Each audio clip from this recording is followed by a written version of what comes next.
Hello and welcome back to the fourth round of Rilton Cup. Today I am once again sitting here in the studio with Grandmaster Ulf Andersson. Very nice to have you here again today. Thank you.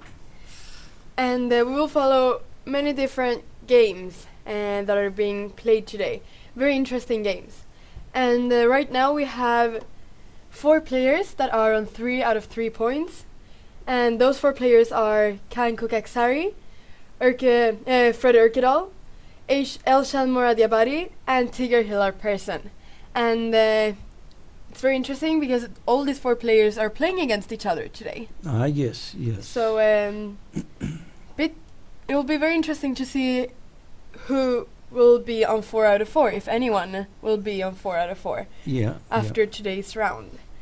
And so the 2 first boards are with players with 3 out of 3 points, and the first board, which we see right here, let's put it on the screen, is between the Swedish junior Kan Kukaksari and Norwegian Grandmaster Frode Urkedal. So Swedish junior, he's only 16 years old. Who is 16 years old? Kan Kukaksari. Yes. He's only 16 years old, and he's playing against the Norwegian Grandmaster Frode Urkedal. Yes. Who we had here in the studio yesterday. Yeah. And we can start with this game then. So today there wasn't such a big delay, so now we are we will be able to follow the opening more closely. So this is the game. Kan has the white pieces. So d4, knight f6, knight f3, d5, c4, c6. A Slav. Yes. Was played. But it transposes to Queen's Gambit practically, or to the variation Cambridge Springs. Black will have the setup, the Cambridge Springs, but white doesn't have the most common setup yet. White puts the queen on b3, and that you don't do in Cambridge Springs. But this is to avoid the normal play in the Slav variation. The normal play is knight c3 and d takes c4. And a4. And a4, yes. So white wants to have something else. Yeah. So is this queen b3 move, is this uncommon to play? Not so. Queen b3 or queen c2, it's okay, but the following moves are afterwards. Then I don't know what white has to do with against queen a5 check. That's a little bit tricky, maybe in the some tricks there. Let's see what happens. So e6 was played. Yes, bishop g5. Bishop g5. Knight e7. e3. e3. And now comes the move that you were talking about, queen a5 check. Queen a5 check, yes.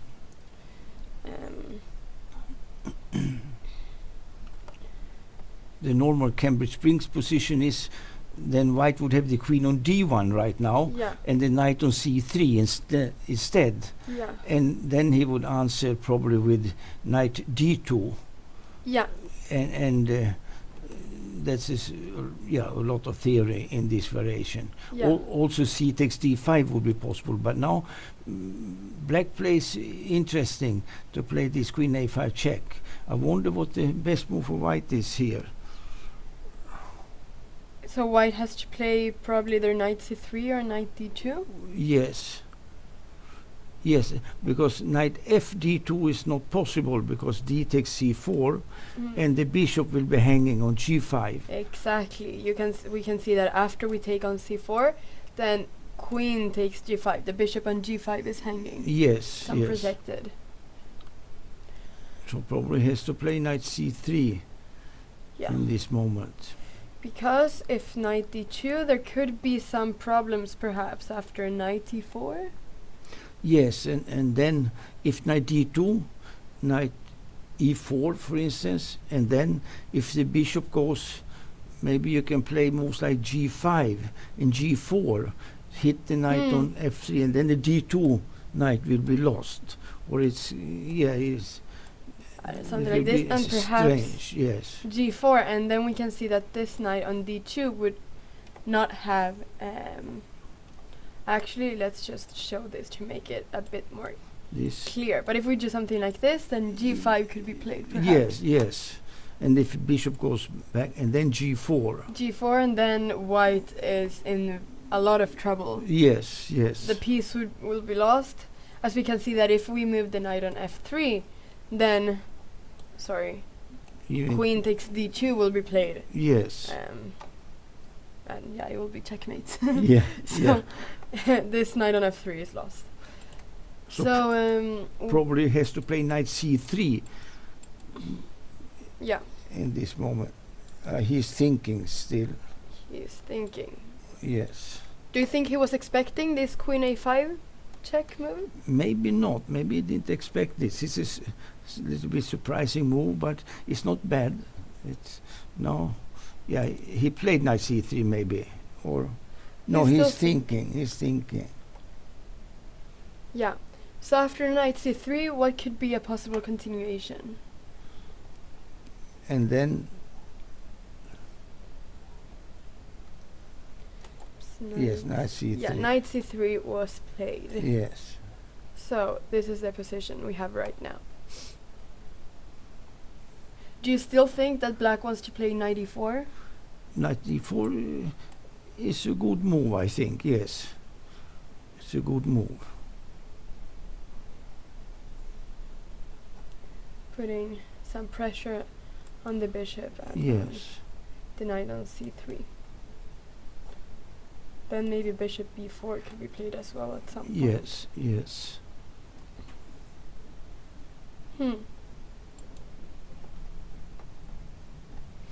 Because after knight e4, black is threatening to take once again on g5, and after knight takes to take on c4.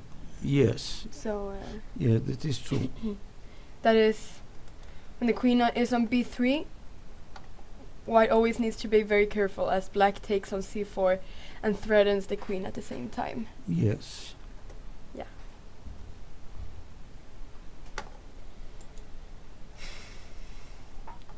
So we will see if black plays knight e4. Maybe white has to proceed with c takes d5 to so there will be no tricks in the position with the bishop hanging on g5. Now this could be possible. Allowing knight takes g5. Yes.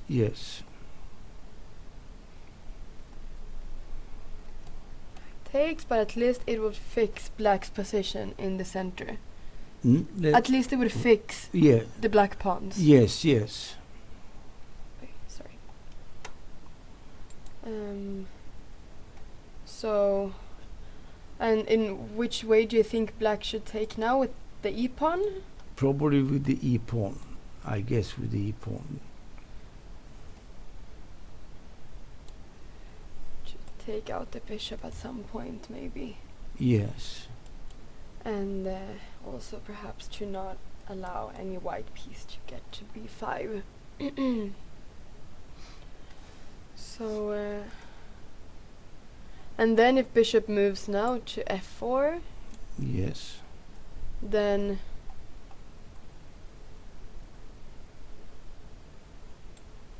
perhaps bishop b4. Let's see what black played in this position. So knight e4 was played. Yes. That's the logical move here.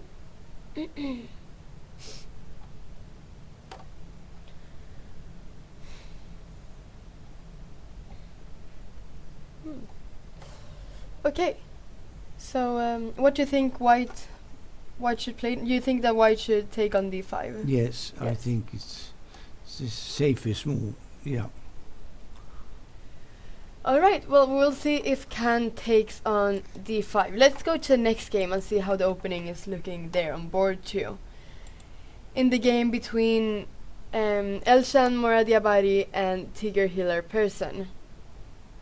So, we also had Tigger yesterday in the studio, which was really nice. He analyzed his game. And we will see if we can get any more players today in the studio after they finish their games. Mhm. Let's see how the opening was here. They've played a few more moves than in the first game. So, let's see. e4 g6 was played. Yes. Bishop g7.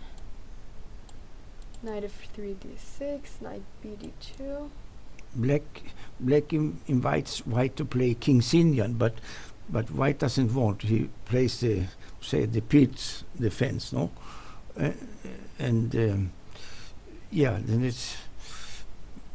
that is not bad. But sometimes white takes the chance to play the King's Indian then with c4 and so on. But exactly. So with c4, it would perhaps with c4. Oh yeah, it would transpose to King's Indian. Yeah. yes, but here white plays a strange move, bishop b5 check, provoking c6, and bishop went back to d3, because c6 is a useful move for black in those positions. So it's a kind of loss of tempo by white to play like this. But maybe he avoids some other kind of line in this pitch variation. So that's why he probably played bishop b5 check. But the normal move would be maybe bishop d3 right away, no? But then white can play, for instance, knight c6. Black can play knight c6. Yes, and when c3, you can play just e5, such kind of move. Yeah.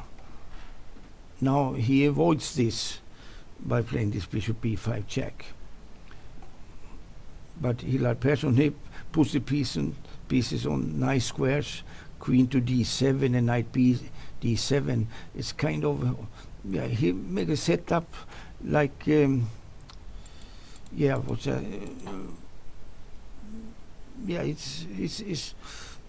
just a nice setup for. Sometimes he plays b6, bishop b7, or e5, and so on, and little by little putting pressure on the white center, because the knights on d7 and f6 are standing well. Harmony between the knights. Have you ever seen this move, bishop b5? And to lose a tempo in this way, no, this I never saw. I don't understand. It must be that he is afraid of maybe this knight c6 and e5. So therefore he played bishop e5 check to provoke c6. So he wanted to avoid the line with knight c6 and e5 after c3 that we saw with bishop d3. Yes. Perhaps. Yes, but c6, would Hillar Persson play c6, and then queen c7 and knight e7. This is good. It's almost set up almost like the Philidor, or when e5 is coming, and the bishop stands well on g7 right away. He doesn't develop the bishop to e7 and then playing rook e8, bishop f8, and g6, bishop g7. He puts it on g7 right away. Yeah. Which is, he gains. Could have done a maneuver like this, maybe, but he gains a couple of moves by that. Yeah. So it looks like a very comfortable position for black. It's comfortable. Yes, I think so. I believe so too. Yes. As he has been able to develop his pieces very comfortably. Yes. Yeah. So okay. It's interesting that he played bishop b5. Yes. Instead of bishop d3 immediately, but yes, as you said, it was perhaps to avoid variations like knight c6 and e5.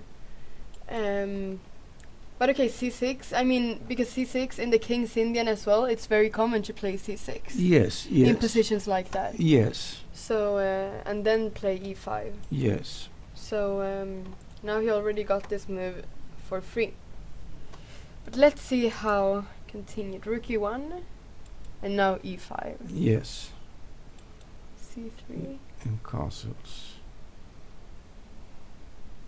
And what is the advantage of having the knight on c6? Is it to threaten d4? Yeah, it's pressure on d4. It forces white to maybe do some action in the center that he cannot keep the tension. He must do something, play d5 or take on e5, and but here the white can keep the tension in the center.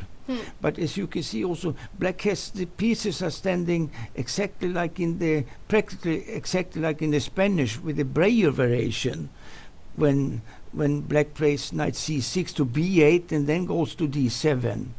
So it's here and then he goes back into d7. Yeah, and also the bishop from e7 goes to f8 and g7 in the Breyer variation. So he has the Breyer setup actually. Yeah, very comfortable. Yes. Yeah, but he has it with more tempos. Yes, with many tempos. Yes. Yeah. Okay. So castle was played by black. Yes. And a4 was played by white here. Yes. So is it to avoid b5, or what is the idea with a4? Yeah, I believe that black wants to have, for instance, b6 or b5, a6, bishop b7 to have it this. To do it the slow way with b6, a6, b5, or to play b5 right away. You can choose, and this is very flexible for black, this position. Yeah. And but white's pieces are standing well as well. No, they're standing well, the pieces, and but it can be a good fight. Yeah, a good fight, I think. Yes. Yeah. Yes. And this bishop on c8, it normally wants to take the diagonal a8 to h1. Is this the diagonal that it wants to be in? I think so. That is, and then you have also coordination between the rooks when you succeed b6, bishop b7, and and from there on, begin to fight in the game. Both are ready for the fight. Both develop the pieces smoothly, so to say. Okay, so this is how far we've come. Board 2. Let's go to board 3 as well. Soon we will have a guest here in the studio, but I think we have time to see. Okay, only 4 moves, so this will go quickly. So this was a game between Indian Grandmaster Shardul Gagare and German Grandmaster Dimitri Kollers, top seed in the tournament. Yes. So let's see what has happened. They're both on 2.5 points. So e4, e5, knight f3, knight c6, bishop c4, knight f6, d3, and bishop c5. Yes. So lately this Italian variation opening has been played by many players. It became popular. Before it was played just in the old times, 100 years ago and so on. But now it became popular because they seem to go achieve the same type of position like in Roy Lopez in the Spanish. Yes, with this opening, it's very similar, and they don't play the normal Italian variations, so they transpose to kind of Roy Lopez later on. Okay. Yes. So what is the typical continuation here for white? The most common one. Yeah, when you play d3 like this, then you avoid the normal variations with c3 and d4, which is Where you play this first. And now there can more chances that there will be a long positional game when you play d3, like in the Roy Lopez, the same. And you need to play c3 also in order to maintain the bishop. The white square bishop should... This one, yeah. That the black can never play knight a5 and to exchange the knight. That would be good for black if he achieves that. But white will not permit that. He will play c3 in one moment. Yes. So white always has this maneuver if he needs to. Yes. To avoid exchanging the white squared bishop. Yes. Okay, so we will see how this continues. I think we have our guest here now. So we'll take just a very, very short break and then our guest will be here. So we will soon be back with the games. Yeah.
Welcome back.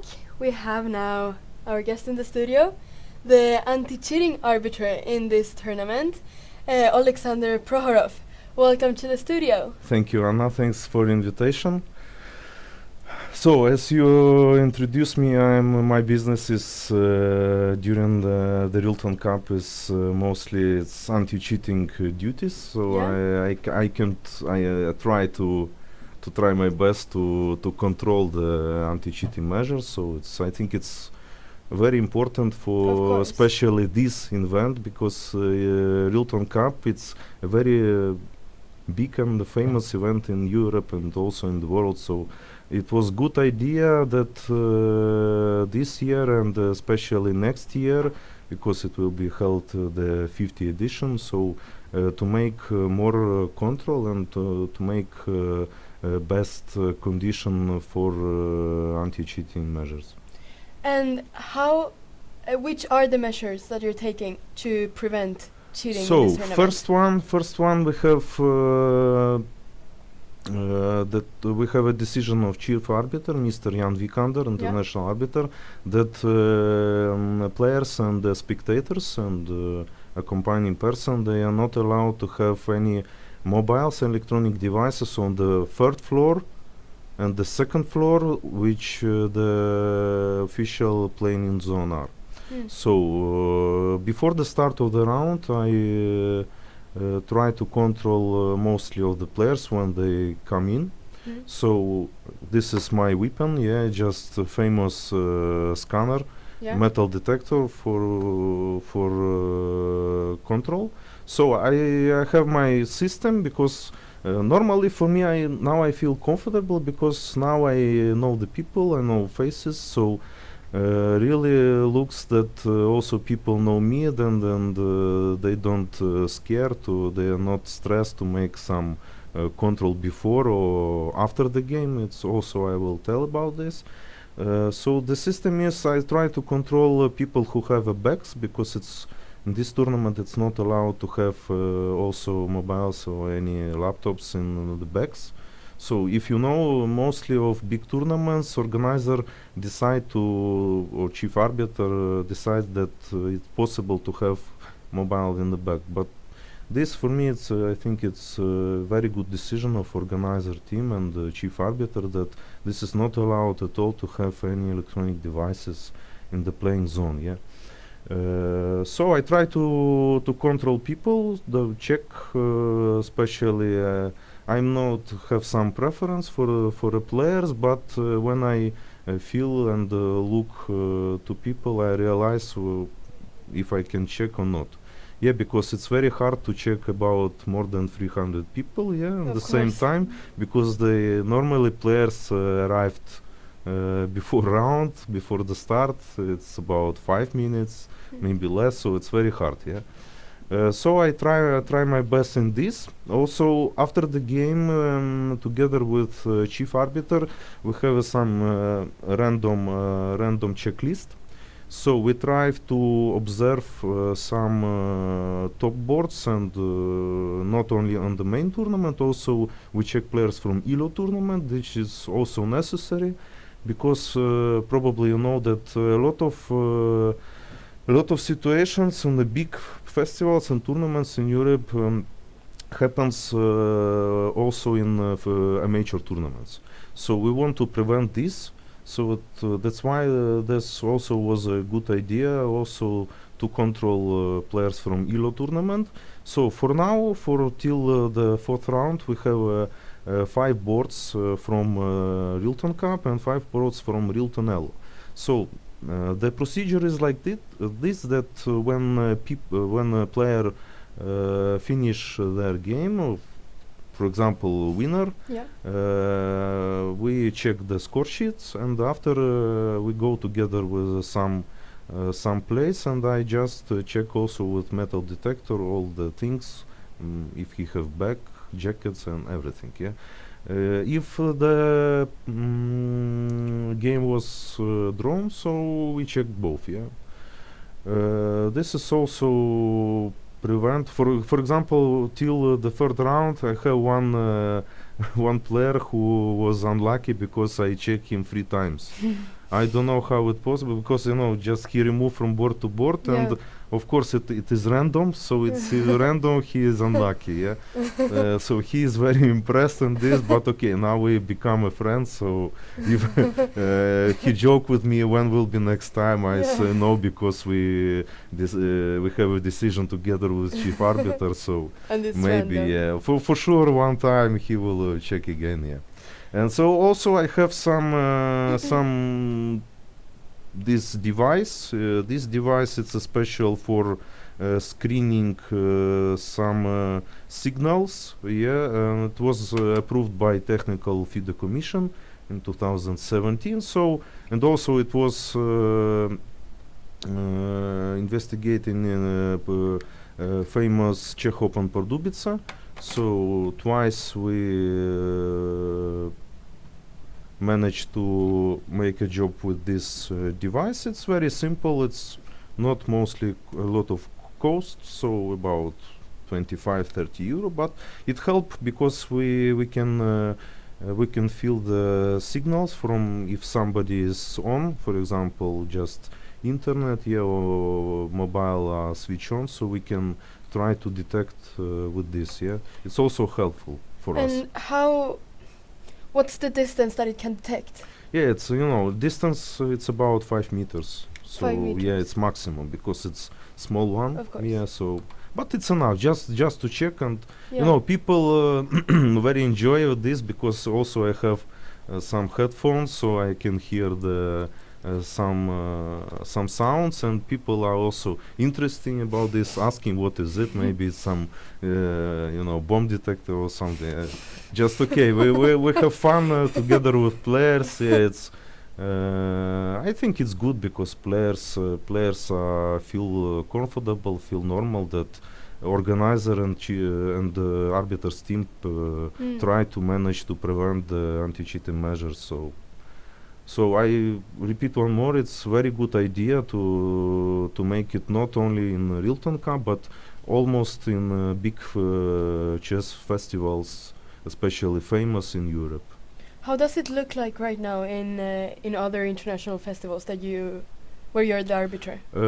Mostly this year, 2019 was very, let's say, hard for me because I moved from country to country. So if I could remember, I was only arbiter in my country is one time maybe because of a lot of tournament. Mostly there was some FIDE events and European ECU events also.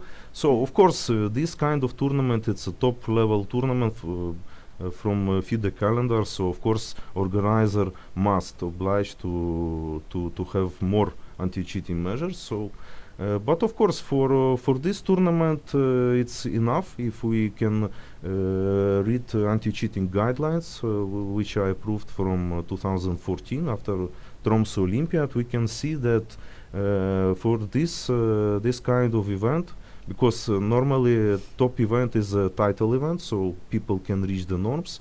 So it's enough to have check with metal detector.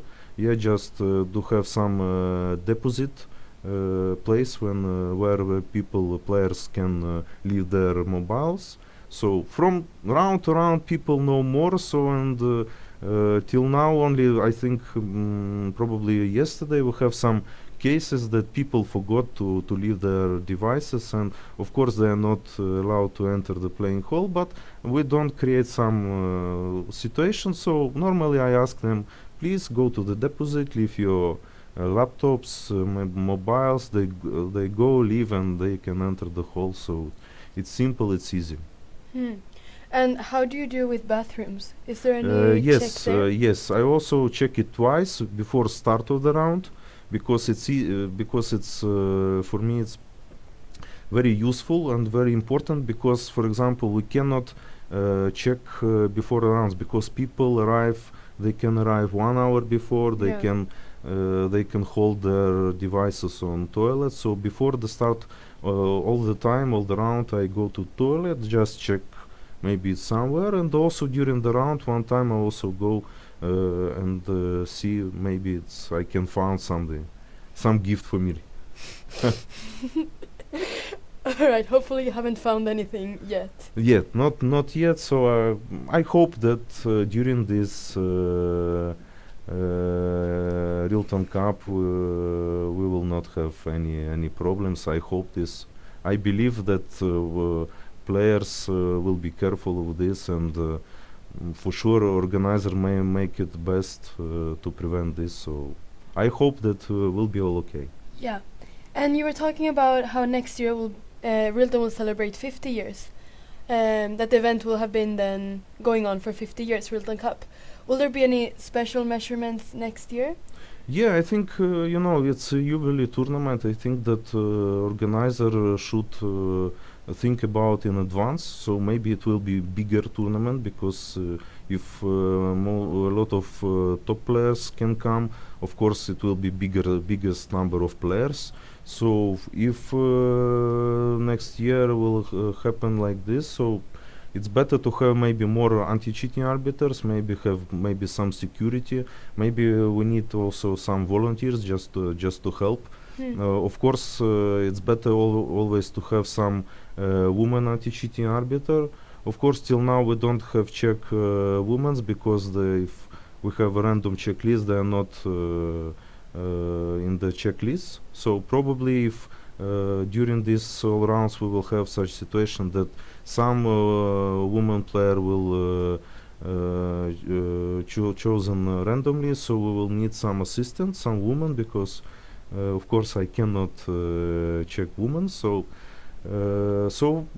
for next year I think it will be necessary to have something more, but okay, it's nothing special. Just I think organizers don't need to make some big big measures. Yeah, just to have just simple one, but it's more bigger, more people who will involved in this anti-cheating team. No, yes, of course, that's very, very, very important. Okay, thank you so much for coming here to the studio. Thank you for invitation. And talking about how Rilton Cup is, using different measurements to prevent cheating in the tournament, which is very, very important, and of course. I will always, for a finish of our talking, I want just to say about the organization, about the conditions. So the hotel is perfect, so especially tournament hall, because all the groups we play in one place, in one venue, so it's very helpful also for arbiters, because we can be everywhere. And the lights are okay, the pieces, chess boards, we have online transmission for 24 there boards. Are many live boards. And a lot of people just can see on the some top chess servers. Yes, chess 24, follow chess. Yeah, of course this transmission broadcast on Twitch, it's a big one, because when I after the finish of the round I just go to the Twitch and also see the transmission. So I see a lot of people just see, and this is a big promotion for Rilton Cup. Yeah, no, we had over 2,000 visitors yesterday on too Twitch. Much. Yeah, I think now our World Rapid and Blitz Championship will finish in a few minutes, just maybe half an hour. And of course many spectators and viewers will come to see Rilton Cup. We are really hoping that. Yeah. And how are you liking Sweden in general? Yeah, it's my first time in Sweden. In Stockholm, Yes, Stockholm, and I was in October. I was in Uppsala. We have together we organize young chess championships in Uppsala. It's a famous tournament, not only in Sweden. So it was some Grandmaster round robin tournament. There I was chief arbiter. So I hope next year maybe I will find time, and I will looking forward for some competition in Sweden. So maybe next year I will come again to Sweden. Yeah. All right, that's really nice. Once again, thank you very much for coming here. Thank you. And talking about this very important issue. Thank you. I think we'll see you soon. So good luck for your analyzer, for your commentary. Thank you. Thank you. Thank you, and good luck, you too. Thank you. Yeah, we will.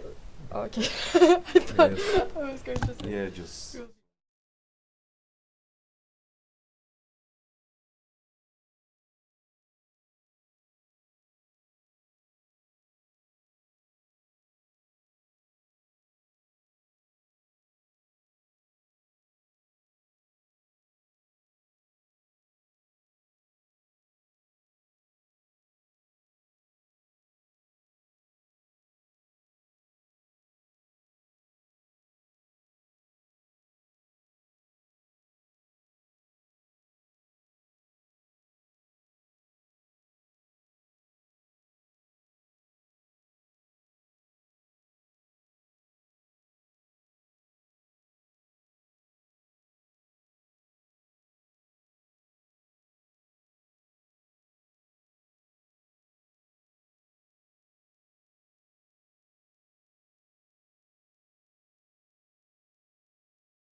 We are back now, and Ulf is here with us once again in the studio to continue commentating the games. So we were looking at the third board before the break. Yes. Before the interview, and I thought that we should maybe just see what happened, because a few moves were played. Yeah. So C3 was played. Yes. Like you said, C3 was played, and then D6. Yes. H3 and A6. Now it threatens knight A5 to exchange the knight for the bishop. Exactly. So white plays bishop to B3. Yeah. To avoid that. See? Knight E2. Is it to prevent bishop G5? Perhaps, but the bishop is not really so useful on G5 either. But it can be just sometimes to prevent the knight from coming there to disturb F7 and so on. Yeah. Maybe that is the reason. I'm not sure, but white is doing well to develop the knight on B1 before the bishop goes out, to put it on G3 like you have in many Spanish positions, and there are also variations where black plays knight E7, knight G6, so both will have the four knights on the king side symmetrical. Such positions or such games have been played many times today, so to say, nowadays. Yes, it's popular.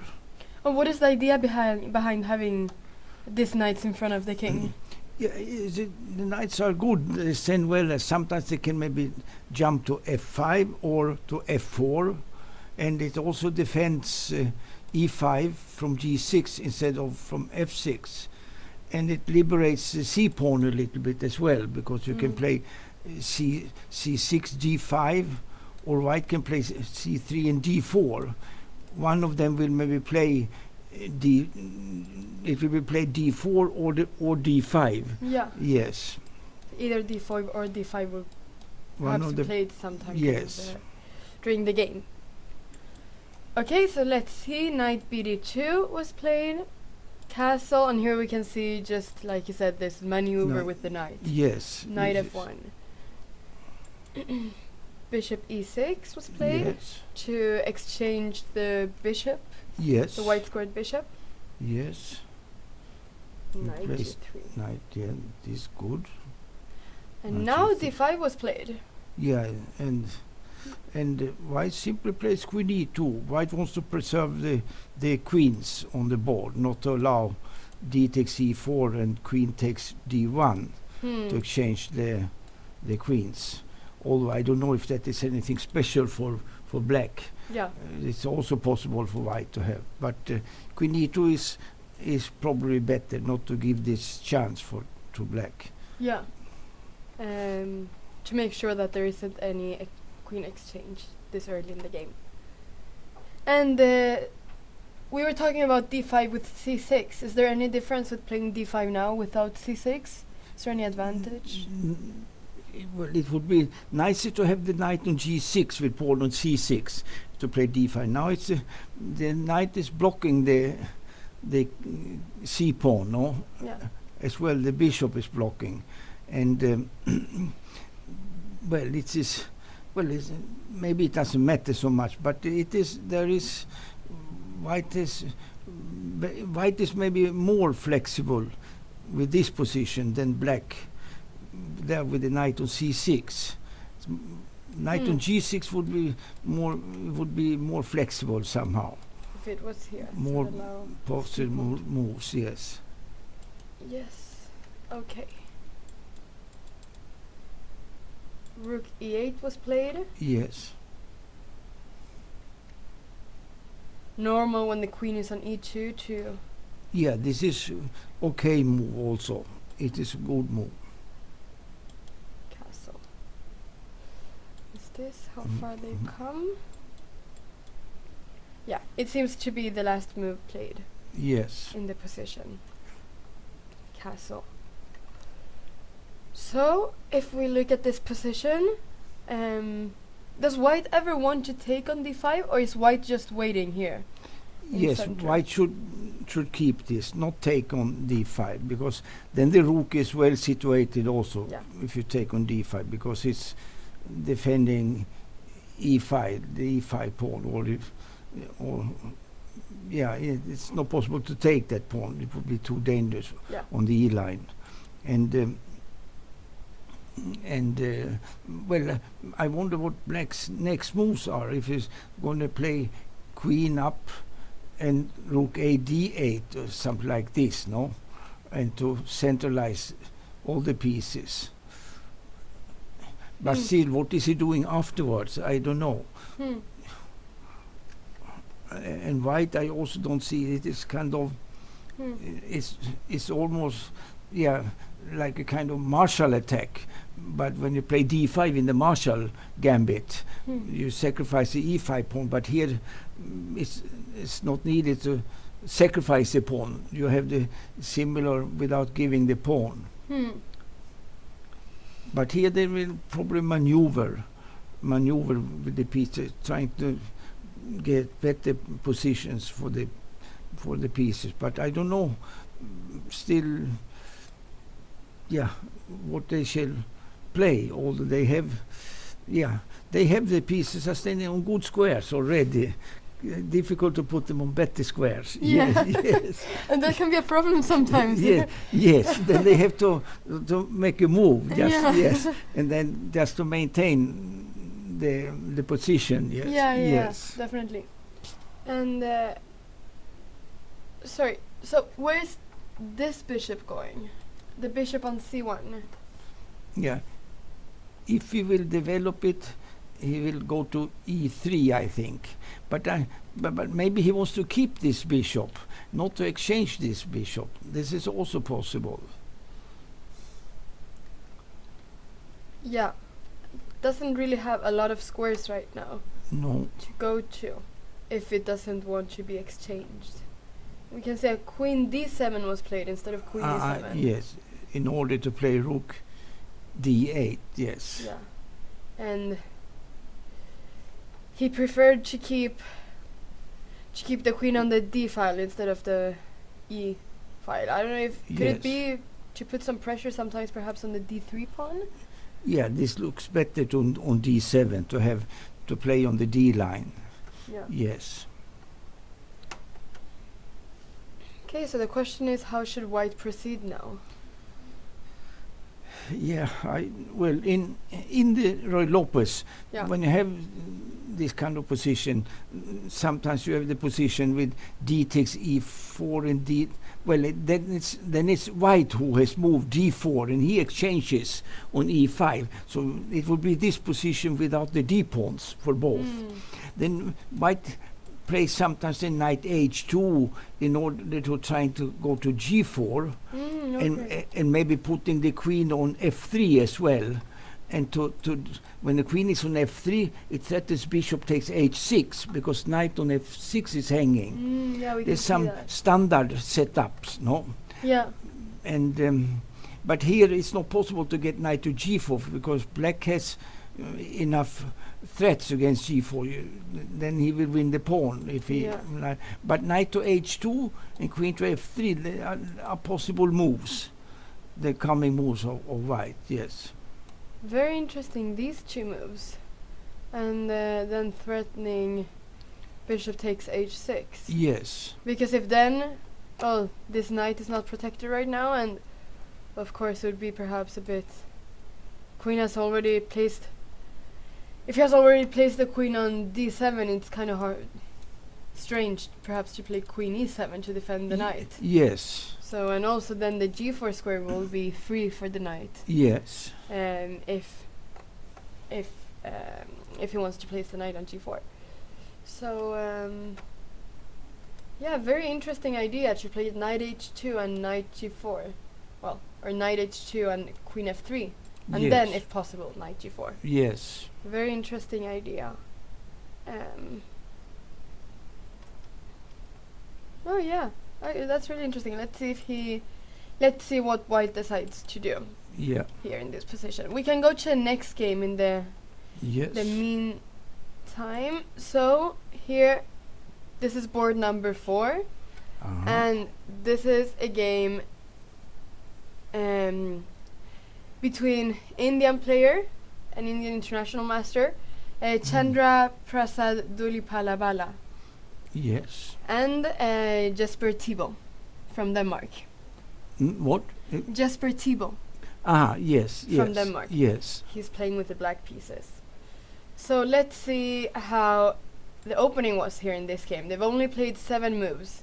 So not so many moves have been played yet. But let's see. Knight f3, d5, g3, knight f6, c4, c5. Yes. Bishop, knight, Castle. castles, e5, cd, knight d. Now the common move will probably be knight c3. But e3 is a funny move here. If white can have e3 and then break with d4 and to open everything, that can be good. Then it means that this d5 is too quick for black to open the game.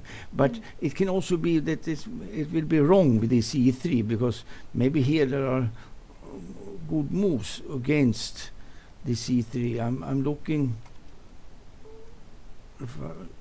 He played knight b6. I don't know if that is needed, but he wants to prevent d4. But yeah, maybe this knight there. To prevent d4. No.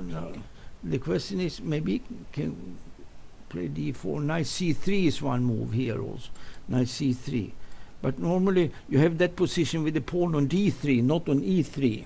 Okay. That is the difference. E3 is good if you can get d4 in. Otherwise, it's better with the pawn on d3. To have this pawn on d3 instead of e3, yes. The e pawn on e3. Okay, it seems like he. Yeah, it seems like he cannot play d4 right now. Maybe he cannot. Or can he do it? Yeah, maybe he can sacrifice a pawn there to get some lines here. Yes. E5.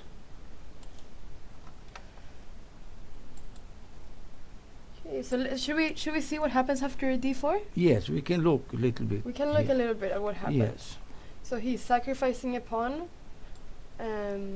We take.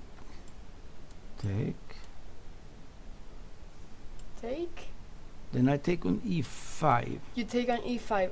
You of course. Have to be careful with this. Yeah. So e takes. E takes. And here, how to... And here the question is how to proceed. Is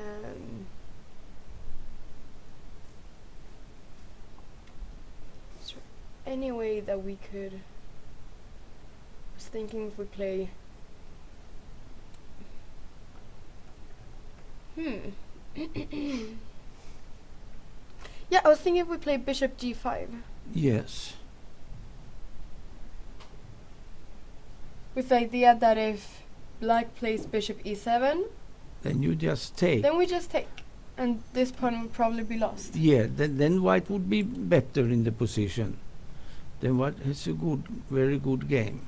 And if the queen moves somewhere, I'm not sure where, if queen d6 or something. Yes. Then the idea was to play this with the same idea. Yes. That this pawn will probably be lost, or this pawn will be lost unless the king moves. Yeah, that is true. That is true. Yes. And yeah, the only way to keep the pawn then is to try f6, but it's an ugly move, but in order to preserve the pawn on d4, pawn more, but I don't like f6. No. It's weakening, but still that's a pawn up, yeah. Of course, it's a pawn up, so this is something you have to analyze. It's not such a nice move to make, f6, because it's weakening the structure. No, that was my idea with bishop g5, that f6 would be the only, or probably be the move that black has to play, but then it would be weakening the structure. So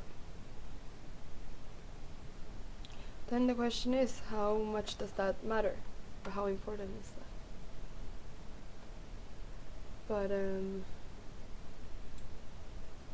has white played or not there something? Yeah, white did something, but I don't know what he did. no, it doesn't look like he played d4 though. No. Did he So play b3? he played b3. Yes. Yeah, he wants to play bishop b2 and then He d4. wants to prepare d4, yeah. Yes. So yeah, d4 was maybe too early to play Yes, yes, immediately. yes.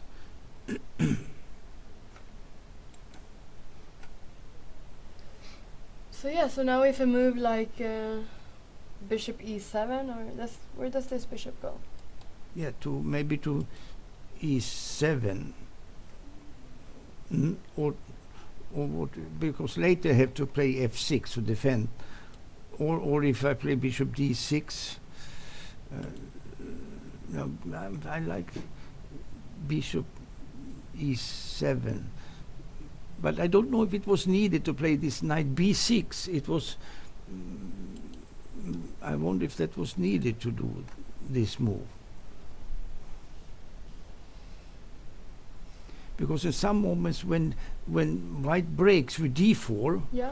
if black can play, let's say c5 takes d4, white plays e takes d4, and then if black can play e4, then that is a nice position for, unless he loses a pawn on e4. But then he has the knight very well placed on d5, but he has to come to short castle quickly, and in order to, let's say, to punish white for e3. Yeah. That's not the normal play. Yes.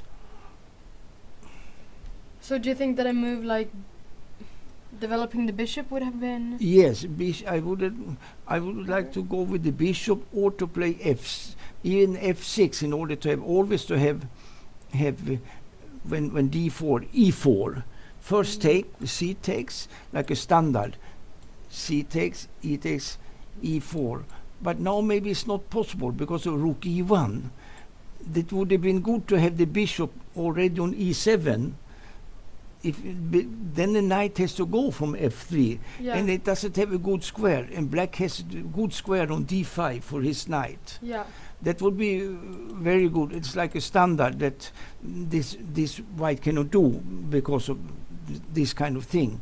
But he played knight b6, and that's why I'm a little bit worried that if it can be a loss of a tempo with this move. And white plays b3, probably good this, with idea bishop b2. But if black can play, let's say, bishop e7, bishop b2, f6 here.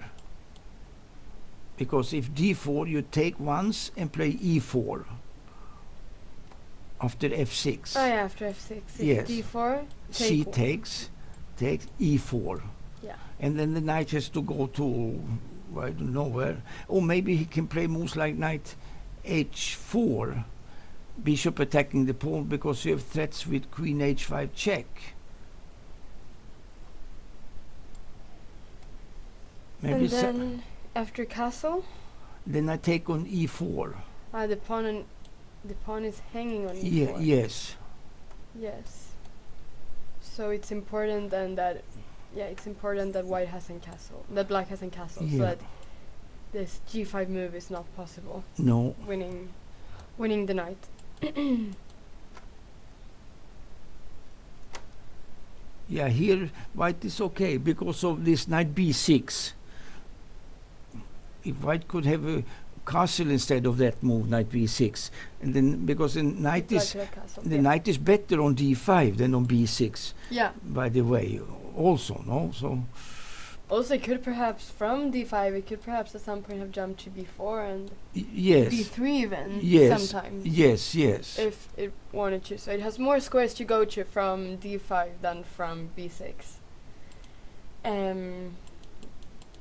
And what about if in this position, if black would have played, instead of knight b6, if black would have played bishop e7 immediately? So that would... Yeah.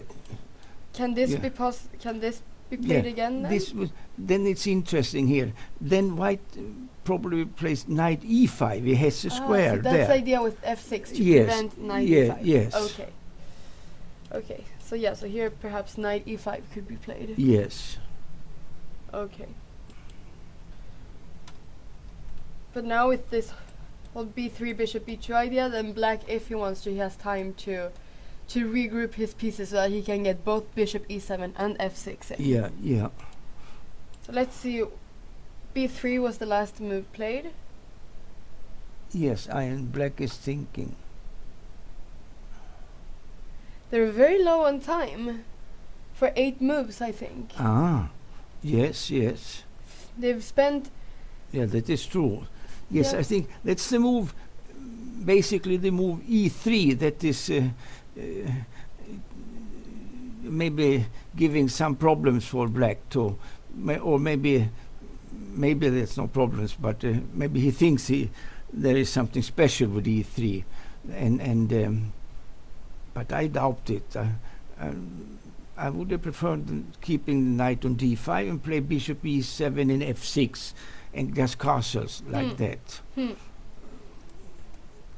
play something like this instead of knight b6 so early. Wait, knight b6 so early.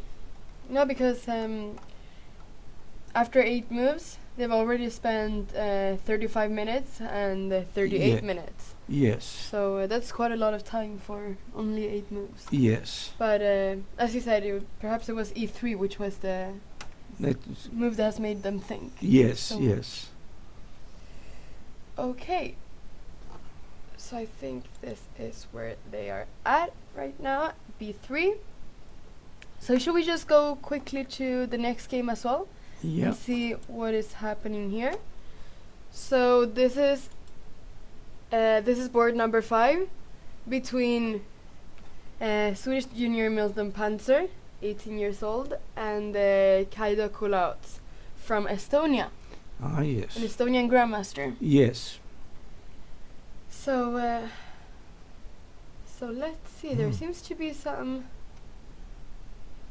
Let's just see what happened here. Okay, has there been a piece sacrifice here?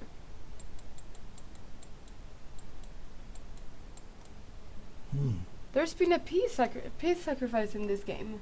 He sacrificed just a piece temporarily there, but can not keep the piece, because if the knight... Oh, let me see here. Can I play... Then it has to be b3 in that case, in this moment. Should we go from the beginning and see how they got to this position? Because this is only move 14 and there has already been a piece sacrifice. So let's see how it happened. Yes. d4, knight f6. The Catalan. Yeah, Catalan, yes. It's played. a6 is not so common, but it is playable. It is... now maybe it's threatening to take on c4 and then to play b5, but white can play bishop g2 here if he wants. Bishop g2. Yeah. And that's actually what and happened. then like this, yeah.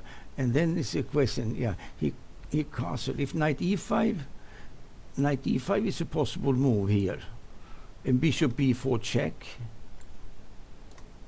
And then maybe it's this moment, if you play knight d5, knight c3, then knight d5 can come.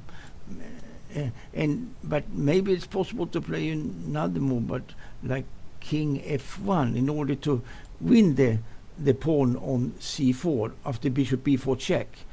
Oh, okay. So that's what I wonder. King Because f1 here. if black can keep the pawn up there on c4 and develop the pieces smoothly. Then white doesn't have the compensation for this. But of course, this is not so nice to move the king just so an early stage of the game. So better maybe to see what happened in the game here. Yeah. He castled. Let's see what happens. So And- after bishop g2. And now he took. No, then knight c6 is good move. Yeah. Good move, yeah. He wants to play b5 to keep the pawn like that. Yeah. He wants to keep the c4 pawn by playing b5, and then he's also And now he played. stopping Yes. blocking. Yeah. And now the game changes character completely. He plays e3, Yeah. and the idea is to play knight f3 to d2, and to take the pawn just like that. And now black plays e5. He No, played rook b8, b8. rook b8, yes, rook b8. And now if the knight f3 to d2, it's a lot of time. White is losing a lot of time and taking. This is probably knight d2 prevents b5, no, because the knight is hanging, and then black can play in the center with e5. This is what black did as well. Yeah, and Played then e5.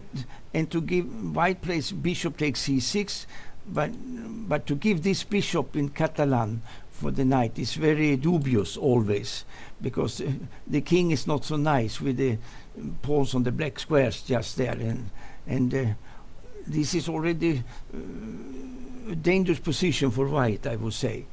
If black cannot get any attack or anything, then for the end game this can be good for white only, but maybe the game will not get to an end game. Yeah. This is the thing. Yeah. Black perhaps can do something before, because equal pawns, but this bishop on g2 is very good to have. Well, dubious to give up the bishop in order to regain the pawn there, and maybe winning the pawn on c4, but it doesn't matter. This is, I think, nice for black. He played knight g4 here. Was it necessary to play this for white to try to regain this pawn? It's important to win back the pawn, but maybe not in this way. Then you would have more development. You could do that, but knight e2. I don't know if it is the theoretical move here, but they play sometimes. Yeah, they play sometimes knight c3, but the idea is many times then will come with knight e2, but not in order to take on c6. This is knight e2, knight fd2. It's just to preventing b5. That is the only thing. So here, e5 is a good move here. It forces white to make a decision. Yeah. If he should take here, or if he should play something else. But the question is, what else can he play here? Yeah. Apart from taking on c6. Normally you should have the possibility to play d5 here, but the pawn will just be lost. If the knight was on c3, you could play d5 to hit the knight, and then you can take on c4. Yeah, and then like it's a different thing. Then it would be good for white. But this is dubious everything. Yeah. Maybe there are some games played with this, but I don't know. It's not. I think a popular setup to give the bishop like this. I don't think so. Yes, this is normally the monster of the Catalan, the white-scored bishop. Yes. So d takes c5 was played, knight g4, and knight takes c4. Yes. So here, white is a pawn up, but as we have said, white is missing his one of his best pieces, the bishop on g2. Yes. But here he played bishop e6. And here, maybe, yeah, he played knight d2, but maybe white should play, if he wants to keep the queens, maybe he should have played queen e2 instead. Or otherwise, to play the endgame, and in the endgame maybe it's the safest way, because Kulauts has a very interesting plan here. He sacrifices a piece there, as we have seen, and yeah, here h5 must be okay, and f3 and queen d3, yeah, hitting. So wait, just one. It's very interesting play, yes. Yeah. Queen d3. Queen d3, yes, and takes on g4. Yeah, so this is what we were seeing, the sacrifice here that we were seeing before, f3 and queen d3. So he, instead of going back with this knight somewhere, then he has no attack. Because he needs to go back to h6. And then probably just queen e2 or b3. Queen e2 or b3. And white is fine then. Yeah, I think white is fine. Too, yeah. So. But here. Queen d3. And now he must take the piece, because if he doesn't take the piece, then positionally he is worse. Just.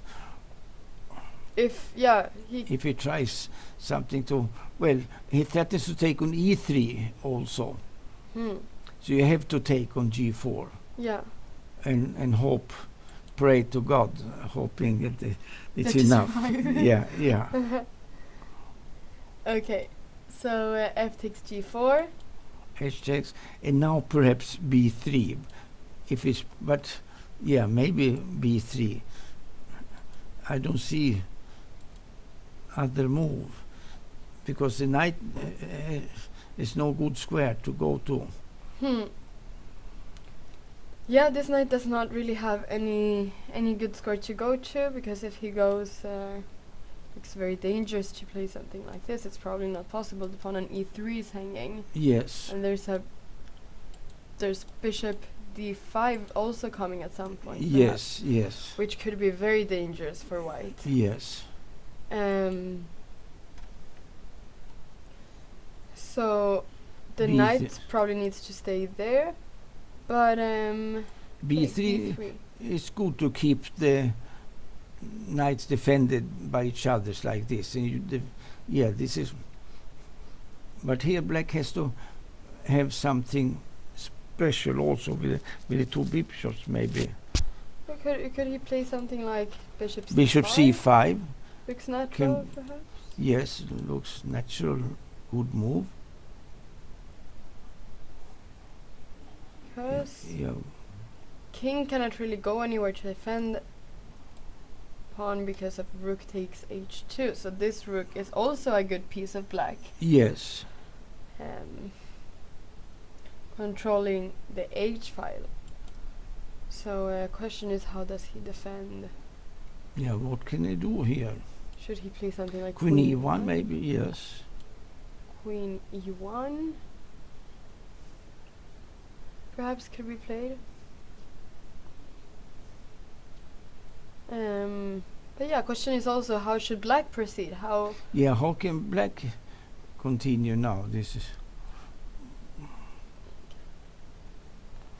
If he can play something like.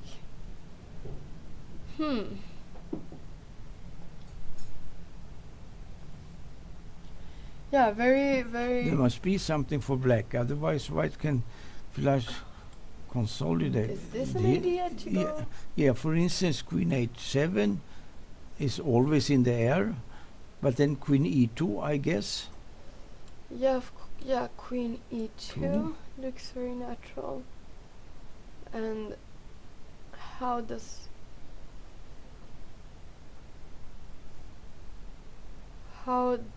No, I don't see now. No, I don't see either. How does black proceed? Yeah, I don't see.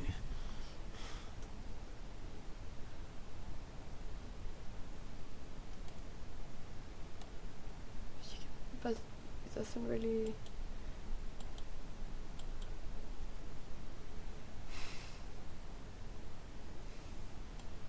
Black has to do something quite quickly as well. Yes. As he's a piece down and he needs to prove that Yeah. it was worth sacrificing this piece, that he has something. So something he has to do there. But what can but I think this F takes G4, H takes G4 and B3 are good moves. B3. Yes, here. Has he played anything?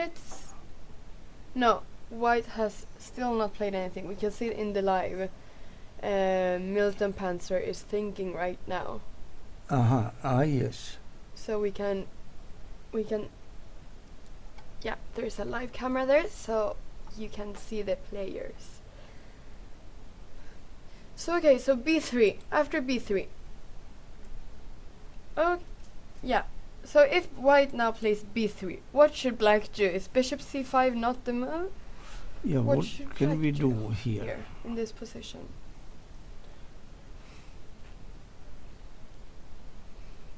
That is the very, very, very important question. What should Black do?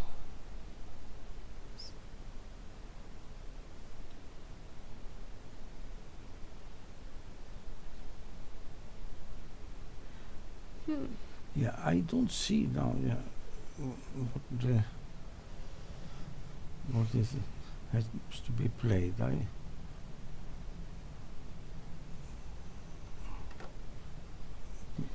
Yeah, because it looks normal to try to attack this E3 pawn, as it is a weak point for White, but doesn't seem to be enough pieces for Black. Doesn't seem to have enough pieces to attack it in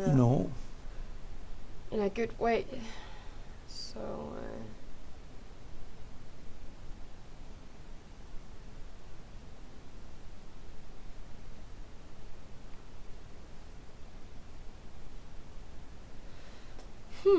very tough question. Very tough question. Because also if you play something like Queen H7 after Queen E2, even if you play something like... Okay, let's see what he played. He did play, in fact, B3. Yes. So this was played by White.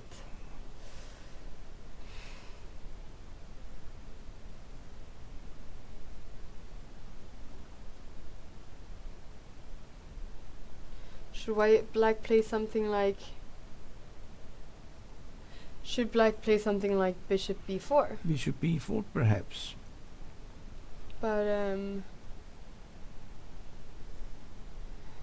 But still, maybe something like Bishop B4. I was thinking you could play Bishop and threaten to play something, or to take first on D2.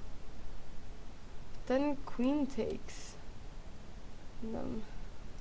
Not sure. Bishop takes, pawn takes. I'm not sure how. Yeah, I don't see myself either. Yeah. But Kulots must have some idea by this somehow, some that we don't see at the moment, but there must be some idea behind this. Yeah, because you don't sacrifice a piece if you don't really know how to proceed. No, normally. No. But we haven't really seen the continuation yet. If you're following us on Twitch right now, you can always write in the comment section or in the chat if you have any suggestions or if you have any questions.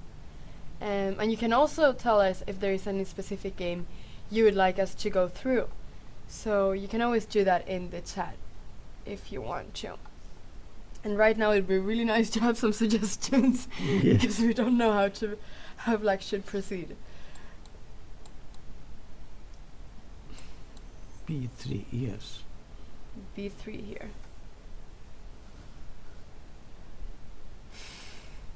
Good move by Milton Panzer. B3. This is good move, yes.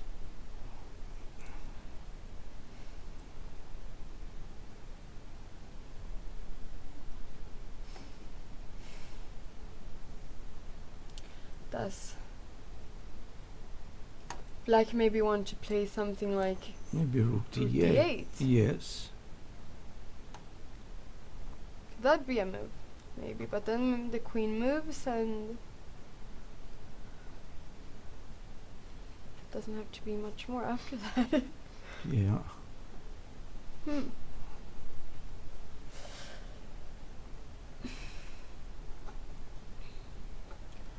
We'll once again update the game. We can see that Kulouts is still thinking. So maybe we should go to another game Yes. and see how this. Yeah, this. We let Kulouts solve this problem. Yeah. Yeah, and then we can. We let him solve his problem. Yeah. That's an easy thing to do. Okay. Let's go back to the first game between Can Kukuksari and Fred Urkedal and see what has been happening here. Ah, yes. Yeah.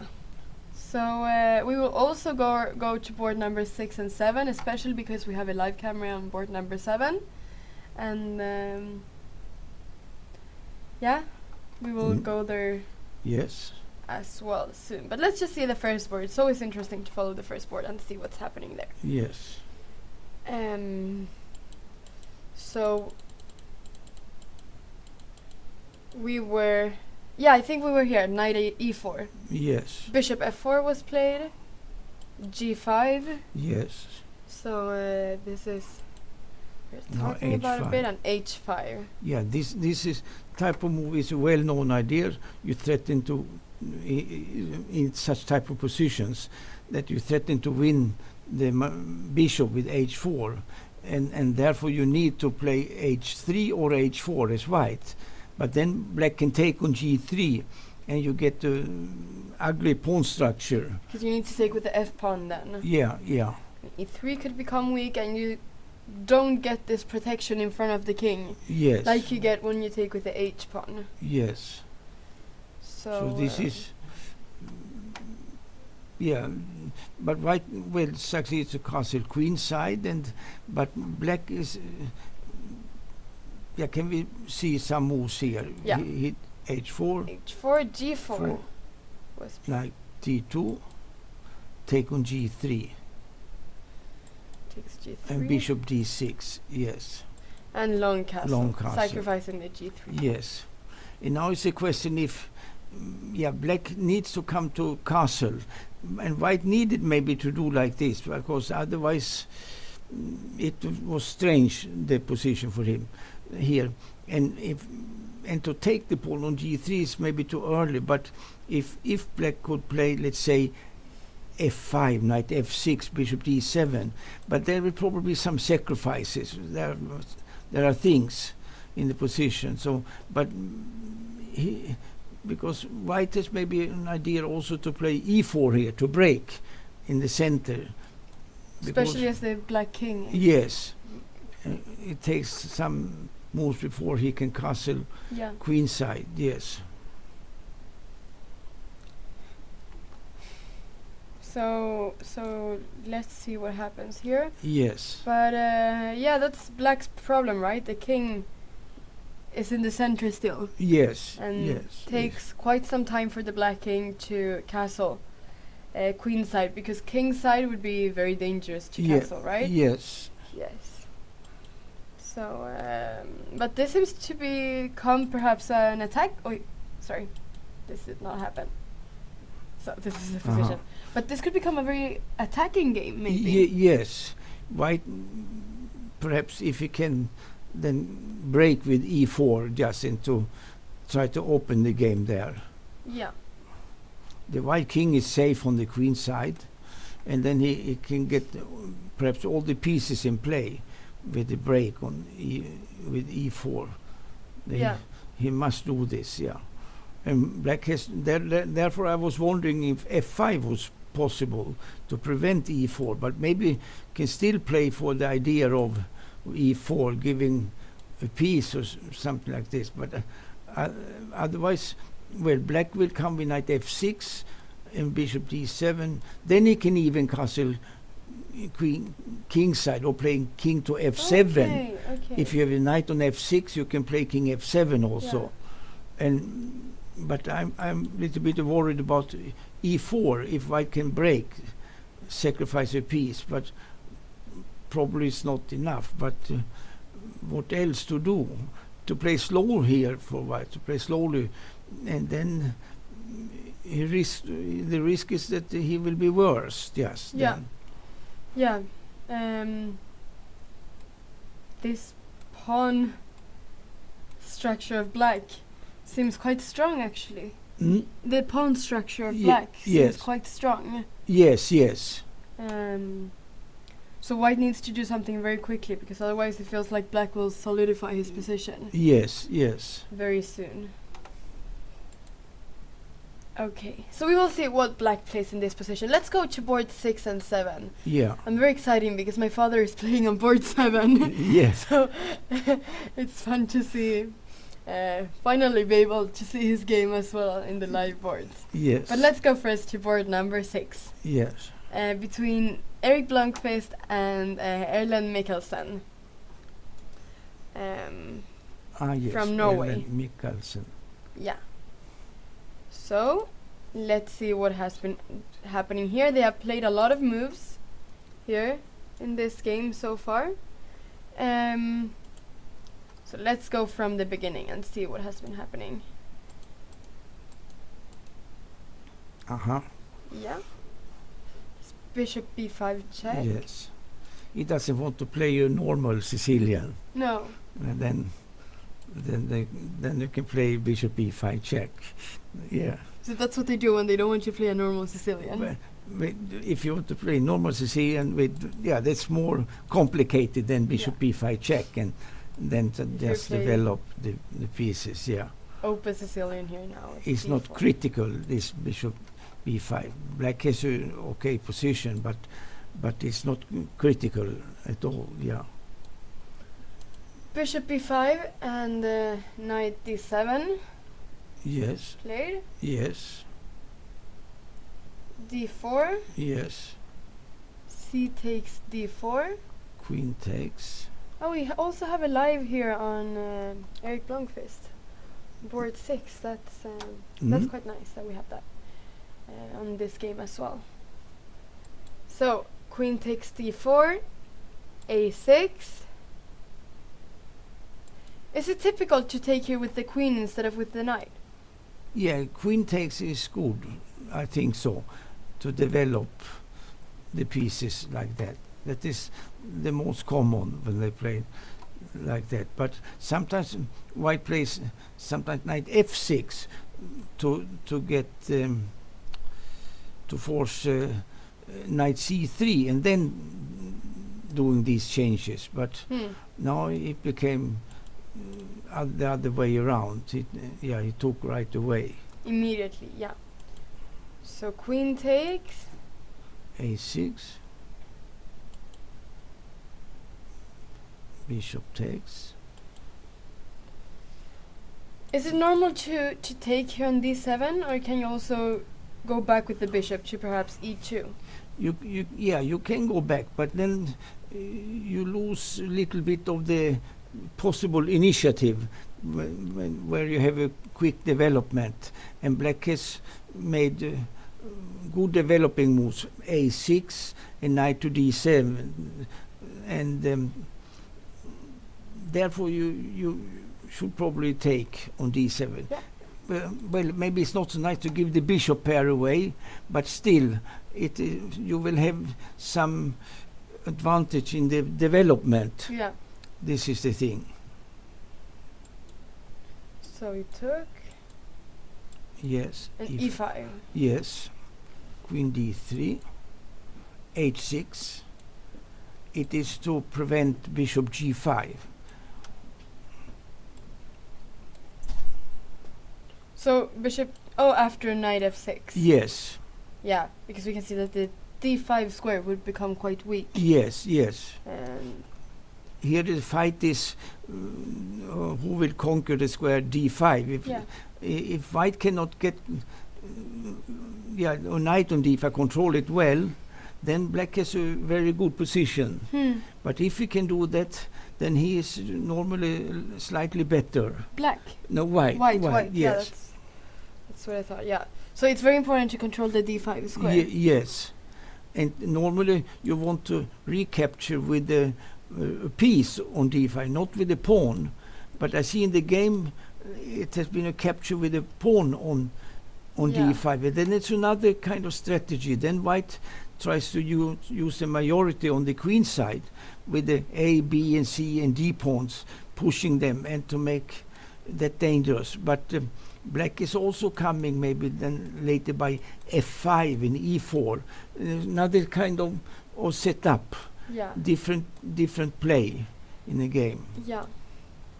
So, but we will get there. But this is very typical in many different variations in the Sicilian. Yes. To always try to, for white to always try to get the d5 square. Yes. And for black to always try to prevent white from getting the d5 square. Yeah. Yes. So this is very typical for the Sicilian. Yes. Castle, knight f6, knight d2. Yes. Rook c8. Yes. Put some pressure on the c2 pawn, perhaps. At some point. Yes. c4, bishop e6 is good. And knight e3 is good also. Gaining even more control on the d5 square. Yes. So sometimes they also play knight f1 and... You can make that variation too. You can go that way also, yes. Or things like but this. The idea to bring the knight to e3, that is the idea, yes. To control d5. But still, if there will be exchange, but white cannot jump as he wants and recapture with the piece on d5 because c2 is hanging. So you cannot, after playing knight d5, let's say knight takes or bishop takes and knight takes, and you change the minor pieces there. White cannot take with the queen because c2 is hanging. So it needs to take with the pawn. Yeah, and that's normally that's not what you like to have. You want to take with the piece on d5, not with the pawn. Yes. And why do you want to take with the piece on d5? Yeah, then you can play on this square, and there is not much counterplay for black. Black can just wait, more or less. White will have the black square bishop developing to e3, and let's say if you have bishop there, you have a pawn on c3 as well, and a rook on d1, and you just control the d6 pawn, and black has to wait just, an unpleasant way to wait, and because no real counterplay. Yeah, no, the pawn becomes very fixed, and the pieces become fixed as well because they need to keep protecting this d6 pawn. Yeah, yes. So, black has no own play, only trying to to fight for survival. Yeah. Only white can win the game. If he fails, it means if he fails to win, then it's a draw. Yeah. If it cannot find any way to have pressure and so, but with this square is a very important square, not to give this square. Black has to prevent that somehow. Bishop e7 was played. Yes. a4. a4. Yeah, that is not so dangerous yet, this a4, because white doesn't have the control completely there on d5 to take with a piece on d5. He needs a couple of more moves in order to do that. Castle, rook d1. Yeah. Looks natural as well. Yeah, this rook d1 is okay, but what to do later? I see he played bishop d2 and bishop e1, but let's see a few moves here. Yes, this is good. E1. This is good. Rook. No, he played rook rook d7. Yes, and now rook c to d8. a5 was played by white. Yes, and rook c to d8. I'm wondering here, in this position. Yes. Because, so now the pawn is on a4, so perhaps you don't want to leave the rook from the a file. But I'm wondering Isn't there any way to protect this pawn? For example, okay, so maybe with rook d2, I was thinking if white could play the rook d2 or rook c1 to really go for this knight d5. Yeah, positionally I like that idea better than what is in the game, no? Because the game changes character now completely after a5 and not after a5, after the move after a5, the game changes completely. Yeah. He played a5, rook d8, with the idea of perhaps playing g5 himself. Yeah. Black. To liberate himself. Yes. And now white played knight c to d5 to prevent d5, no? So he plays knight c3 to d5, and black takes with the bishop, and white takes with the pawn. And now we have this position where white has majority on the queen side, and he should try for c4, b4, one day maybe c5. He can get some play, but black has play on the king side, and also the two rooks are standing wrong at the moment for black, but he can play just one rook to c8, maybe the other rook goes to d8 and e8, and then the rooks are standing well. And bishop should maybe go to f8 and to play g6, bishop g7, and like this, and then to play with the majority on the king side for black. So, but yeah, this is another type of game just now.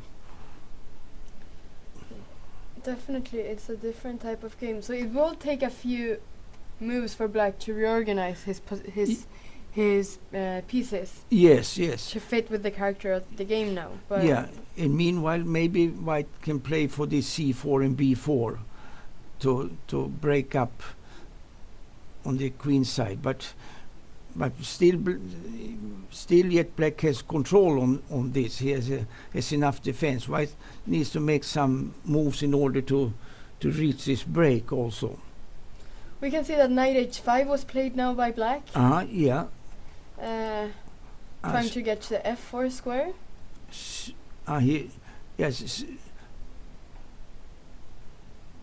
Yes, because he wants to play knight f4 is maybe the threat. I was thinking if one plays, it could be a move otherwise to play knight c4, but it's wrong there, I think.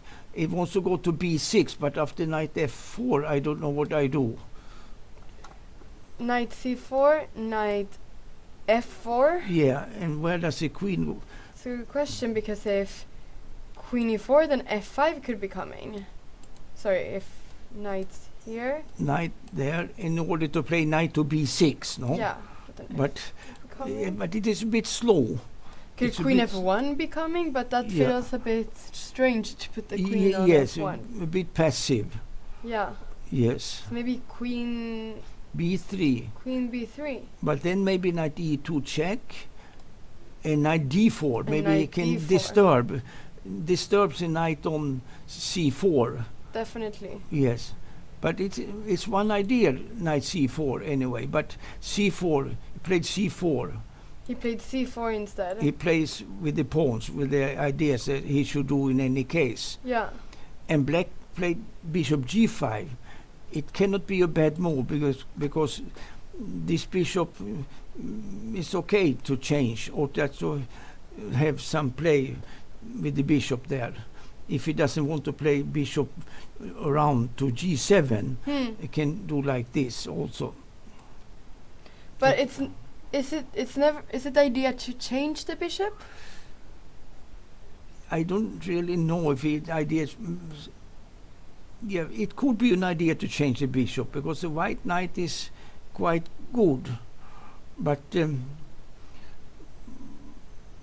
at least it maintains the knight on e3. Yeah, maybe the idea is anyway to change the bishop there. It could be one idea, or to keep it there and to change in the right moment. Yeah. Just. And maybe also to if the knight moves, to make it harder for white to play rook c1 at some point. Yes, then he's that is true. it prevents white from moving around how he wants. Yeah. Yeah, so white has to take care also. I like black's position here. Yes, I just this to play e takes d5, this kind of setup. I'm not very fond of that.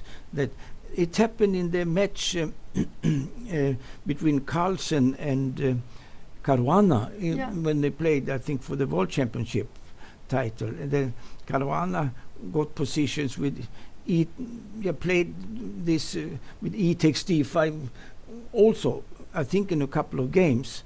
And Carlsen never lost any of these games and had okay position, I think. But it can be double-edged because white has more push on the queen side when he has this with e takes d5. But somehow to give the majority on the king side, it's dangerous also. White can also be pressed down when it get his play. With f5 and... Yeah, you have f5, g6, e4, one rook on e8, let's say, and bishop on the long diagonal from g7 down, and you open, you have, and that it's a lot of play. It's a lot of play for black. No, yeah, it looks quite comfortable for black. Yes. This sort of position right now. And yeah, question is, what does white do now? What does white want to keep pushing the pawns on the queen side, or eventually he must push one day at least, because otherwise black will slowly make his plan and have advantage, I think. So in order to disturb black, white needs to push on the queen side to put some setup with the on the queen side that is disturbing. That's why I was thinking before to play knight c4 and knight to b6 and then to come with the pawns. That was my idea with knight c4. Also threatens to win the exchange with knight b6. But black could play simply rook e8, if knight b6, rook d8, the other rook back. And then to come with the pawns.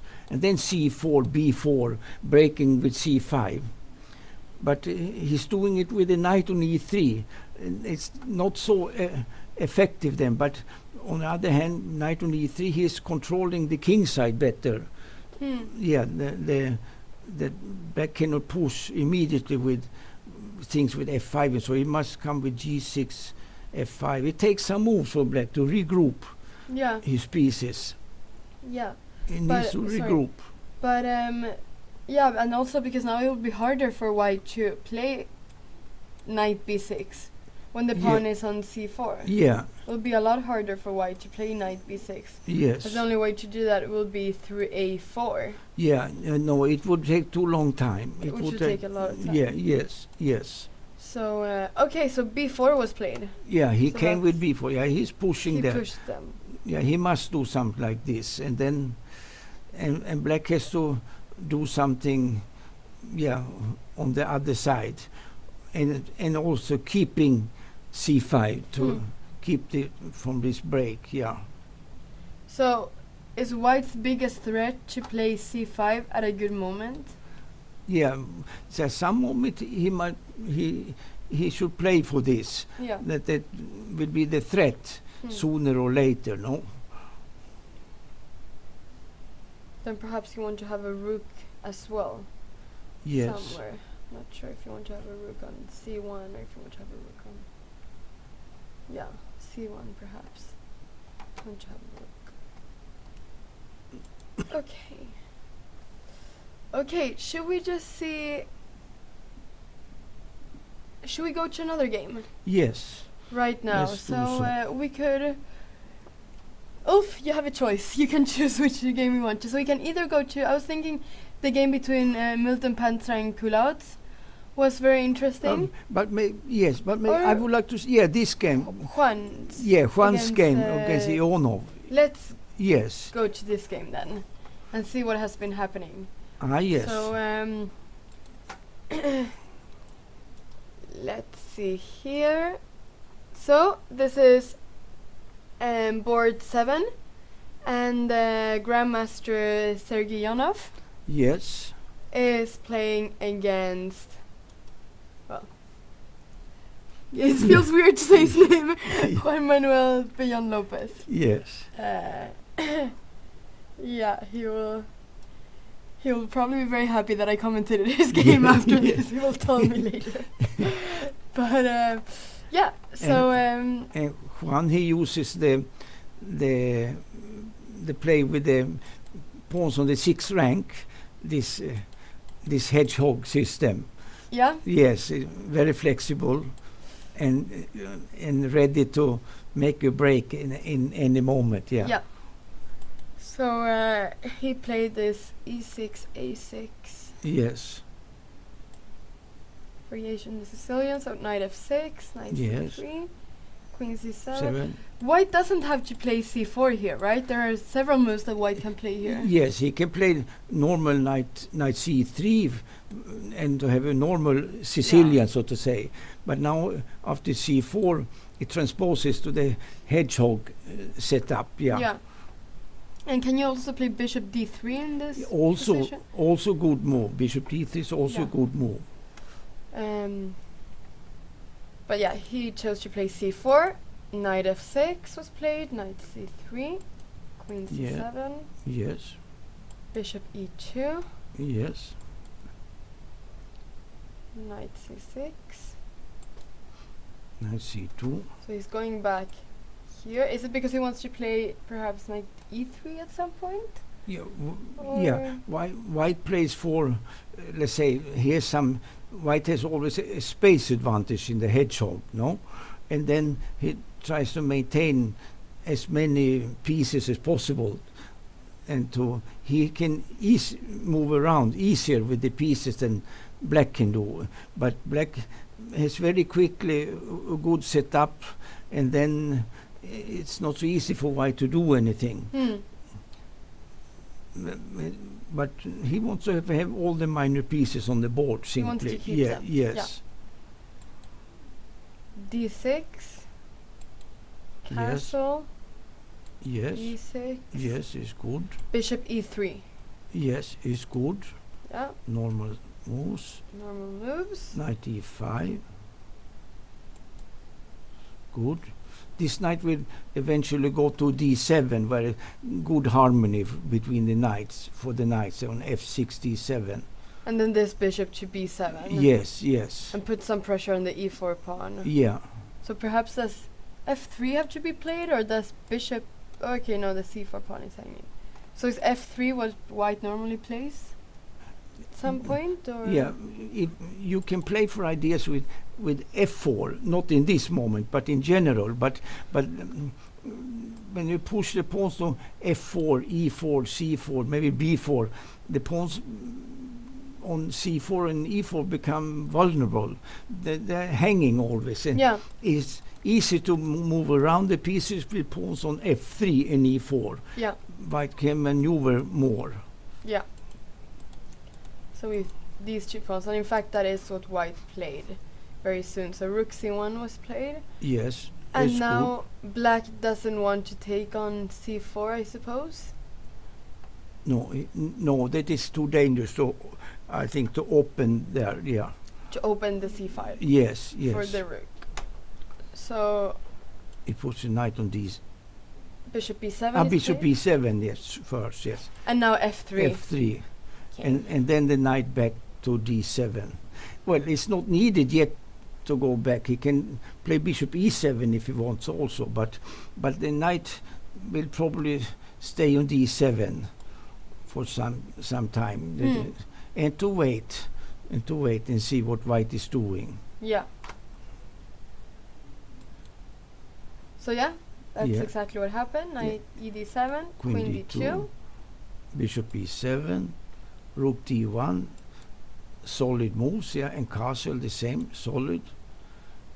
Knight D4. Yeah, now he's back on D4 because no knight exchange. Oh yeah. But black also doesn't mind to have all the minor pieces on the board. It is it's a solid position for black. Yeah, so we can see that before the knight was on c6 and it went to e5 and now it went to d7. Yes. So Rook c8, rook a c8. rook Good, ac8. good, yes. Bishop f1, also good. Queen b8. Yeah, good. Everything good. This is very normal to Yeah. place first the rook on c8 and then hide Yeah. the queen on b8. Yes. And one day maybe you can break with d5 or b5. Yeah. Yeah, White has to be aware of that, and to take precautions about that. These He two cannot moves. play unsolid moves. He must play solid moves. Then it's not so dangerous. This break d5, let's say, when he puts up the pieces well. White played king h1. Yeah, it's also a good move, I would say.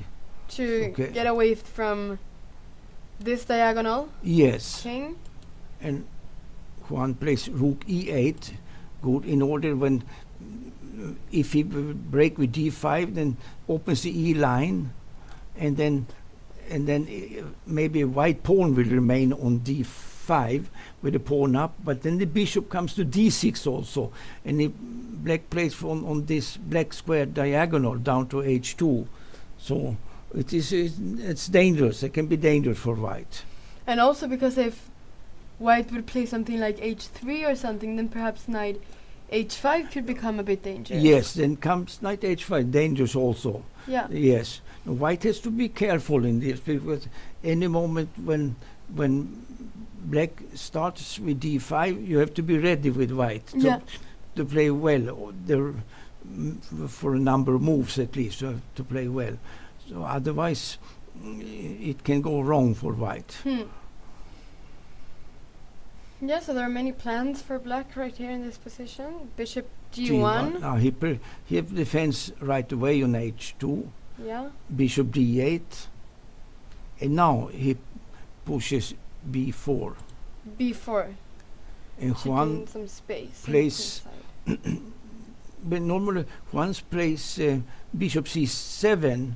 The question is if one should have it on c7 or on e7.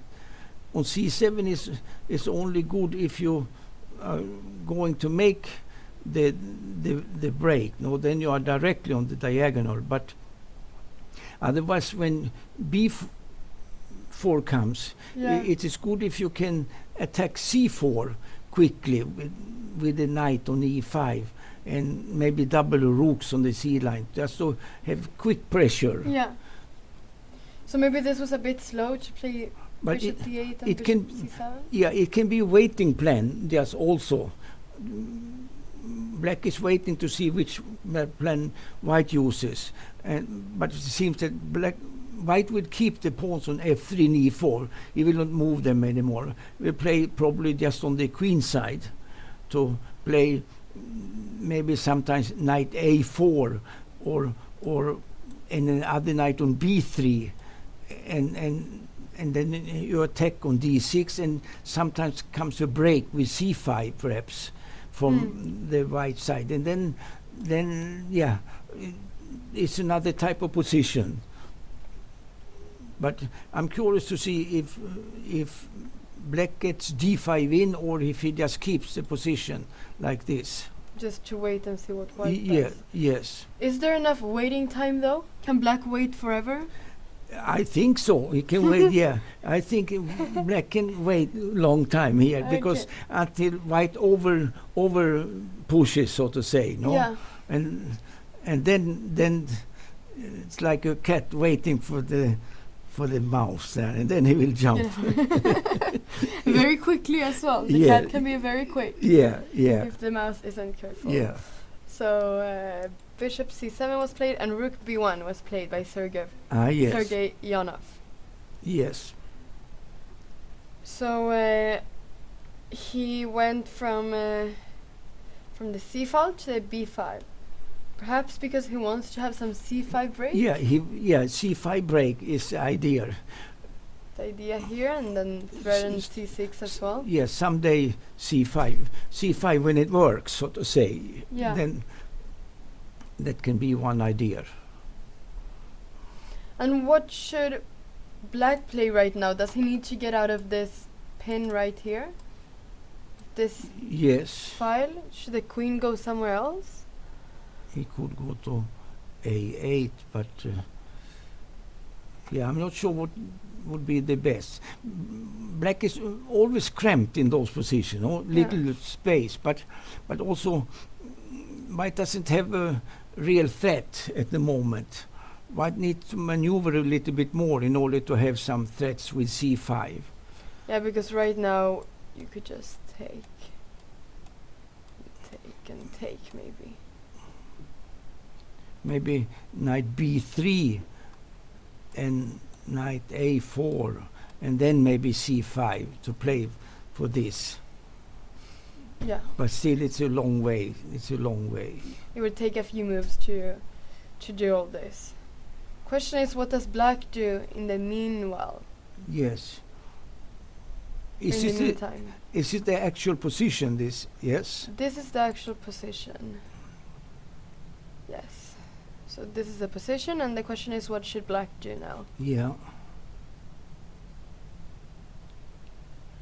So he already made a move. He played knight E5. Knight E5, yes, yes. So he's going back.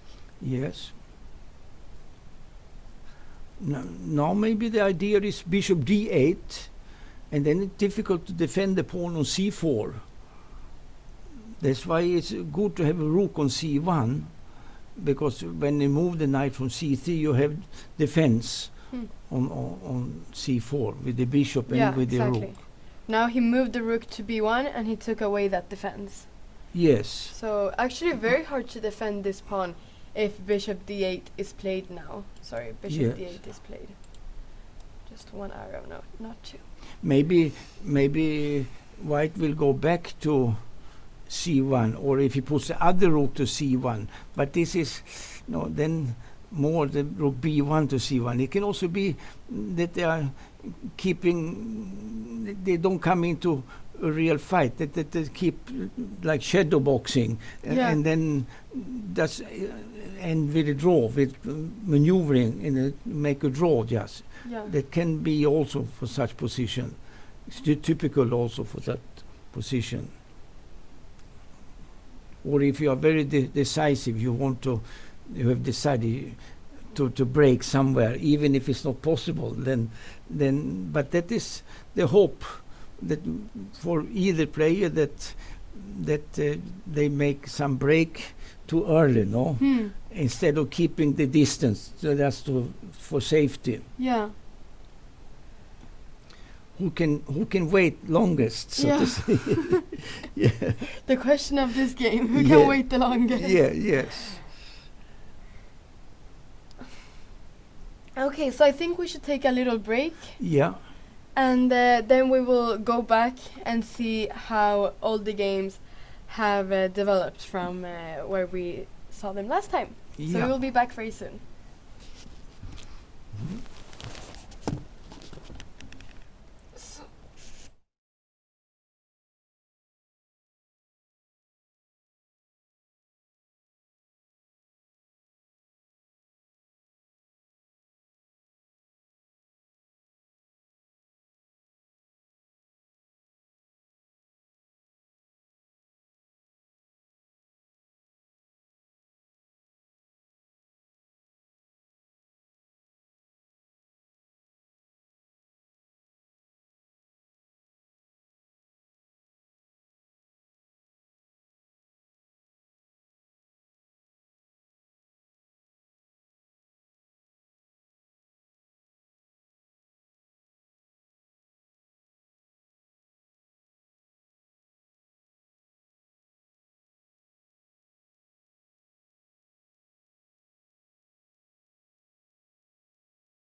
Ja, sådär.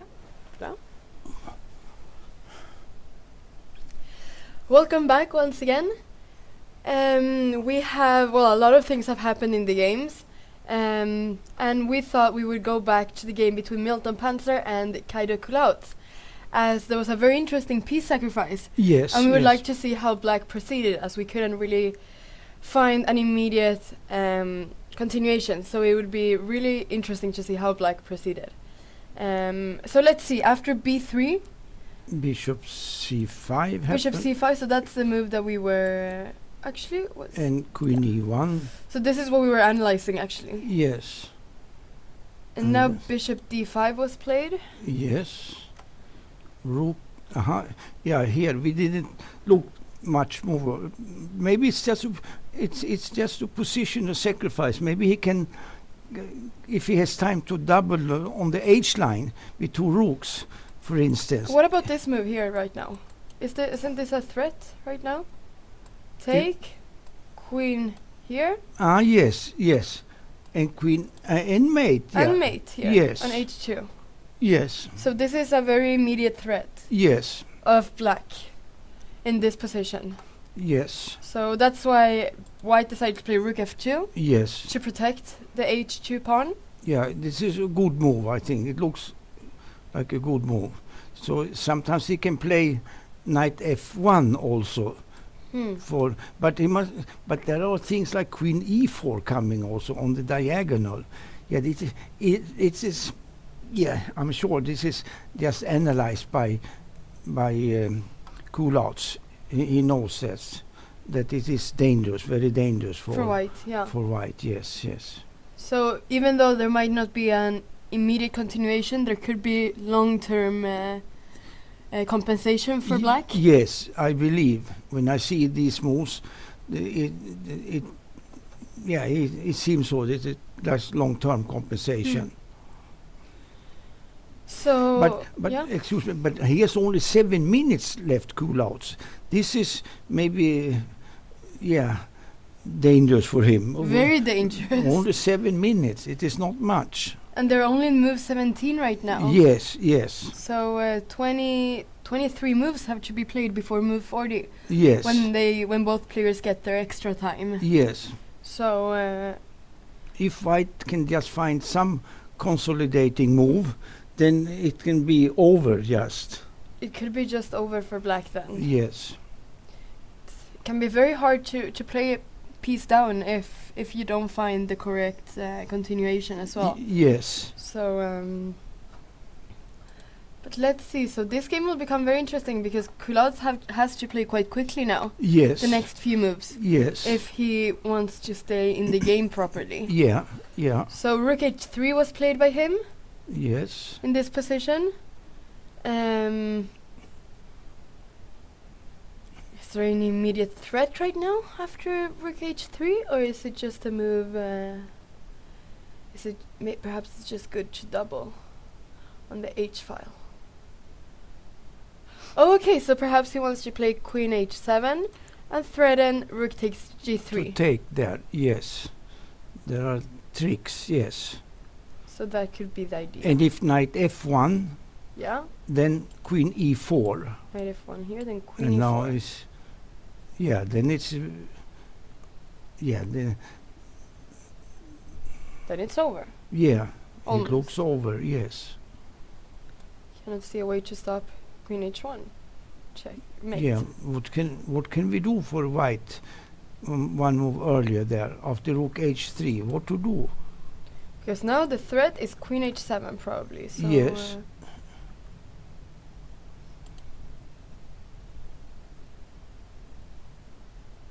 It's not easy for White either. No, it's... Okay, but... Oh, yeah. So, what can we do here? Can you maybe play Rook E2 to defend G3 with the Queen? Maybe so. Yes, yes. Could that be an idea, perhaps? That is possible.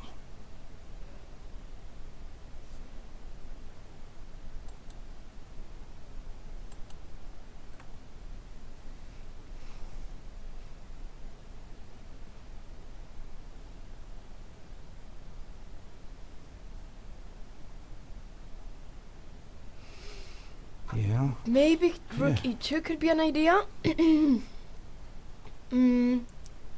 Okay, so let's say that white would play rook Yes. e2. Then how does black continue?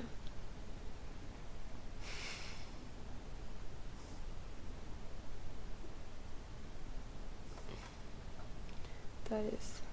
Now the rook on e2 is also defending on e3. Yes. So... yeah, this is looks like the way to defend. yeah.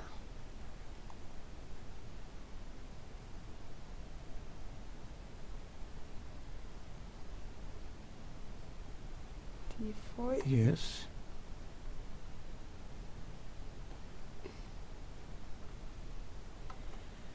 Let's see. Okay, so what could be played here? Actually, could a move like bishop d4 be played?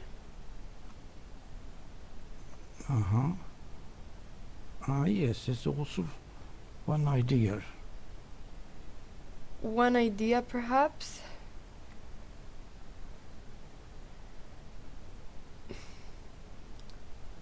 Yeah, because the idea is that after bishop d4, the rook is threatened here. Yeah. And black cannot take on d4 because queen takes d4. Yes. And the rook is hanging on a1. Yeah, maybe such moves, yes. But I'm not sure if... Not sure what happens after... Oh, and also the idea is that if rook b1, then... Actually, let's just see this very quickly. The idea was that if rook b1, then this is not possible either. Or the rook b1 is not possible because bishop takes c4. Yes, that is true, yes. Yeah, so what can we do here for white? But perhaps... What should he play? Let's... Because of bishop b2... Yeah, maybe bishop b2, yes, to try Maybe. such a move. Ah, but you know, perhaps after bishop e2, can you take here? Knight takes. Oh, sorry, I was thinking that I was thinking that that this bishop was still here and we could play queen here. Ah, yes. But of course that's not possible. Yes. Someone in the chat is also asking if knight b2 would be a possibility here in this position. Yeah. And of course it would probably be a possibility too, but then at least the e5 pawn is hanging. Yeah, yeah. So that is something to take into account.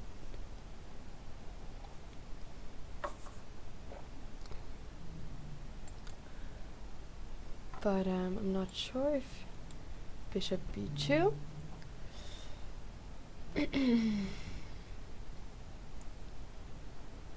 Maybe this just holds the position.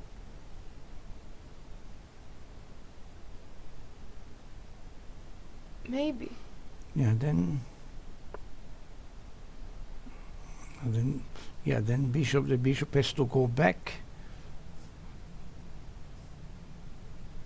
to a7 in order to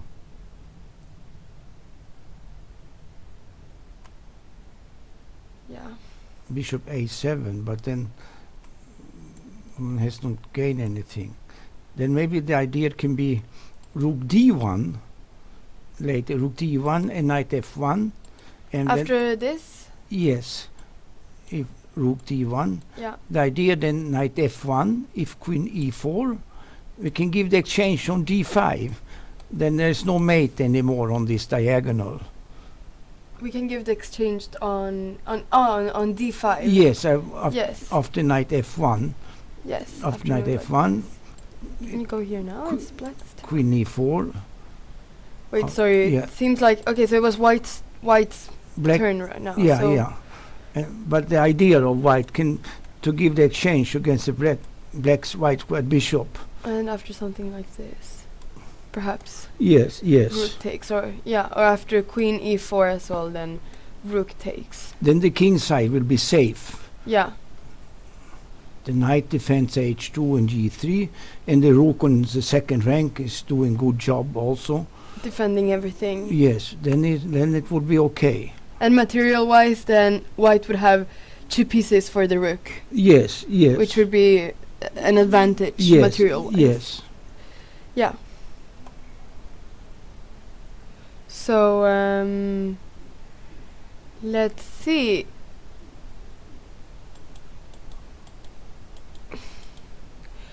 Perhaps some moves have been played. So yeah, rook h3, queen e2 was played. He played queen e2. He wanted to exchange queens. Of course, he wants to do that when he's a piece up. Yeah. And there is attack. Or there could potentially be attack. And but now that you proposed queen h7 before, yeah, that is looks dangerous. Yeah. Queen h7. What to? Let's see this move. That is to take on g3. Perhaps queen g5. You can take queen g4. there. Maybe queen g4. Yes. Yeah. You are right. Yes. Queen g4, and then he's defending g3 as well. Yes. So. Yeah. Then white is okay. Then. Queen e2 was a good move then, because it's stopping queen h7 as well. Yes. And now it will take some time for black to organize his pieces to be able to play. Yes. Okay, maybe he can play queen h5, because he played queen g6. He played there. He went there, but maybe the threat now is to play queen h5. Yes. But then we have knight f1, because the queen cannot reach e4. Exactly, yeah. So after queen h5, then perhaps the knight could go to f1, because like Ulf said, we don't have queen e4 anymore, which was the big problem with knight f1 all the time. So and this is because we don't have the queen on h7 anymore. We have it on h5 instead. Yeah. And okay, if white can play knight f1 and consolidate his position with the knight, then it can be hard for black to. Yeah, then maybe there is no attack anymore. Yeah. When knight f1 is possible to play in one moment. But now, for instance, to develop bishop a3 or bishop b2 can be one idea. Yeah, white can try to play bishop a3 to develop and change some pieces as well. Yeah. Which is typically good when you're piece up. So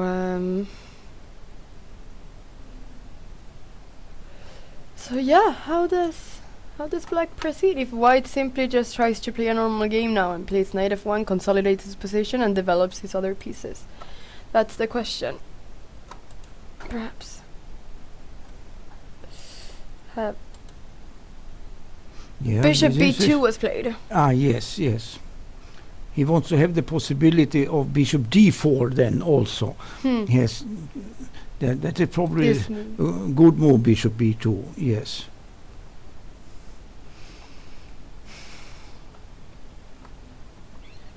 Placing his bishop on this diagonal. He only needs to be careful anytime there could be some sort of tactical motive with the rook on b8, but right now there isn't really anything, so just have that in mind. But this seems to be quite solid for white now. Yes, I think so too. And then in that case, if he doesn't have a clear plan now to get the rook in play, and then it's just a lost position. It's just a piece down for nothing. Yeah, in that case. Definitely. Let's see if he has played anything. He doesn't seem to. So maybe we should go to board 1. Yes. Because we heard that there were many interesting things happening in this game. So let's see what we have missed since last time we were here. So let's go to the position we had before and see what has been happening. So G4 was played, knight D2 was played. This is what we saw before, and knight takes G3. Yes. F takes G3 and bishop D6. Yeah. And castle. Yeah. So this is what perhaps the position we had last time. Yes. He played B5. Oh, that is interesting too. But B5 was played. White will open the game with E4 one moment. Well, he played E4 right now, but maybe he can even take on D5 and play. He took on D5. He took on D5 first. Yes, good. And then to play for E4. Yeah. Yes. So, this move, what do you think about this? Because we were saying that perhaps black wanted to play long castle at some point, but this move makes it more difficult for the black king to castle queenside. Yes. So, interesting choice by Orchidal to play Interesting was there, instead of B5, also F5. Yeah. But maybe there will be a piece sacrifice in one moment playing for E4. Maybe it's possible in one moment. I don't know exactly how, but or if one takes first on D5 and then E4. I'm not sure, but black has to count with that, because if bishop D3, knight F6, then he consolidates with knight F6 like this. Yeah. So maybe white should try to see if there is any sort of, any type of sacrifice here. Something like this, yes. I'm not sure, but perhaps if you could get in, I don't know, if this could be somehow dangerous. Yes, true. Entering with the queen, now bishop E7 has to be played, and bishop C4 maybe, or maybe knight takes E4, also possible. Many moves, and this could be quite dangerous for black, maybe. Yes. Yeah, many moves can be played here. Bishop C4 and knight takes here as well, as we said. This pawn is protected. So maybe it was too dangerous. This, so B5. Maybe B5 is the best move. I don't know this. Very important to calculate this piece sacrifices with E4. Yeah. When the king is still in the center. But now in the game, B5 was played. And takes on D5. Yeah. B5. Well, does he have any ideas to perhaps play B4 as well at some point, or? Yeah. Yes, white has to capture on D5. And then to play and he took with the E-pawn. And now E4. He must do this, yeah. And then he's in time with B4. Maybe that was good timing for black, but still, this white has to play like this. He had to do like this. And there, knight A4. Yes. Knight B6 comes a little bit forced. They must change the pieces, some pieces there.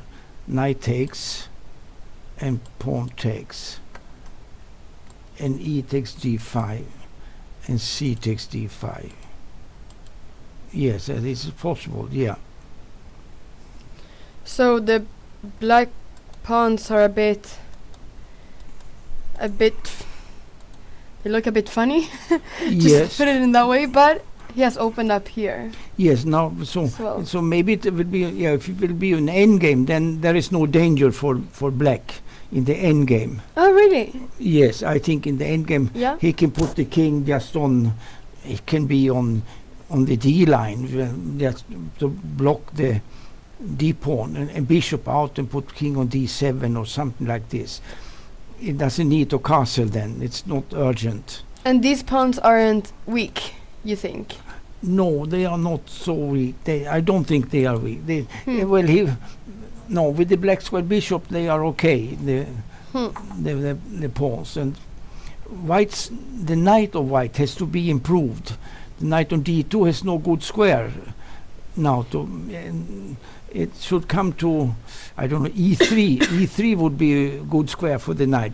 This knight here on E3. To come to F5 and to attack D5. Two possibilities there. Yeah.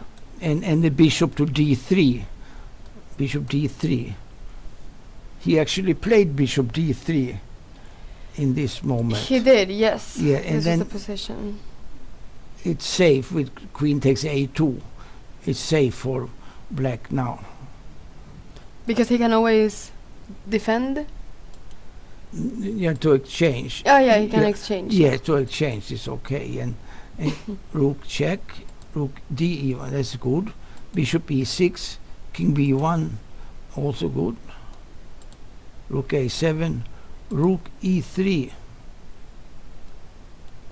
Rook e... yeah, he defends the pawn there, it is good, yeah. Well, this pawn has been hanging the whole time. Yes, yes. So black has decided to not do anything about the g3 pawn. Yeah, because it would take too much time. Yes. Maybe to take it and reorganize his pieces after that. And it's not dangerous if black will, let's say, castles king side and tries to put rook on a8. White can just play knight to b3. There is not even a check in the position. White is safe there. Protecting the a1 check. Yes. And it's very hard to eliminate this knight on b3 as well. Yes. So, okay, maybe some bishop d7 and bishop a4 could be played, but still quite hard to... Would take some time to eliminate this knight. He played... What did he do? Let's see, rook e3, rook e7 was played. Yeah, rook e1. Yeah. And then there was something... So let's update the position. Yeah. Several moves have been played. They're playing very quickly right now. Yes. King d8 was played now. Bishop b5. Bishop f5 check. Yeah, it's good. King 8. I also put the king on b3. That is okay also. But white has... The bad piece is the knight. This knight here. Yeah, and then black is good. As long as this knight is a bad piece, black is always good then. No, yeah, because this knight, especially if the king is on b3, this knight doesn't have any way to go. Even if it goes to b1, it can't go to c3 nor a3. Yes. From f1, it can't really go anywhere either. And of course, f3 is not possible. So this knight really is not doing much in the game right now. No. Besides perhaps preventing black from playing bishop e4 Yeah. or a move like that. Yes.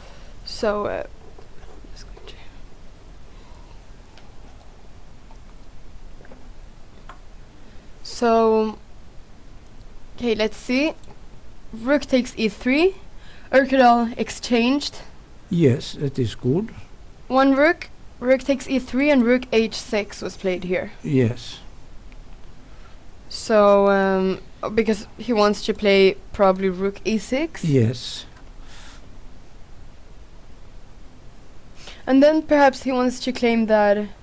Yeah, how would the endgame be? The two bishops, would they be stronger than bishop and knight? Yes, Yes. it is better because the g pawns are weak, both of them. Exactly, yeah. G2 and g3 are weak. Yeah. For instance, if you defend the g3 pawn with knight f1, Yeah. then the bishop e4 is coming and taking on g2. Yeah, because this bishop cannot defend the g2 pawn there. No.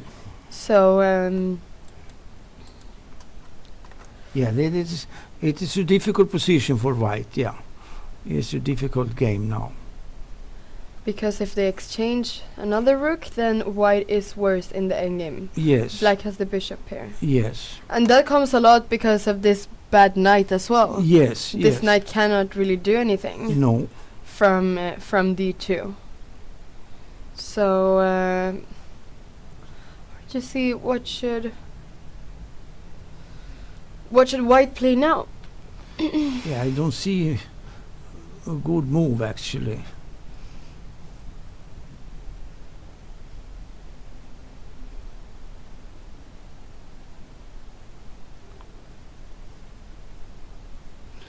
So how did this...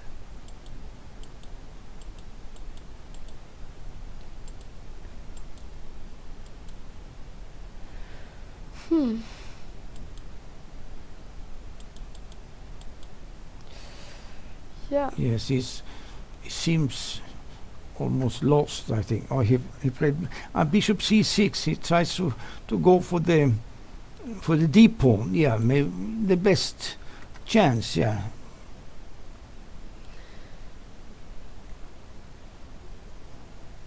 Okay, but what happens now after... If black would play now rook e6?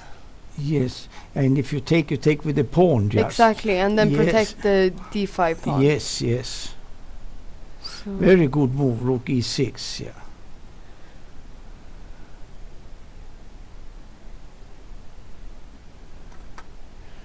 what should white play now? Okay, can white somehow move this rook somewhere else? But then maybe rook e2 is coming. Yes. Oh, so what about knight f1 here? Uh-huh. Then maybe bishop e4. And then I want to take on... Oh, sorry. Yeah. Bishop e4.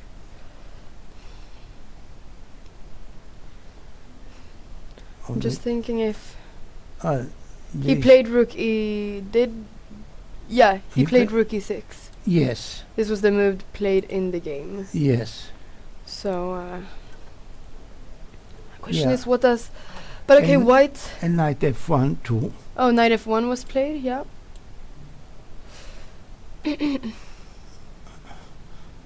No. Does he go? Bishop e4. So this is exactly as we guessed it. Yes. The position we thought they would have. Yeah. So, question is now what... Yes, I believe this is hopeless, this endgame now. It's one pawn down, plus the white pawns are weak, all of them, and black has so good play with bishop here, and the rook is good. Everything is good for black here. Yeah.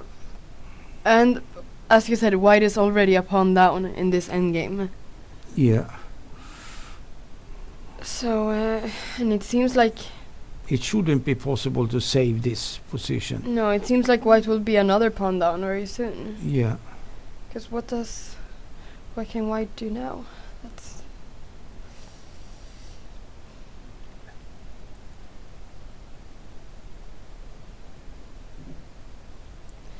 That's the question. What should white do now?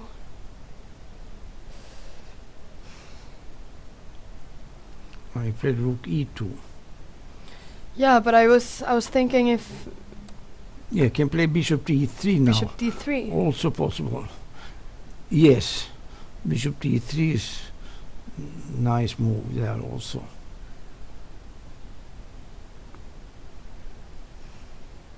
Bishop d3 seems quite strong.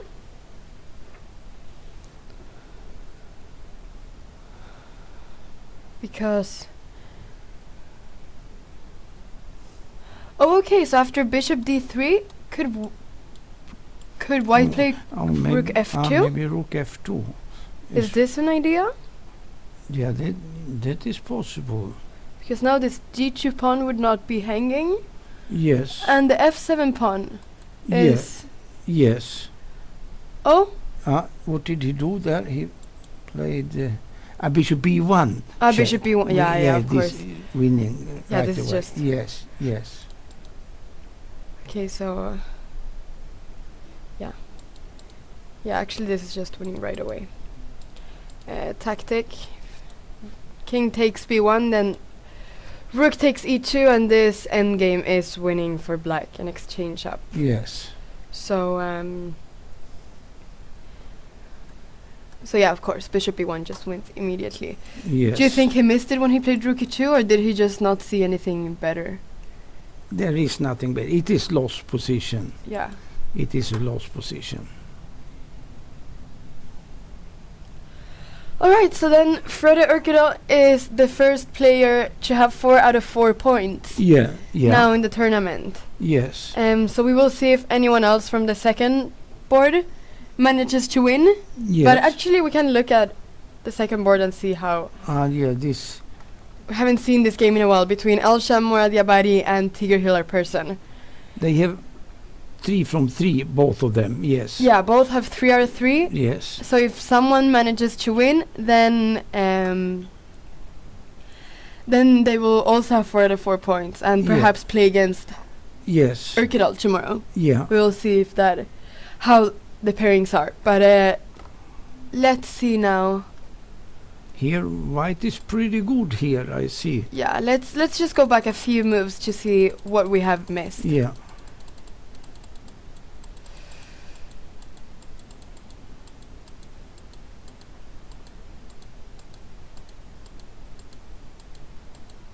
Okay, so this position, yes. This is where we were. C3, castles, and A4. This have rook E8, normal A5, rook B8, normal, knight F1, and B5 now.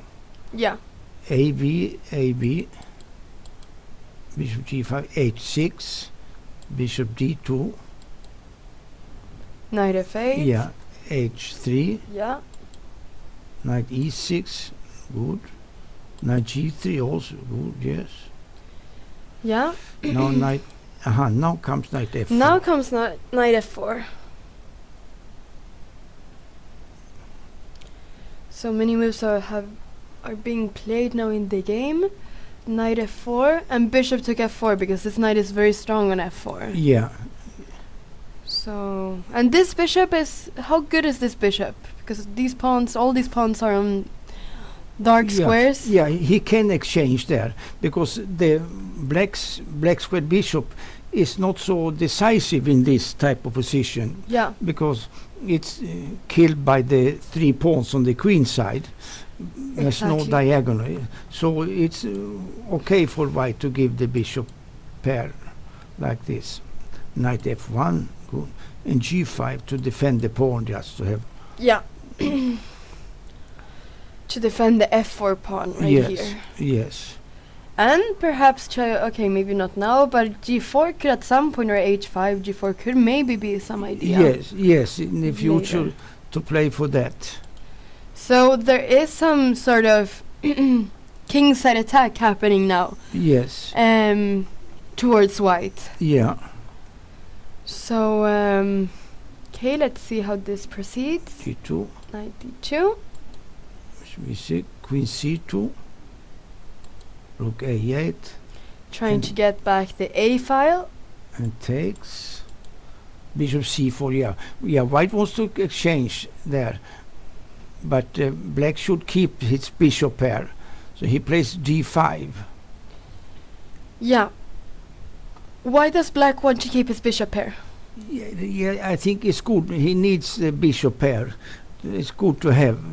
It's good, the bishop pair for the future. Here. But he has to do something. Otherwise, as compensation for the weakness H6, G5, A4, for this, then it's good to have a bishop on white squares, I would say. Yeah. As we can see, all these pawns are on dark squares as well. Yes. Kind of killing a little bit this. Yeah. G7 bishop. Yes. Especially because it's blocked as well in the center. So this light square bishop has a lot of different squares to go to. Yeah. So he played D5. Yeah, D5. D5. I didn't really understand bishop D5 what was happening there. So D5 was played? He did, and knight takes, yes. Opening up for his pieces a bit. Yes. So and bishop D3 back. Bishop D3. He wants to play bishop F5 now. And change the bishop. Yes. Knight E7, preventing.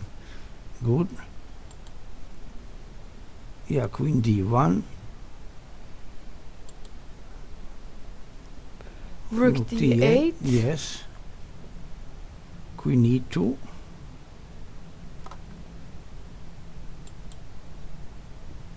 And C5, to break this chain of pawns there, the white chain. I have a question here. Why did... Okay, so black decided to go to D8 because he wants to play C5 at some point. Yes. And open up the D file maybe. Yeah. Okay, yeah. That makes a lot of sense. Okay. So rook d8, queen e2, and now c5. Yes. Precisely. And white takes on c5. This is good. Yes. With the queen. And now then he played knight. No, not bishop c2. Yes, bishop c2. Some point he wants to maybe. He wants to play knight b3. Knight b3. And to jump to d4 with the knight. That is some idea. The knight would be very strong on d4. Yes. As it's also supported by the other knight, so it would be very hard to eliminate the knight on d4. Yeah.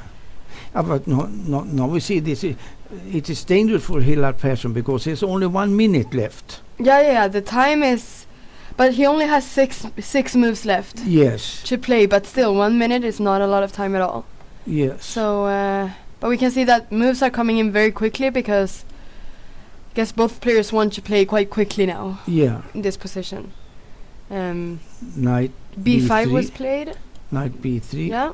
Queen c4 is good. Changing queens when this time pressure so is good. It makes it easier to move later on for him. Again, make the moves quickly.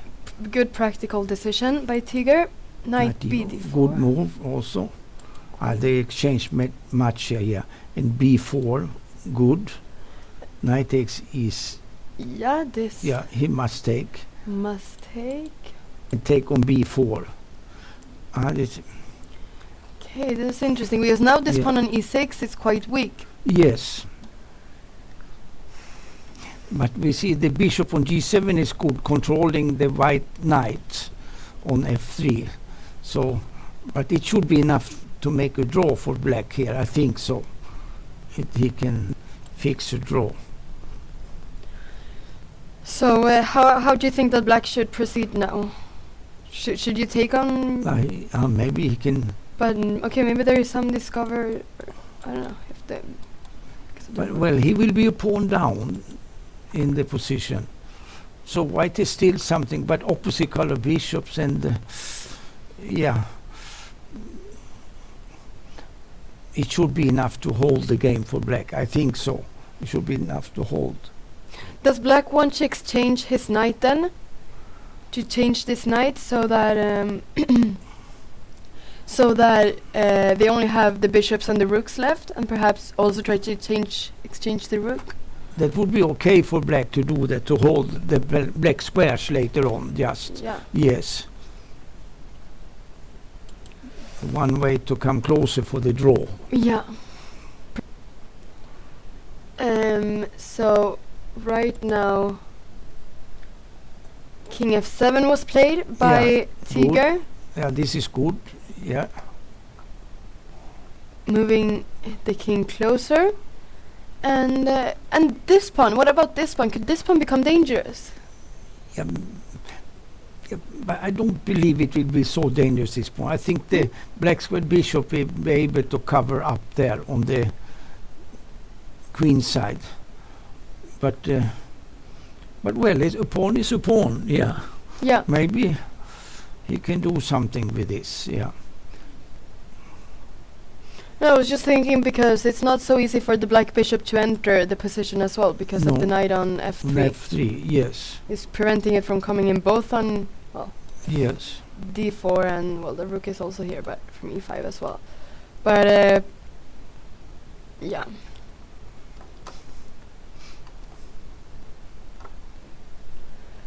So let's see what white decides to do here.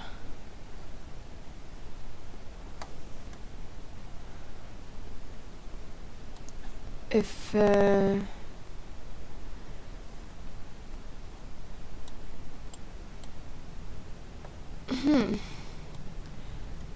knight can also come here to d5. Yes. Perhaps. Yes. The knight comes into play. Yes. Yeah, and then also stopping a bit the also stopping the b pawn from pushing. Yes.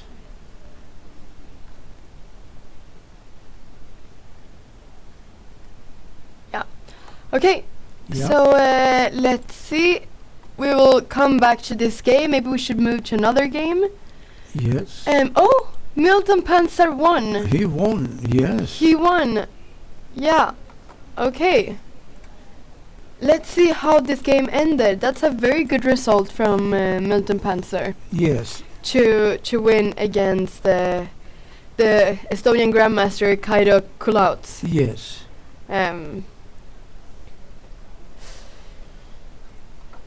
No, yeah, of course, that's a very good result from the Swedish junior, Yes. who is now on 3.5 points out of 4. Yeah. But let's see the last few moves that were made in this game. So we saw Queen G6. Yes. And then bishop there. And King E7. He wants to play rook H8. Yeah. And then bishop D4. Good. Good move, trying to exchange the bishop. Yes. Has to do it. Bishop takes D4. Rook to H. And now knight F1. Yeah. And this is the strong knight now. No, it's not possible to anything. The black position, the white position is defense is like a rock. Yeah. Cannot touch him anymore. Yes. Very hard to see how black can have any attack now with the knight on F1. Yeah, yeah. Just both preventing any sacrifice on H2 somehow, but also most importantly preventing rook takes H3, Yes. which would have been catastrophic after rook H1. Yes, yes. So very strong move, knight F1, and then C5 was played. Yes. Just trying somehow to open up the position in any way, but Yeah. Play simply so. Yes. bishop F3 is possible now. Queen C2. And now he exchanged his queens. Yeah. Because, but it's resignable. He can resign. If he doesn't Yeah. exchange queens, then queen takes C5 Oh yeah, check. yeah. Queen takes C5. And white will have the attack also, and Yeah. piece up. Yeah. But this, Now it's really time to resign the game. Yes. yeah.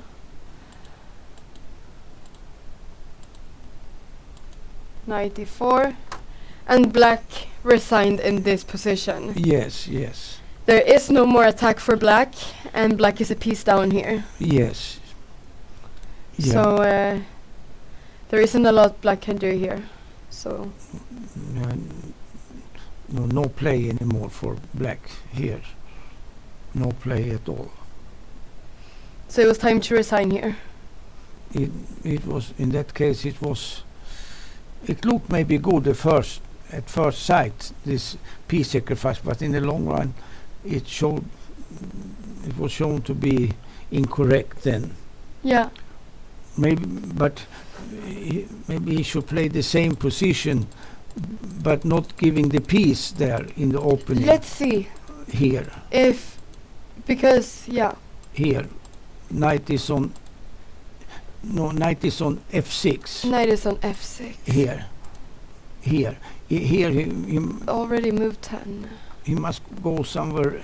No, let me see, on knight G4. Yeah, like See what has been. H5, F3. He must try to catch the e-pawn, but he doesn't do that. He cannot get the e-pawn. Yeah.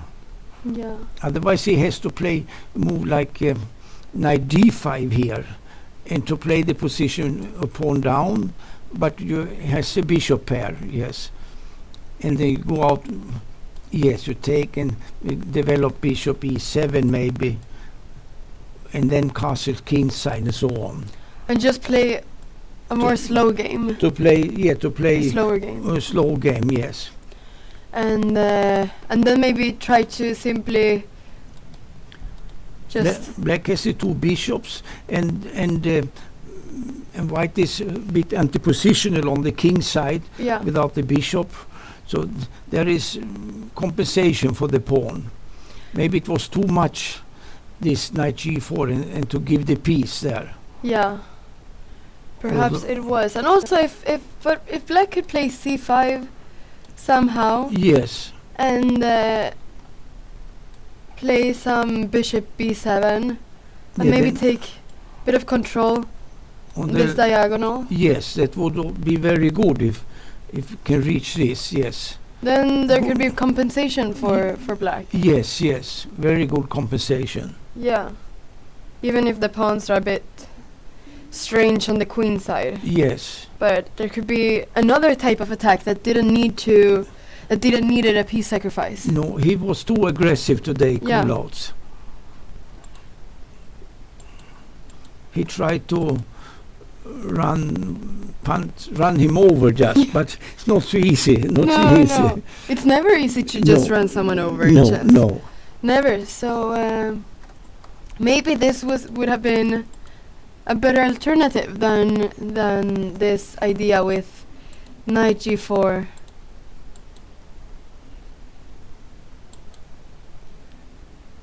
Knight takes. Yes. H5, because now after f3 it's also, I mean, if black plays knight h6, yeah, then he should try this then, if the sacrifice is when it is in fear. Then he has to play this, but then when we go back a little bit, then it's better to have the knight on d5, and then on h6, for instance. He should have chosen knight d5 in that position. Instead of doing this maneuver with knight h6. Yes. But he was probably convinced that it was very strong, or maybe that white would not see how to play, but white played well and punished him well. Yeah. Okay, so a good game by Milton, a good result for Milton. Yeah. To win against such a strong player. Let's see. There is someone in the chat saying that. Blomqvist might be winning, so let's see how this is looking. This is looking very different from when we saw the position last time. Yes. And board 7 between Sergei Yanov and Juan Manuel Villalopez, they made a draw. So we can see after what happened there. But let's just see this live game between Blomqvist and Erlend Mikkelsen. So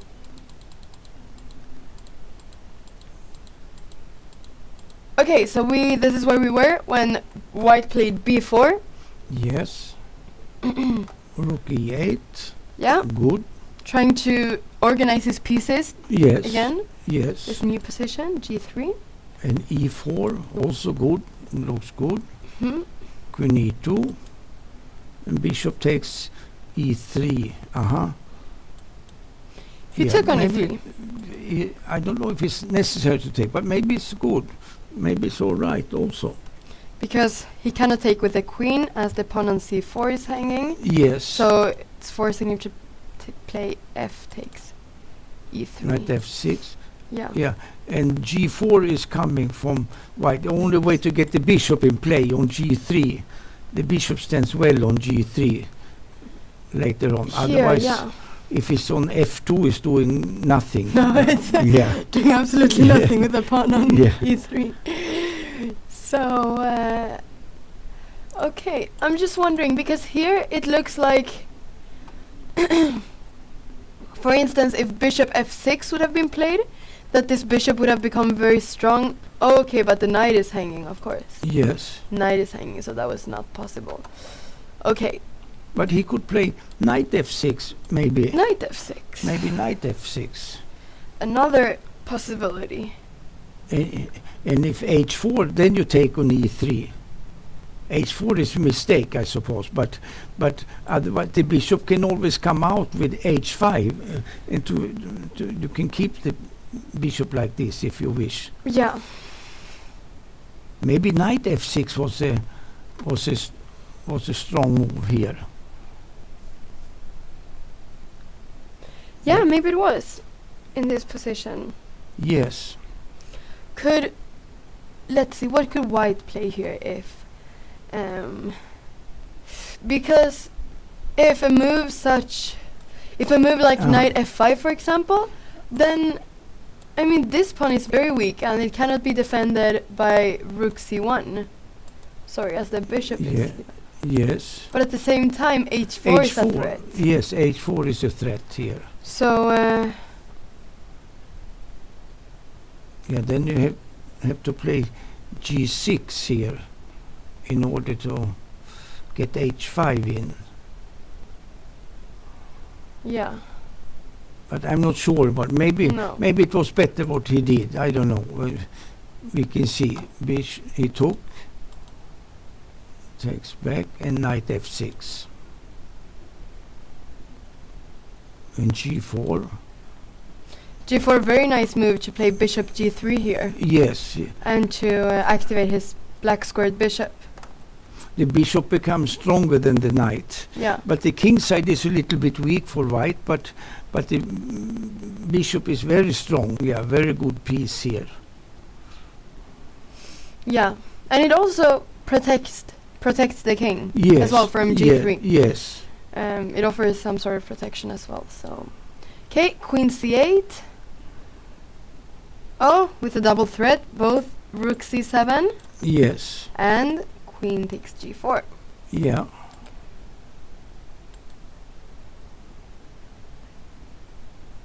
So he played bishop g3, attacking the d6 pawn. Yes.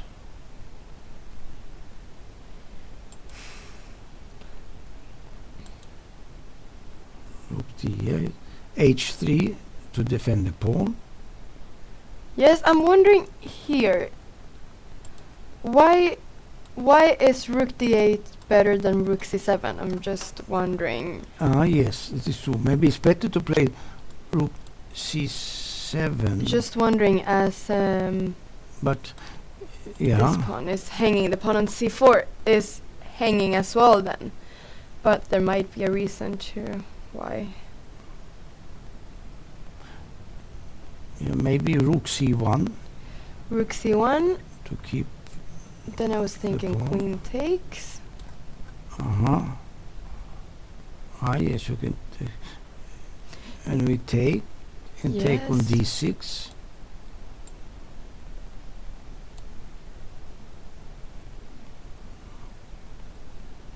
Yeah, actually someone here is saying that perhaps the reason why rook c7 was not played is because of c5 here. C5, yes.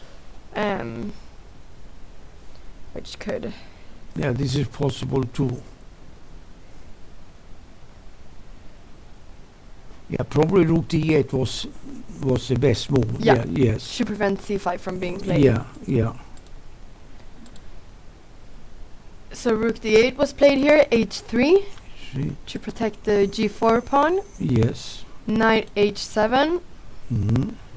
Very nice to come into g5. Yes. Yeah.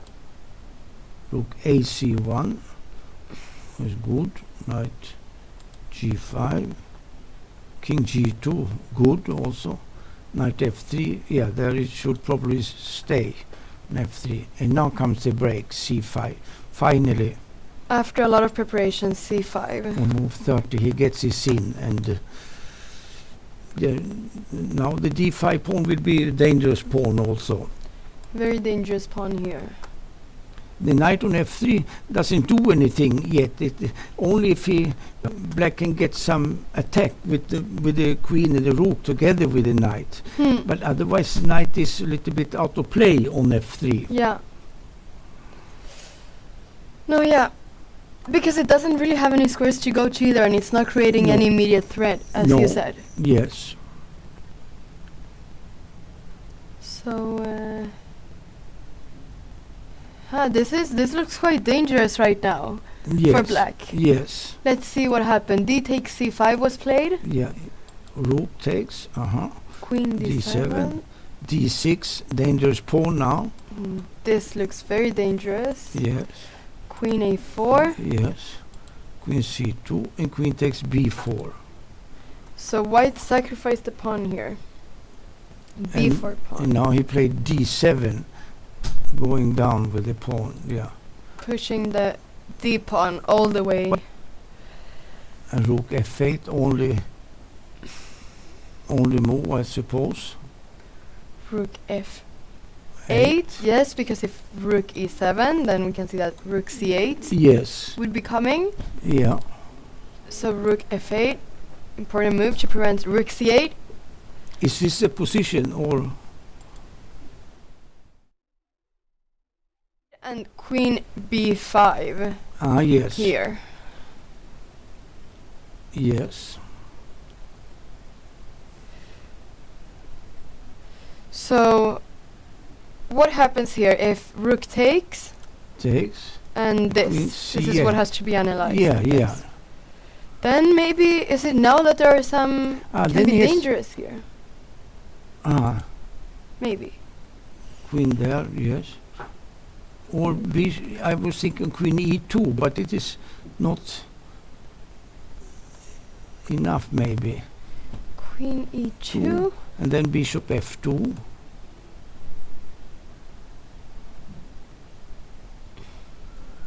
But then the rook is hanging, but then queen... let's look at this variation. Yes. So, king cannot move anywhere, because if... otherwise we take the rook with check, if he does so. So, bishop f2 is the only move here.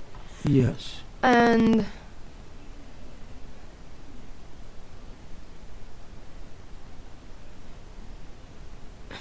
but yeah, this looks... not sure. So, if queen takes... and take the rook on d8. Yeah, someone is asking what happens after knight h4, but I think that after king g3. King g3. Then queen f3 check. Then there's queen f3. Oh la la. Yes. That's a good way to yeah. Yeah. So here there is actually knight h4. I missed queen f3 after king g3. But, okay. Yeah, he has... yeah, lucky... the Brown was saying, lucky dog. Yeah. He says. Yeah. It's good that we have the chat here and we get recommendations from people. So, but what happens here? Oh, and then... okay, but after... oh, then we take on d1, of course, with check. Yes. So...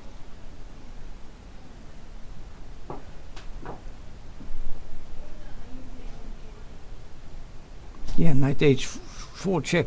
Tremendous move, yeah. Yeah. Tremendous move in this position. Yes, we can see that if king here, then there is queen f3 check. King here, there is mate, and if king here, we take the bishop with the check, and then this looks absolutely... it will be mate. It will be mate. Yes. Yes. So... let's see if any move has been played. So this was a very interesting move, this queen b5, to have this queen e2 check. Yes. Very important move, actually. Yeah, because otherwise it looks very, very, very difficult for... yeah. Oh, actually there have been some moves that have been played, I think. Rook c5 was played. Queen b4. Going back to b4. Rook c to d5. There, yeah. And rook c to d5. He wants maybe, I wonder if he wants to win exchange with bishop c7, or he just wants to have the initiative by doubling like this and to keep the position. Yeah. And wait with bishop c7 till the right moment to win exchange. Yeah. But yeah, we can see, because we can see here that after bishop c7 we would win an exchange. Yes. So 3 moves left before the time control move 40. They have... so... he played something there.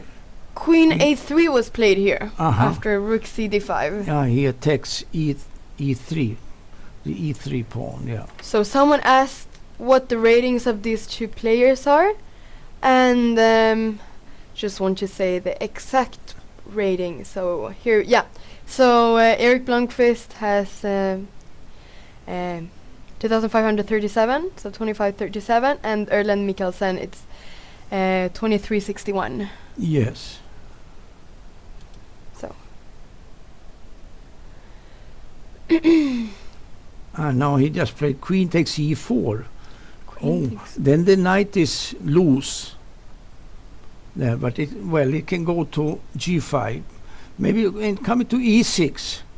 Yeah, it's doing better job there than on f3, where it's out of play. Yeah, here at least it's And there protecting is the... defending against the d pawn as well. Yeah. Yeah, that is better. This is the move that was played, knight g5. And the queen must go. But still, white has a better game here because the pawn on d7 is very strong. It's incredibly strong, and also his pieces are quite active Yes. compared to these two rooks. Yes, they are. It's a passive, very passive. Yeah. So, very interesting now because both players have to play quite quickly. Yes. So let's follow this game until move 40 and see how it proceeds. Yeah. This next couple of moves. Queen d3 was played here. Uh-huh.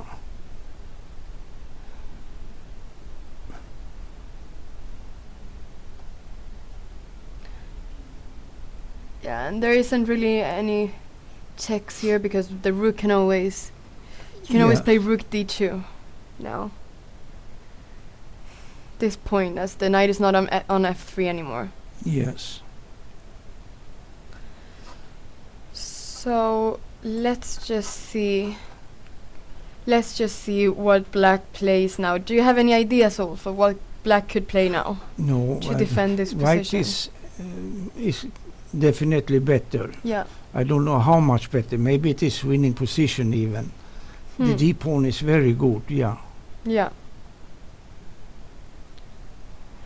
So let's continue to follow this game for a couple more minutes and see what happens here.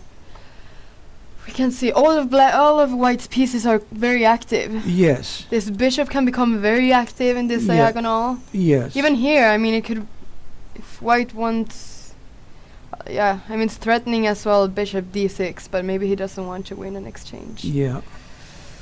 Just wants to have the initiative. So they're now moved 39. Move 40 is the time control. So white only has one more move to play. Yes. Before the time control. Yeah. And black has 2 moves left to play. Yes. Has 30 seconds left now on the clock. So interesting to see what Erlend Mikkelsen decides to do now. Yeah.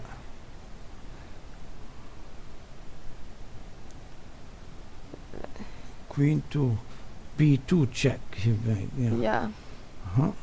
I was going to say that many times when you have little time, you try to play checks.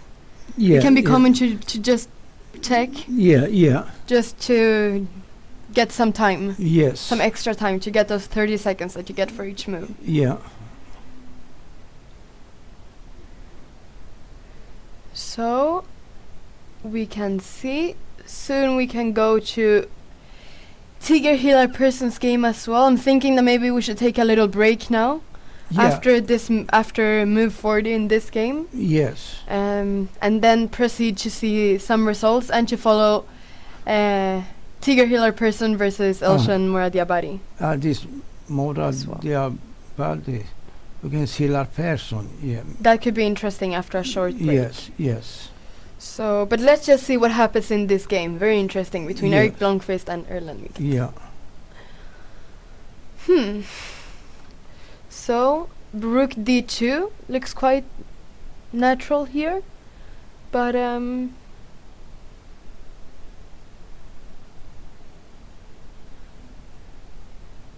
yeah, that's what was played as well. Rook d2 was played, and queen f6. Played very quickly by Erlend. This he wants to have queen to f3. Yeah, good way to. Well, he's fighting a little bit, but white can play queen f5, rook. Yeah. But maybe he wants to play queen c6 is a move. Maybe this is the idea. Queen c6. And get some sort of pressure on this diagonal right here. Yeah. The Norwegian player has many lives. Yeah. Not easy to... No. But e4... Fighting fighting well, the Norwegian player. E4 could also be an idea to stop the queen from Yes. to block the queen. But maybe if he gets knight to e6, then he's holding the d pawn and he doesn't lose exchange right away because it covers c7. If that could be something that's true. So to play for. So 96. Wait, sorry, 96. Yes. Is probably what black wants to do with his knight. Yes. Soon, but this was interesting to get some sort of play. But what about rook f2 here? Then queen c6. Oh yeah, then queen c6, threatening rook takes d7. Yes.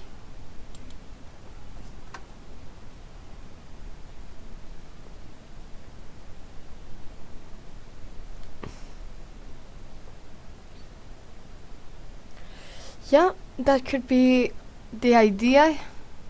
Now we can see that they will probably, both players will probably think some time maybe because they're now both on move 40, so they will get their extra time. Yeah.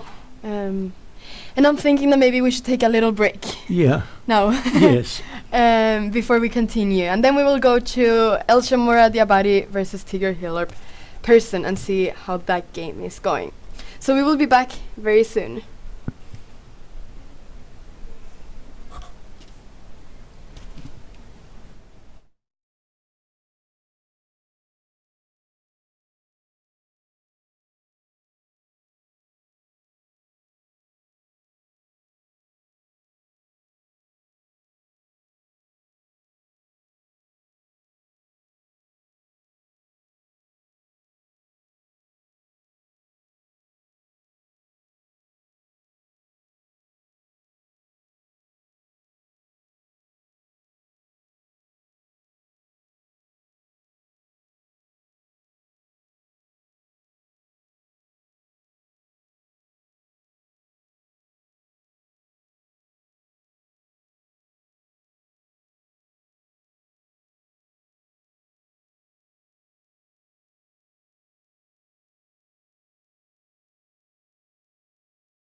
Welcome back. Let's continue with following Tiger Healer Person's game. Yes. So El Shamora Diabari against Tiger Healer Person, which is board number 2. Very interesting game, as both of these players are on 3 points. So they are playing live right now. We can see that many games have finished, but let's just see what has been happening here, because many moves were played after we ended this game. So we have seen all this. Yes. We saw all this. Take b4, take e6, and take b4. King. Yeah. Knight f5. Bishop. Yes. Oh. Good. Also stopping b6 from being played. Yeah. Knight check. So now they will not be able to enter the different colored bishop. No. This exchange was probably a bit favorable for white to get this, to change the knight for the bishop there. Yes, because with the bishop and the b5 pawn, he can have later the pawn on b3, defending the bishop on c4 later on, and the b pawn can be dangerous, more dangerous than the majority for black on the king side. This majority is not dangerous, not yet anyway. Did Tiger have to take on e5? Yeah, that's a good question. Maybe it's not needed to take there. Yeah. But he took, but yeah, maybe one should move the king. Question is where then?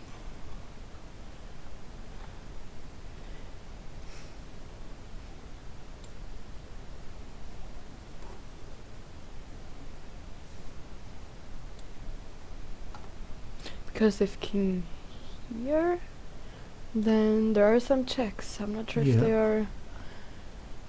if they are how dangerous that is for black, but at least there are some checks here. That.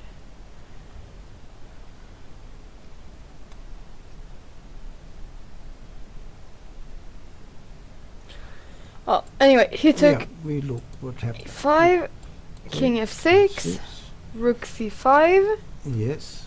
Knight d4. Trying to play the rook c6. Maybe. Yes. Could be a possibility. Knight d4. Knight d4. Bishop c4. Oh yeah, so knight d4. Stopping rook c6. And then, yes. Rook d8. Yes. Rook c7. And he played rook d6 against that. Rook d6. Yeah, to stop the b pawn. Yeah.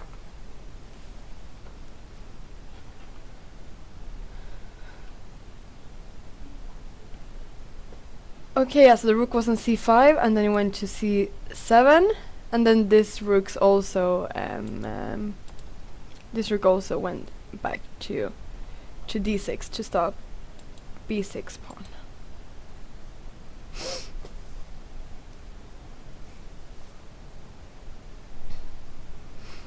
So, how is this position? Yeah, this is. I wonder if white can press black in this or not, or if it is drawers. Yeah. How to be able to push the pawn, if it's possible to push with b6 to get, not now but later on. How is the idea to get that in? Only with rook on the A line maybe, and rook a6. Yeah, could be one idea. Could this be one idea maybe? Yes. To play. Or if we should play first rook h7 maybe. Yeah. To provoke the king. king has to go back to defend. If knight bishop d3, then knight f5 is this is not good. But now, now we play rook a7. And now rook a7. Yeah, if that can be something, or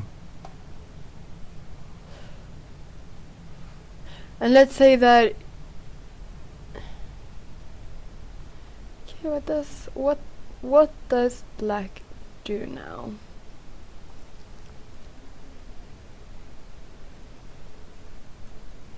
So let's say that they go back. rook a6. Then they just rook a6, and of course we cannot change this rook, because then it would be then this would be lost for black. So black needs to go somewhere. Maybe he can play king e5. King e5 here. Yes.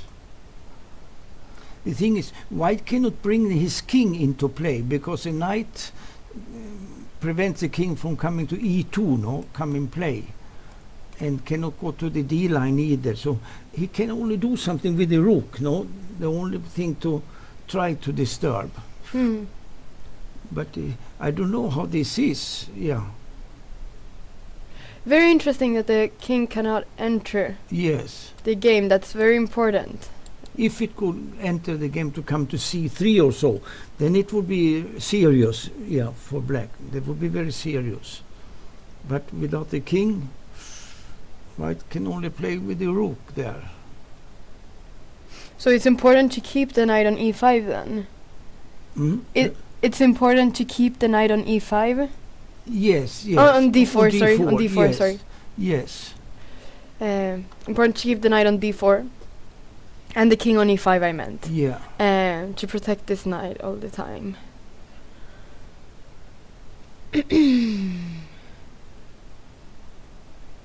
So, because it's very hard to eliminate this knight as well. How should... Okay, so a way that could white play f3 and king f2 and king e1 and enter like this? Maybe you can come to e1 with the king, and then to take on d6 later on.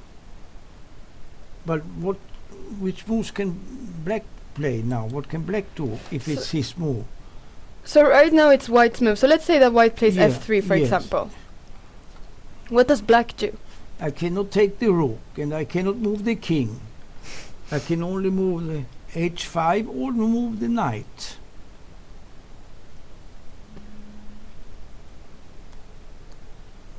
Only the, if knight goes, then maybe just b6, yes? Yeah. Yeah, that is true, yeah. So you see, if knight c2, for instance. If knight c2? b6. And knight here? Then we have a check on a5. Have a check lucky on a5. Check there, and then pushing b7 later on. Yeah. Rook b5, yeah. b7. You go. There you can go. Then I must play. Oh, but I can play rook a6.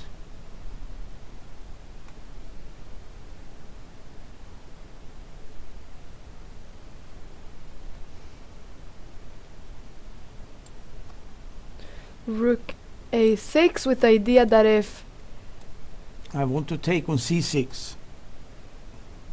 Yeah, of course. Idea if you take here, then take, and queen. Yes.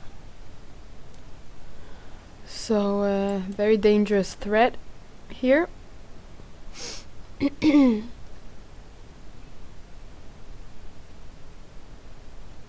Yeah, so this is probably lost. Yes. For black.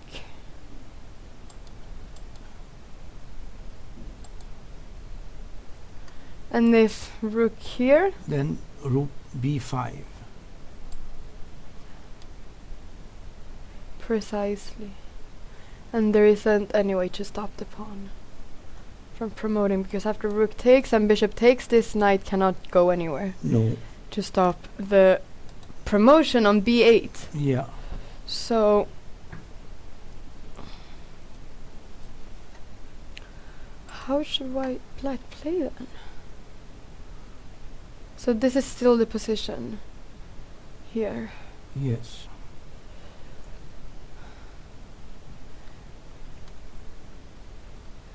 And so we were talking about rook h7 and then rook a7. Yes. Sorry.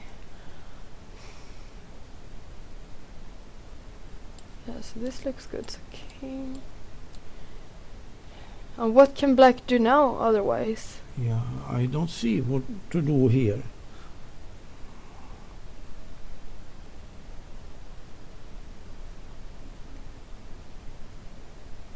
Or if it's possible, let's say rook b6, we can look at rook b6, then rook a6, and then rook to b7, let's say. Yeah, b7. And then,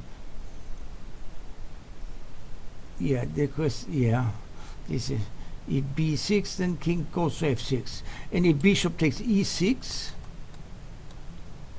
for instance, bishop takes e6 now. If bishop takes e6. Yeah, we take it, take, and king f5. Yeah. And then rook takes b5. It should be a draw. Yeah. Yeah.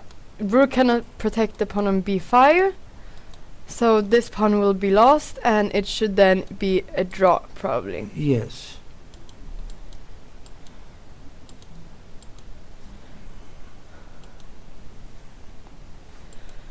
So question is what to do. So rook here, rook b7.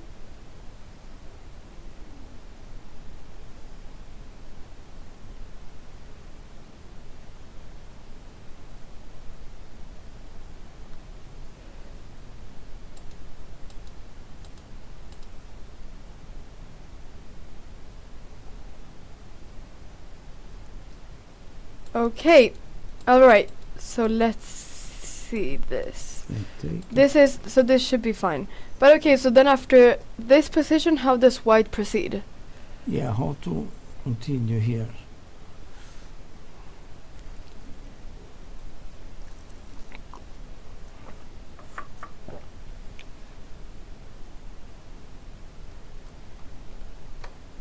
Yeah, I don't see how to play here for white. I don't see the way. Could this be the way for black to have chances of defend this position?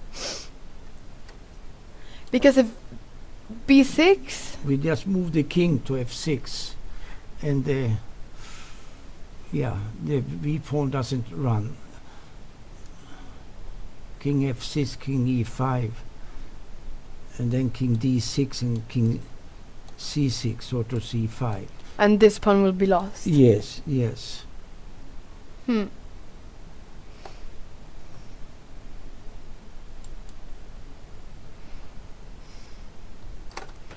So, but then this pawn needs to be defended.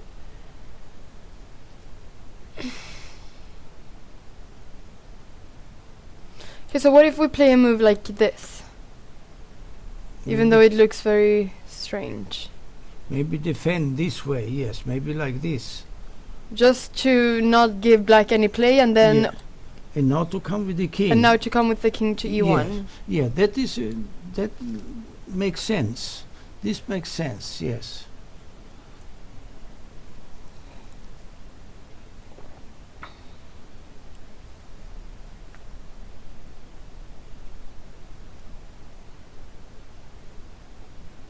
Yeah, this here he can still disturb black, perhaps. Yeah, white can disturb. Because what should black do here? Let's say that black just... Yeah, and we come with the king. I don't know, we move. We come with the king as well. Okay, but maybe... you can also come, yes. Maybe you're in come. time. Here. And king c3. There are no...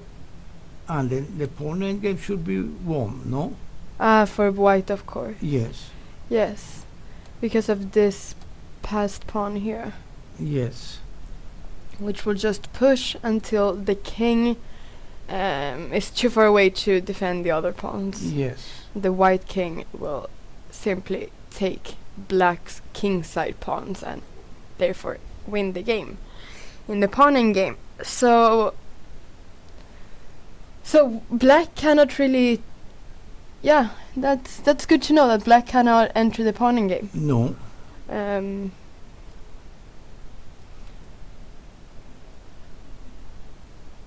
Yeah. So, how to proceed then with black? And now, b6 is also a threat in this position. No, the knight is in trouble also. Exactly. The threat is b4 here. Oh, b4 of course as well, yeah. Yes. A very big threat. So do you need to play something like e5? Maybe like this. La person pushes on the king side. Okay, maybe we should go back because this is very far away. But h5 was played. Yes. Pushing on the king side.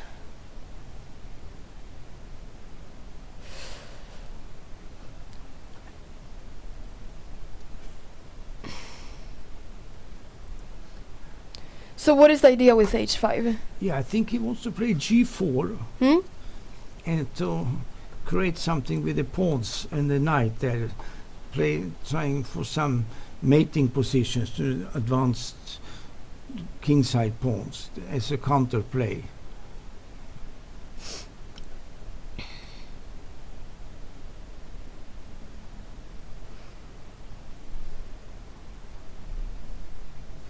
Yeah. So what?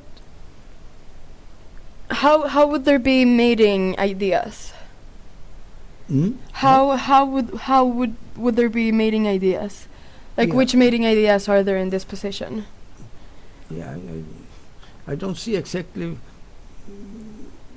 what to do. Yeah, I thought the other idea with rook to h7 and rook a6 was more dangerous than this. Because b6, rook b8 is nothing, because then you just put king on e5. Yeah. And when the pawn goes to b7, you play rook b6 with black. And black is fine, I think, yeah. Together with the kingside pawns there, playing for some mate on the first rank, trying to do that. Oh yeah, so he's playing. Yeah, okay. So the mating idea would be with the rook to try to come in. Come in. Yes, yes.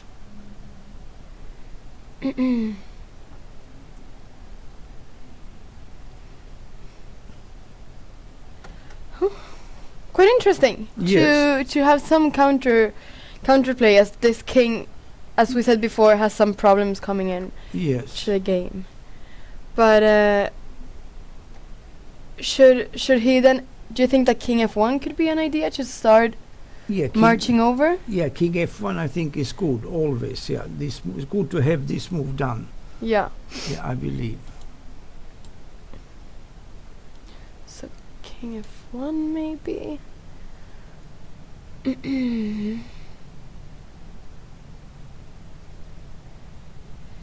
King f1 and.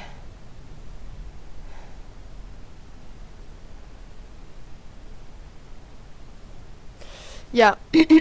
How should white black proceed then? That's the question. Yeah, black should play probably g4 and so on. Yeah? Continue G4? with this, yes. I think so. Some idea like that. And if the king just... Okay, could he then try to enter here? Maybe that's also an idea, yeah. If these pawns are exchanged, I mean. King g5, king h4, yeah. Also an idea, yes. Because it's not so easy to advance the b pawn that it will be very dangerous, so to say. Especially with the rook on b7, it's not very Because easy. the rook is blocking the b pawn. And Yeah.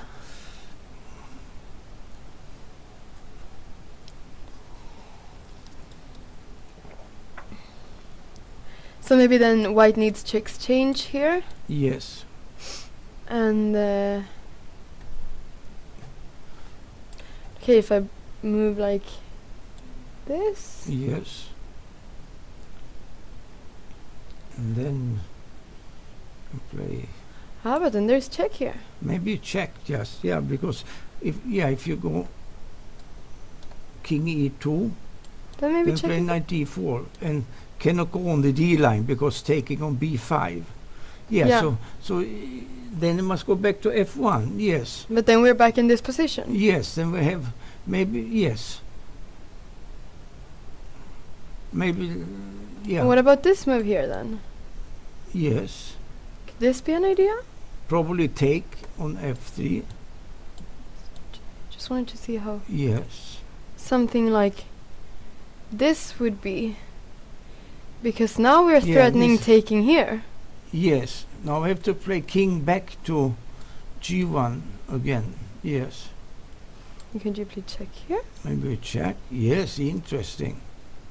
Because you cannot take here. Cannot take because it's queen. Yeah. If king h2, then if you can give a check on the h line, mate. It's mate. Rook d4. Rook d4. Yes. This is very nice. And winning for black, yeah. Mm. Mm. Yeah, because the bishop is hanging as well. I was thinking that you Yeah. could play rook h7, but then Yeah. bishop on c4 is hanging. Yes. So, It should be if white is playing b3 first, before he comes with the king there, playing b3. But black has the idea to have a pawn very far up there and close to the first rank, and pawn on the third rank there, and just stay and see how white can improve. would this advance be better than this? I prefer the f pawn advance. Yes, yes, To have some of the ideas that we saw before. yes.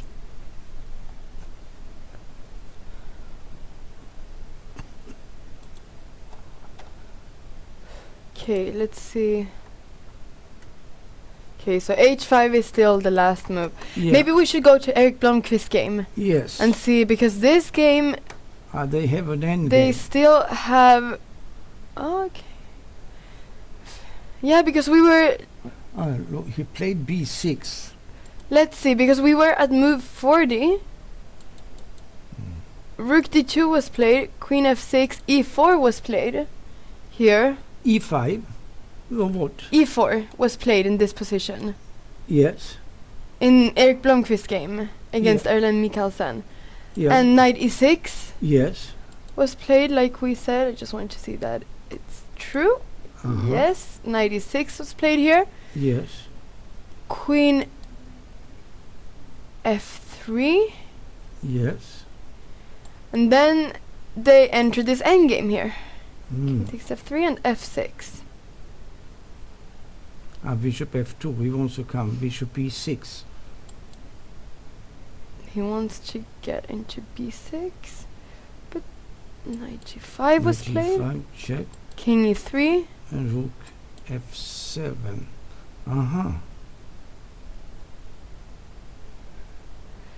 Uh-huh. So what happens now if... Oh, sorry, the bishop is... yeah. This move cannot be played, of course, because the king is blocking. So this is the position they have right now. So quite different from before. Yes. The thing is, can black hold this? This is a question. Yeah. It seems difficult to hold this, but he's fighting. Mikkelsen is fighting. Looks better than it did before, I think. Yes, yes. Before with the queens, it looked very dangerous for... Yes. Looked very, very dangerous for black. So, Oh, and there's a pawn hanging here on h3. That's always good to know that there's a pawn hanging there. Yeah, yes.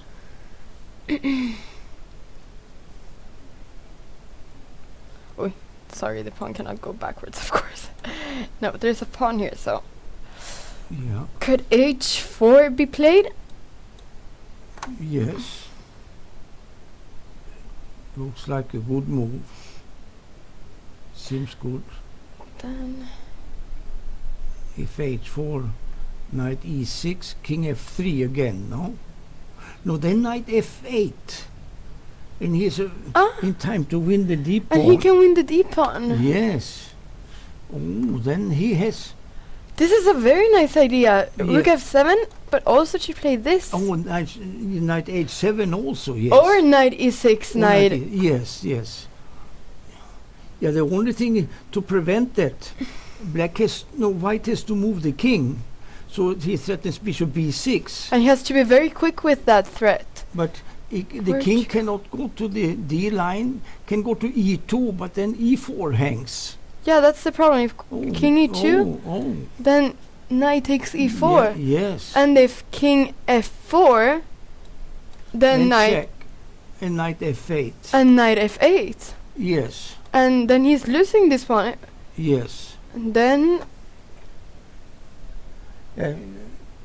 He's fighting well, Mikkelsen. Very well. Yes. This... Is this so clear anymore? This is maybe not so clear now. No, I agree. Because he's in time, it seems. Both via e6 and h7. So even if something like rook d6 was played to prevent... Then knight to h7. And how to protect the pawn on d7 is the question. How to do that?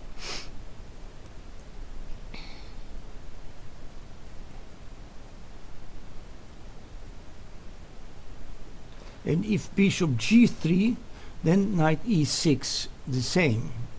Exactly. If Knight bishop e6, g3, knight... and followed by knight f8, and winning the d pawn. Winning the d pawn. So he's missing some move here. What can be done? Very interesting position here, but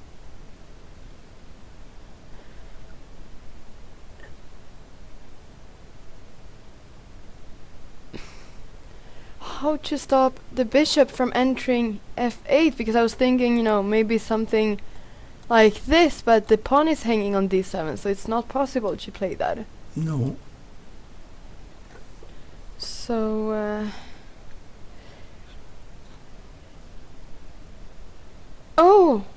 Oh, I have an idea. Could e5 be played to play bishop h4? That is... Maybe? Maybe one idea. But it seems very dangerous to e5? e5, because the rook is entering the f file as well. e5, do I take it or play knight e6? And if you take on f6, I take with a pawn on f6. But then ugly pawns, maybe white can lose the d7 pawn and have compensation, playing on the queen side with the king to win some material. But maybe if f takes e5, but we don't have king e2 because knight e4 is coming, and then knight e6. Yes. Yeah, this is... Looks dangerous. Yes. The question is just how to stop this. How to stop black from winning the d7 pawn. Maybe he can win this d7 pawn. Yeah. Then maybe there is no way to stop it. Then he's probably okay. Yeah. Is he? He would be a pawn up then in the endgame, but... Yes. Is there any way for him to try to pressure even into trying to win somehow? Or do you think it would just be a draw then? Yeah, probably draw. I think draw. But because the queen side of black is controlled with the a5 pawn. Precisely. This pawn is stopping the b5 pawn or the b7 pawn from pushing. Yeah. So it's a very strong pawn, and also the bishop works very well with the rooks. Yes. Comparison with the knight. So. Okay, let's see. And if. Oh, and okay, another. So if you play bishop h4 here, immediately. That may be, yes. Instead of e5. Bishop h4. I go with the knight to e6. And I was just thinking if now we could play e5. Maybe knight f8 anyway. Yeah, probably. I was just... You take on f6. Yeah. We take back or just take on d7. We can also play rook takes d7. Okay, should we just show this very quickly? We can look at this. It's probably doesn't work, but okay. Knight f8. If you take on f6. Oh, but can you somehow not take and just try to push there somehow?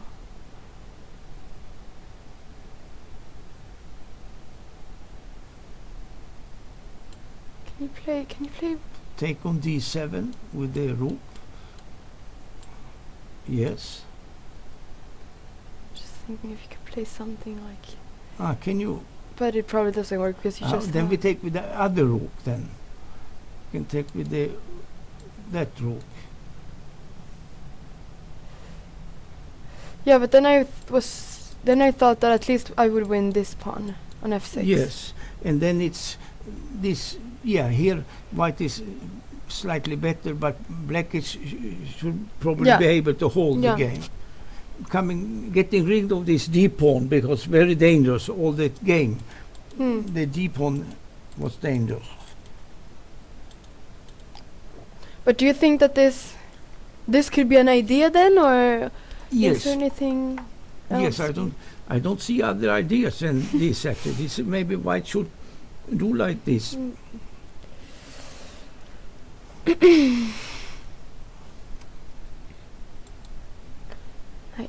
f8 and because if the king was, for example, if it was for instance on f2 for example, then maybe here we could play e6.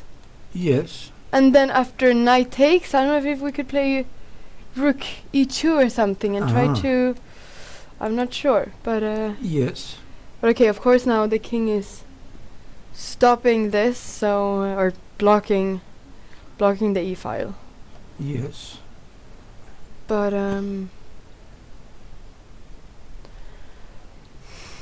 maybe rook here could somehow work.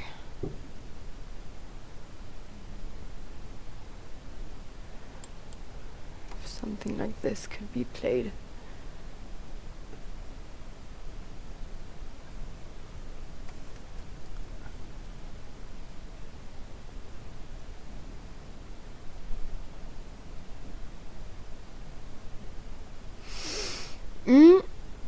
Because if knight takes, then this comes. Yes. Yeah. So that's not possible. If this rook takes. On e6 we can play rook to e7. If here you take on d7. Yeah. Rook takes. If white plays e6, you want to take? Then yes. Yeah, I want to take. I want to take. No, I have to take with the rook. Yes. And simply win this pawn. So it's the same as the other variation. And takes on d, or maybe not. Yeah, this should be enough for a draw, I think, but white is better. White is better here. White is better. The bishop is better than the knight. And this pawn is fixing these two pawns, so yes. There's an extra pawn on the king's side. Yes. So maybe this is an option for white to play this. Yes. To at least have some advantage. But still, for black, this is a good achievement from Yeah. that position that he had. Of course, very good achievement from Yes, black. yes. In comparison to how it looked like before. So let's see. White has not played. He played your move bishop h4. He did. Yes. He played bishop h4, but with very little time left. Only 1 minute 45. For the rest of the game. Yes. So. And if black, now white maybe threatens to play e5 and move the king and come with bishop to f2. Otherwise here black could play with the king coming closer there, because you can never take on g5 because this rook endgame that should be okay for black. Yeah. Because you cannot do so much with white there. Yeah. Need the bishop. He plays against the idea of knight e6 and knight f8. So he has his e5. He's hoping maybe. But still, maybe this is what black has to do anyway. Maybe it's the best he can do. Because, okay, if he plays king f8, for example. Yes. Let's say that he plays something like this. Do we then have this move here? Yes. Do we have e5? Then I take on e5. And they take on d7. Yeah, but my idea was simply to take here. The rook endgame should be a draw. Yes, should be a draw. Yeah, this should be a draw. Yes.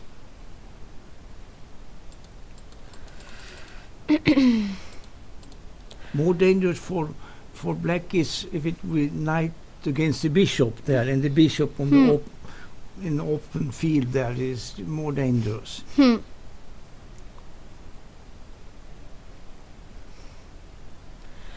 What should white otherwise do?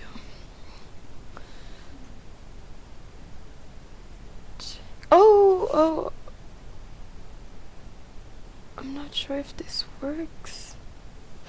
But here I'm thinking that maybe white can play this move. Maybe this is. Yeah, then he can go here.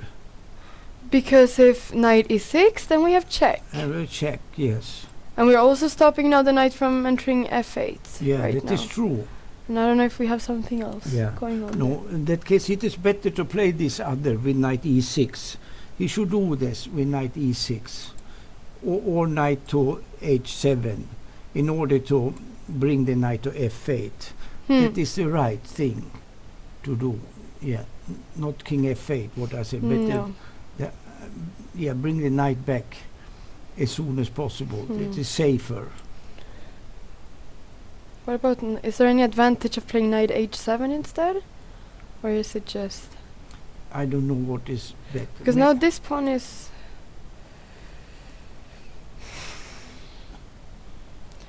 protected, but...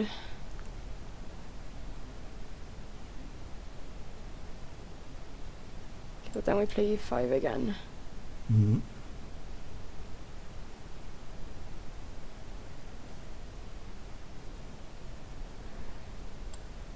After this move, and this is the same as last time, and then rook here, and it's the same position.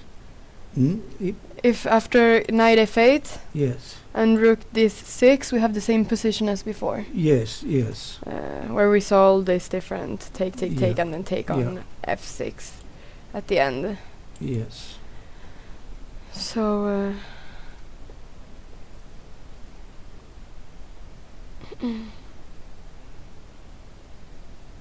Probably the most dangerous for black is the position with the knight versus the bishop to play this endgame, but he has no choice. Or maybe he can play with one rook and knight against one rook and bishop. Maybe can he do this? Maybe if I take on the d7 with the other rook, With this one, or with this one, F or D? Yeah, I take with the 8 rook on. Yeah. Yeah, like this one. But you take that anyway. I cannot take with. I must take with this, and you take on f6, and then I move the rook maybe. Then you move the rook. But it's also better for white. Or can you take here now? And then we take on f6 with the bishop. This rook doesn't have many places to go either. I have one idea here also. Instead of taking on f6, can we play g5 and king f7? I'm curious just if it's... That could be a possibility. Maybe we can just win the pawn on f6. So bishop king f7. Can we play something? Yeah, then it seems like this pawn could be almost maybe this is safer. This is safer. Yeah. Safer for black, this way. Yeah, here he will not lose. This is sure. It's almost even better. Maybe even slightly better for black. Yeah. In such moment. In a position like this, sorry. So, what to do here with white?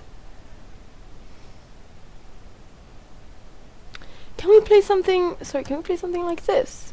Maybe this, yes. But then maybe knight. Knight, yes, knight to h7. Good move. Yeah, good move, knight h7.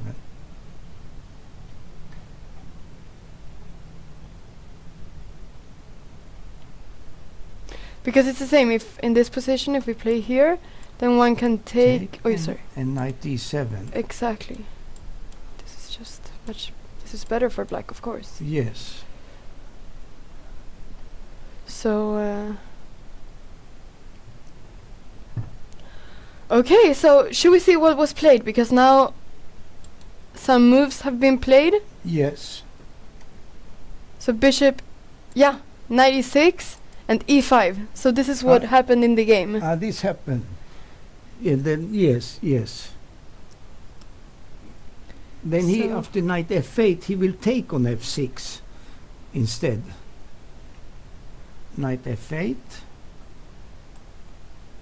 Knight f8. Then he takes on f6. Oh, then he takes instead of rook here. Right away. Let's see. But still it's interesting g5 here. But probably not... Here maybe it's not correct to do it. But maybe it's possible to play g5.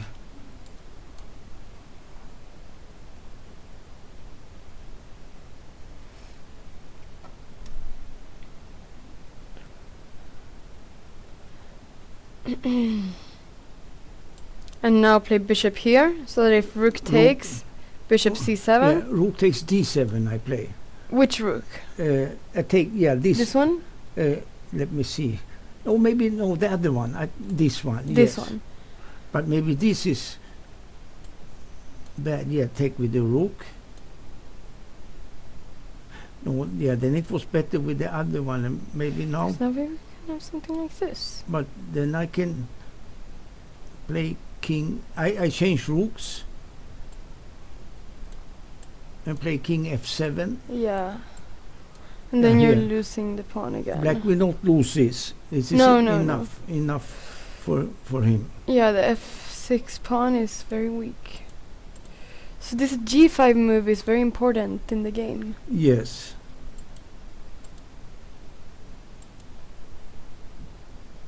Okay, should we see what's happening in the game between Elche Moradiabari? Yes. Tiger Healer Person, and then we can go back to this game. Yeah.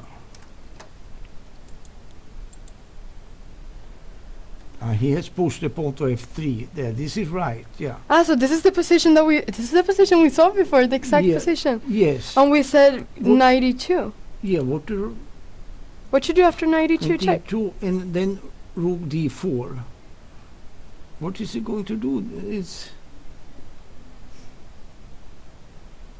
He played king e4. King e4, but knight e.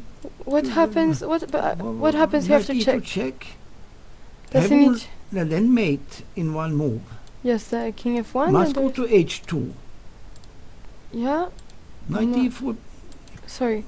Yeah. Knight e2. Yeah, then black is better. King and rook d4. Oh no, I see the move. He has rook h8. But then And when you and then we take there, and then b7, and winning then the B7. exchange, yes, and winning the game because another b pawn, yes, another b pawn, Wow, very nice this. yes. Very nice. Wow. But maybe it's okay how he played. He just King keeps E4. everything centralized just there. It should be okay too. Maybe he wants to play. I see what he wants to play. He wants to play knight e2 check and e5.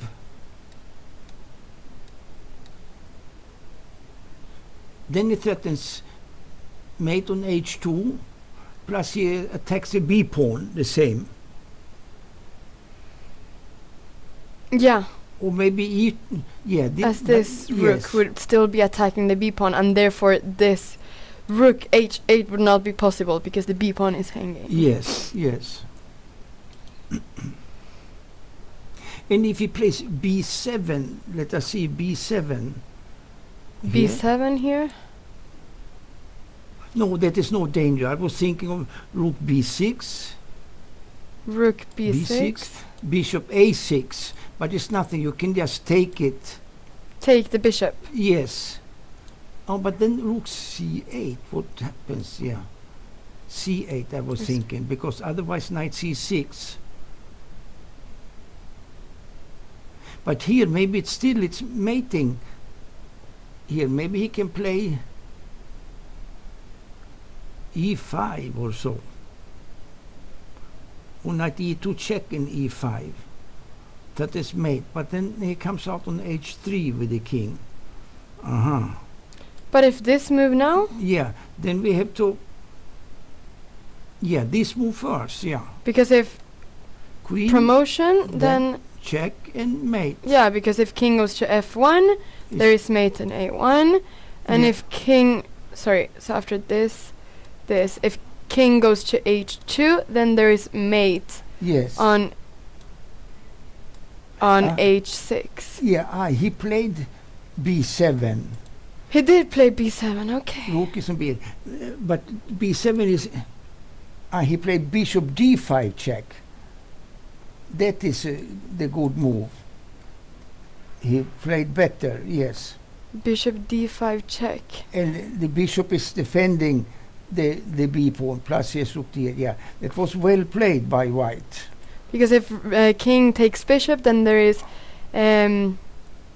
rook d8 check, and then promoting in Yes. exchange. So This was. Yeah. Oh wait, maybe he can fight still to move the king to Yeah. e5. to e5, Yeah, and then you move the rook somewhere. so like c8, Okay. or maybe h8. And yes, and now I take on b2. You take on b2. Get your important b pawn, and if you make queen, then I take on take on d5. Ah, you take here. And then he gets, and then then that is probably draw. Yeah, this is, I think this is draw. But but he cannot take the bishop now. He played king d3, good play. Let's see. Let's follow this. This is very interesting. King d3. King d3 here. Yes.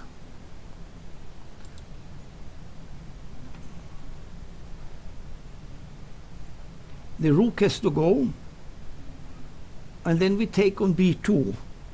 But then we're not winning the I can win bishop anymore. the. Then we're not winning the bishop anymore. Yes, I take it with the pawn. Sorry, we have a pawn here. Yeah, of course. Yes. Yeah, sorry. Yeah, of course, the pawn is threatening the bishop.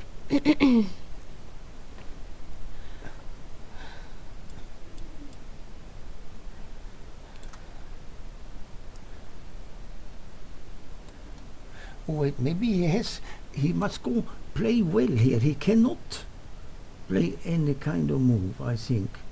He should play rook h8.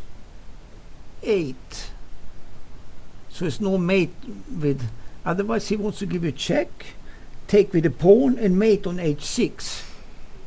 But he plays rook h8.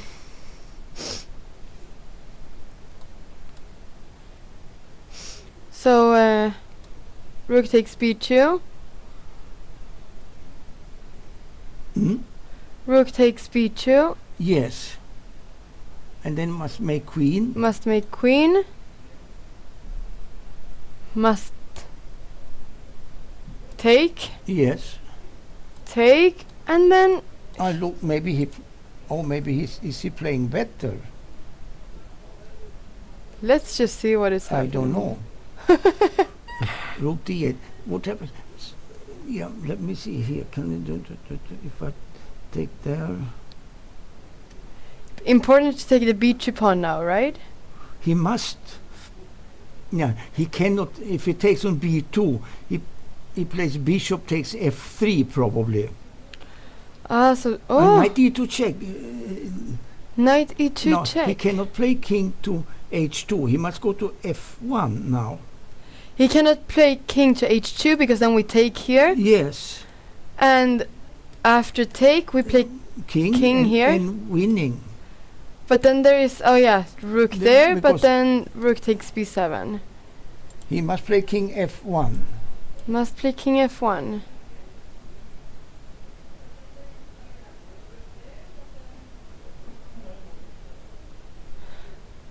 But then... Now he took there.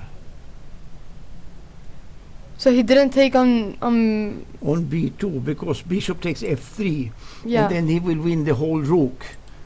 Yeah. Now it's a question how the b... Yeah. How important this b pawn is for... Here we can see the game. For white here. This is a question. But maybe he can play king d2. They're playing very quickly now. This was very nice play of Yes, white. Yes. So that he could keep his b2 pawn. Yes, yes. Because this without the b2 pawn white wouldn't be able to win that. Yes, yes. Of course. So or maybe shall he play d4 or king d2? That is the question. d4 was played. He played. d4 was played. Because now probably king e1 should come. King e1 is good stopper there. And if he plays king c2, yeah, can play maybe just check with the rook. But then we win this pawn. Yes, but then king goes to d2. And then probably the king will win both pawns there. Okay. The black king will be cut off. This and just D2, to demonstrate it. yes. This could be a winning position. As this would mean that by sacrificing this rook for the exchange and taking on d4, yeah, and the king would be close enough to win this pawn. Yes, and the black king is cut off, is out of play there. Yeah. And so you wouldn't have time to stop the f pawn from promoting. Yes. So okay, so maybe this could be a winning position. So the position right now is d4 was the last move which was played. King e1 I think Question is it's a must. should he have played I was king thinking d2? of this. I was thinking of this, yes. But maybe he can run with the b pawn and you run again. There and you run again, and it is too slow with simply too slow. Simply too slow because after check Yes. and you will just lose. Yes. The cannot stop the white pawn from promoting and checking. This check is very important, otherwise you could play d2. Yes. But he played b4 right away. But then black wins a tempo, but maybe still it's not enough. Let me see. 1, 2, 3, 4, 5. 1, 2, yeah.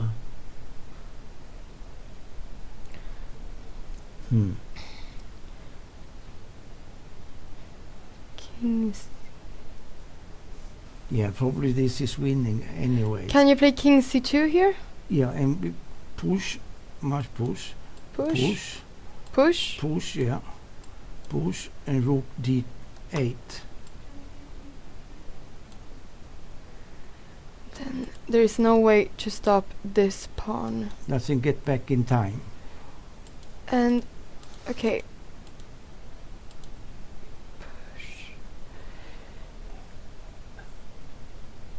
So should you maybe perhaps King c4 can always try king c4 to hunt the pawn with the king, but then it will be probably a rook and f pawn against rook, knight and d pawn. They should be winning for white.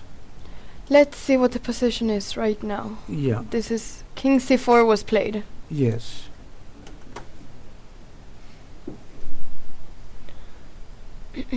King c4 was played. And do you think that this is winning for white? Yes, I believe. I believe now, yes. For 1 or 2 tempi is winning. But before it was, yeah. Maybe this, it was better to have the king on e5, not to go in there to on d3 with the king, because he had this trick with the bishop d5. So the let's just see the here. king should probably remain on e5 here in this. King e4 maybe not Or then? maybe, yeah, what happened after this? b7. And then Rook b6. and then Bishop d5. and then bishop d5. Check. Yes. Or let me see if I now play king e5 e5. Yes. instead. Could that have been a possibility?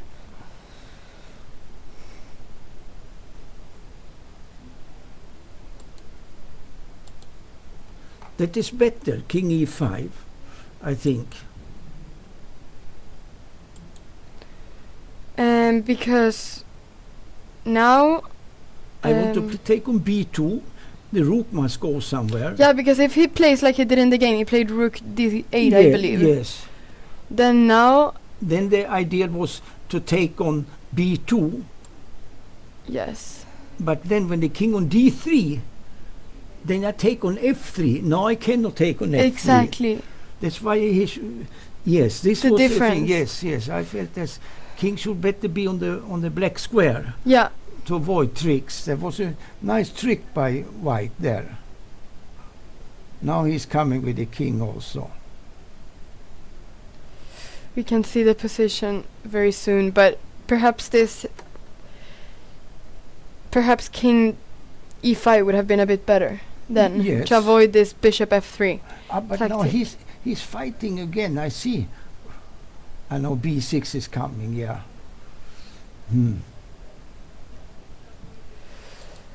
Let's just see, because now queen with check, take, and this would be a whole different thing than what we see in the game right now. Yes. This position right here. Yes.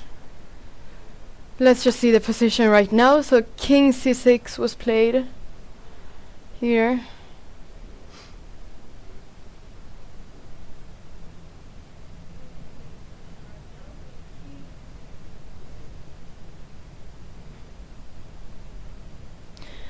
And okay, Maybe he can do some fighting here.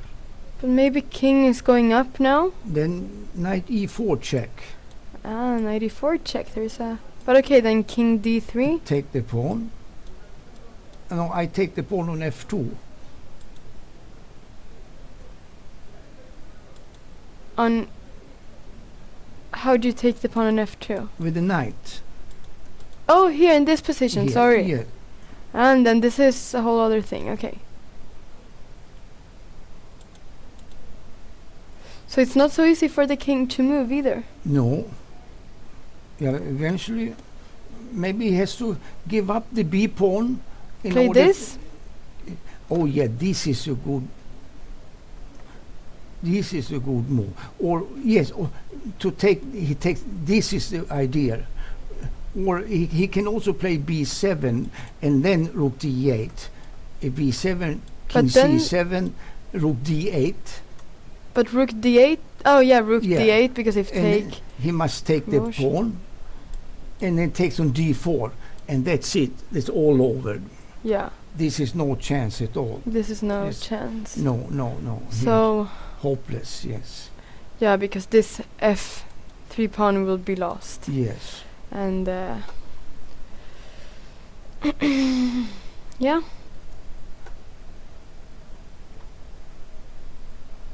Yeah, this f pawn is always lost. Yes.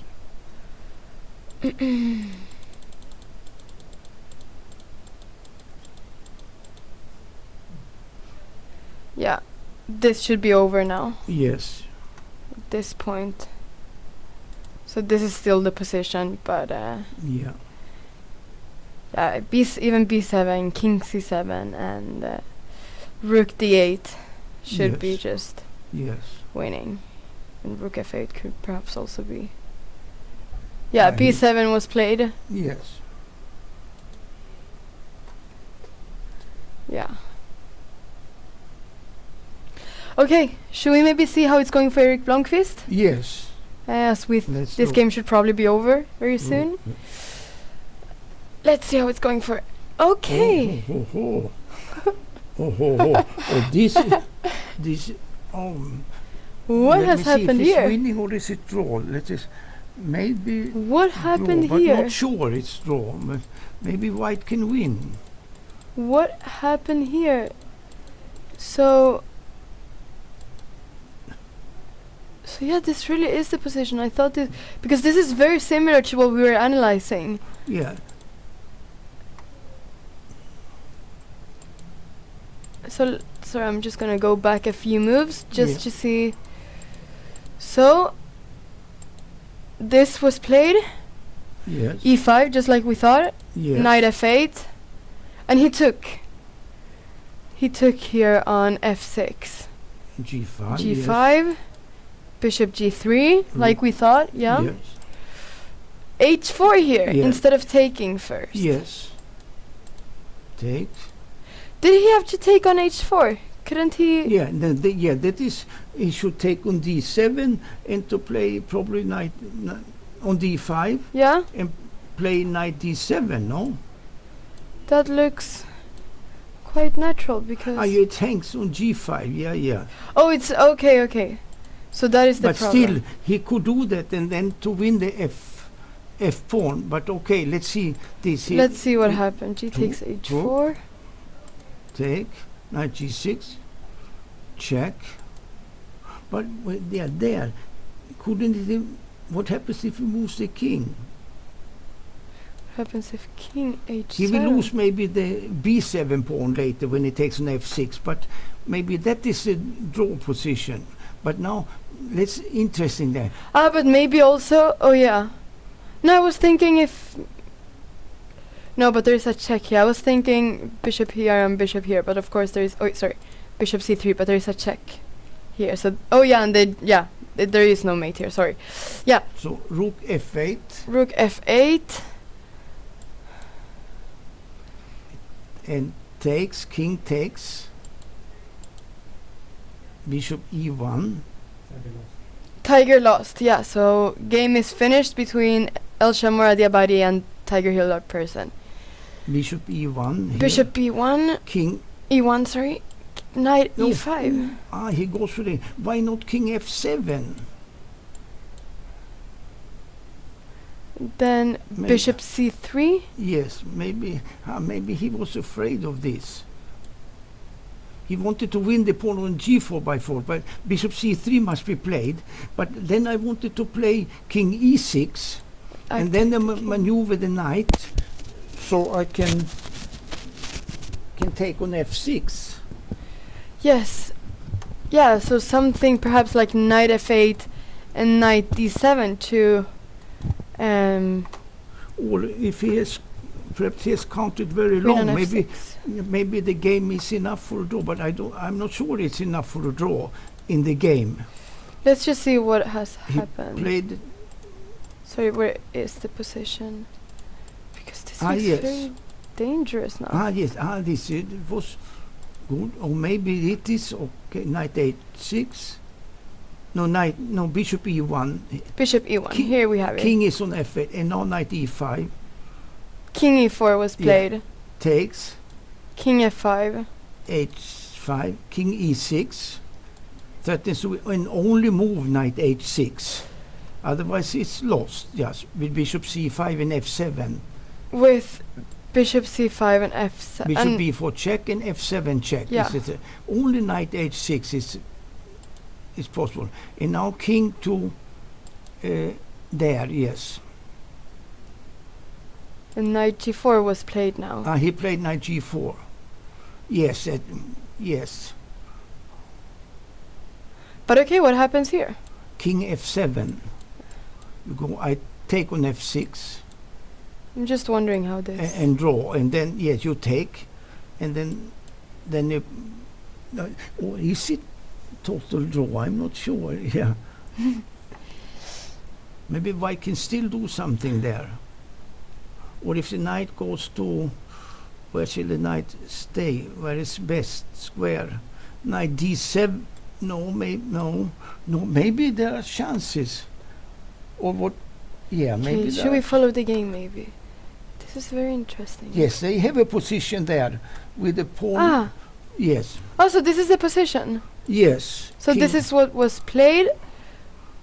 And king to b7. And king. The king to b7. The king is on f8 still. Yes. Is this the position? This is the position. But then it's probably draw with playing with the king. King e8, you take. King e8. You take. King d7. You go there. And now knight. Yes, knight there to e4. Yes. Oh yeah, and then of course, if a6, there's a check here. Bishop b4. Let's say. Bishop b4. Yeah. And both will have queens, no? And white begins to play with on a mate on c8. Okay, do you want to show us the variation?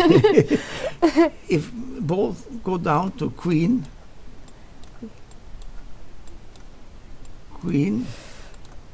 and queen. Okay, but then maybe the knight should be on e8 instead, so that when there is a queen, it's with check. Yes, true, you are right. Maybe Bravo. that is. Yes, that's very important, yeah. So if we just go back in this position, we play knight there. And then check on... but then there's a check. Check on d. So maybe we need to play this again. Yeah, okay, and then push. And then it's now... And queen. With a check. With a check, yes. So, very different. And yes, then it's okay, yes. Very interesting. Let's see what has been happening. So very funny, yeah. Funny variation. Yeah. Yes. King takes a6, king d7, king b7. So this is the position that we have. Yes. Which is, and now is when we said that white can play. They have the position, yes. This is the position. Yeah. In the game. And now he must play knight to... No, he played knight e4. Knight e4. And now bishop b4. Oh, bishop b4, yeah. Is this winning for... No, he didn't see. Bishop b4.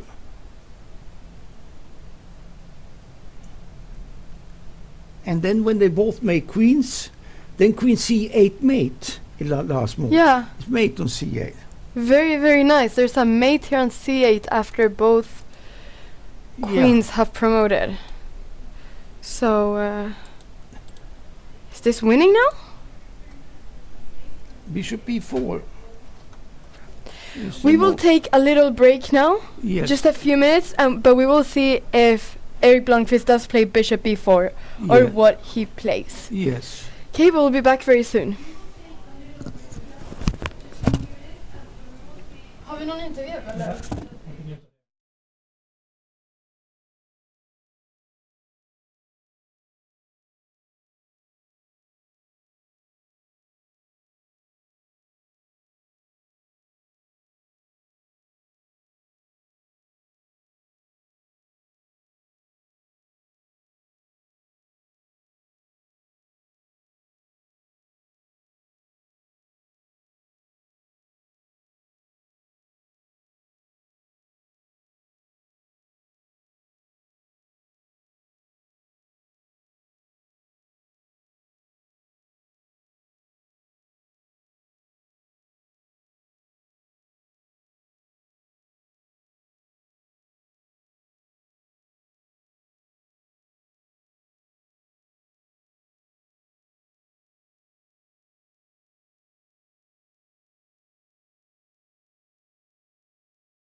Welcome back to the studio. We are now here with a special guest. We're following his game for a very long time before, so it's very nice to have you here. Thank you. Elshan Muradiabadi. Yep. Thank you very much for coming here. Thanks for having me. And you won today against Tigger Hillar Person. And it will be very nice to see you go through your game against him. Sure. So if we just go through the opening and you tell us what you were Sure. thinking Okay. throughout the game. Tigger plays many different openings. He plays Sicilian, and but I'm not basically an E4 player. Although he plays many things, but his choices are kind of fixed, in my opinion. So I thought I can be ready. So I picked up this setup, D6 Knight BD2, which was first time introduced by Tal in 70s. He won a few games there, and this is played by Magnus last year in the World Rapid and Bliss in Moscow, and he won 2 games with this bishop b5. The idea of this check is that it looks like we're losing a tempo, but I'm simply, if I place my bishop on d3 first, can we go back one move, please? Of course. Bishop d3, then there is a knight c6 e5 idea. So I'm, by provoking the move c6, I'm trying to kind of get a setup of not the King's Indian, but a Breyer setup. Yeah. Yeah, because if something like c3, then e5 is coming, perhaps. Yeah, and then So bishop b5 check. So that forces the and if they go bishop d7 doesn't make sense because of a4, of course. Then they still have to go c6, and then bishop is misplaced. You go back, and then a4 is useful, but bishop on d7 is useless. And this knight doesn't really have any. Good square. Okay, so c6. Okay, bishop. Okay. Check c6, bishop d3. Then queen c7, castle. All these are very natural moves. He's preparing the move e5. I also prepared the move e5 with rook e1, also freeing the square f1 for my pieces. e5 was played. c3, all normal moves. Castle. I'm not sure about a4. Maybe knight f1 right away, but okay. A4. I'm trying to gain space on the queen side. Rook e8, a5. And I don't know why, for some reason, I just told Mr. Andersson that I was thinking about one of his games from 1970s against Gulko. I don't know, for some reason. Has nothing to do with this setup. But I don't know, for some reason, I was thinking about his game. When I met him, he was very happy. Were you inspired by in any way from this game? I've studied his chess extensively. A lot of his games, I teach chess also. I'm a chess coach. A lot of the games he has played about pawn structures, end games, of course, and middle game. Also defensive skills he's expressed. A lot of his wins and losses are in my database for teaching kids. So he's probably very happy about this. I told him, so I don't know how happy he is. So a5, he played rook b8, and I was done with my thinking, so I played knight f1. So here it's like a Breyer position. He doesn't have that much space. a6 b5 already being played, but it should be balanced. But it's not comfortable for Tigger. He's a very creative player. This kind of boring chess is not his style. b5, a b6. So you're sort of playing against him as a person as well, that he doesn't really like this sort of type of chess. He's very. I mean, in terms of active chess, I saw his games this year in Malmo. And the other ones, and I saw he's very good with. I mean, I know him for a long time, but. This knight bishop g5, h6 provoking weakness there. Maybe some queen c1 attacking. It's really not much. Knight f8, h3, knight e6, knight g3, and then here is completely fine. He just has to go bishop b7, rook a8, trade, and should be equal. Maybe I have a little bit more space, so it can be a little bit annoying, but nothing to worry about. Yeah. Instead, he went knight f4, and after this, I was very happy. So he started what I was hoping to happen. So take bishop. So do you think there was sort of a critical moment that he played knight f4 instead of simply playing normal development? I was getting my mind ready that if the position is equal, then I have to make a draw. Yeah. But then he played knight f4. I was like, okay, now we have a game. Takes. Actually, I'm not sure. Maybe objectively it's a bad move. I'm not sure. I have to check later, but. It ruins his pawn structure, and his bishop on g7 doesn't have any target on d4. Yeah. Usually the pawn in King's Indian, the pawn is on c4, so you have some target on d4. But in this case, the bishop doesn't do much. Yeah, it's blocking the bishop there. Yeah. So we went one more move, g5. I played knight 1 d2. I mean g4 is nothing. We just take queen c2 and e5. I mean, it's just weaknesses. Just weakens his pawns. Yeah, take. queen c2 and and then e5. e5. Yeah. Wait, sorry. Yeah. All right. So he played bishop go, e6, queen c2, rook 8. I'm also doubtful about this move. It's a tempo. I took. Here is the critical moment. Of course, we don't have an engine here, I guess, but between this move and e5, I think here white should have a substantial advantage, like a good amount of advantage. But I couldn't figure out. So I played this move. Let's just see. What was if e5? Was that the other possibility? Yeah, it was the other possibility. e5 takes. Knight takes e5. And rook d8 c5. I couldn't figure. Okay, no, rook d8. Sorry. So here now I want to play bishop f5. So he will go knight to d. No, knight d7 is bad. Why didn't I go e5? Because now there is no knight e7 like in the game. Yes. I thought about something. I can't remember. Just a second. C5 here. c5. Okay. Yeah. And after bishop f5, just simply take on f5 and then cd4. And I'm not sure if I have any advantage here. My pawns are bad and now the bishop is playing. His king is really not that weak. It's probably equal. There might be something. Yeah. He probably had some. I probably had something here. I also have to check, but I'm not sure. Okay, so shall we go back, please? Yes. So here I played bishop c4. Also, he was in time pressure. I didn't want to play forcing lines, so he played d5, ed5, knight d5, bishop d3, knight e7. Very strong move. I think again he's close to equalizing, but it's a very uncomfortable disposition. Stopping here, bishop f5, which you wanted to play. Yeah. Okay, I play queen d1. I'm rerouting my pieces. And he played rook d8, queen e2. Again, I think he just has to sit tight. I don't know, something like king f8 I was thinking. I didn't know how to improve my position. Because whenever I go knight e5, he goes c5. Yeah. But maybe maybe I want to go h4. That's why he plays c5. Okay, now I want to go h4 actually. Okay, he plays c5. Takes. Bishop c2. And here in time pressure, he missed this possibility for me, knight b3. He went b4, b5. Already very uncomfortable, but after this I am better now. Knight b3, queen c4, and knight d4. And he forgot about, I think, the threads along the e file. Because the bishop cannot move now. Of course, because knight there's d4, a pin there. yeah, there's a pin there. So this knight is very strong here on strong, d4. Yeah. Definitely. Because my problem was that I could put one knight on e5, but I couldn't do anything with the other knight. But now the other knight also can. I mean, not okay. Here there are some tactics, but if I have a knight on d4 and e5, is very strong. So I mean now. Okay, takes. B4 takes on e6. Okay, here objectively, I think I started again playing bad.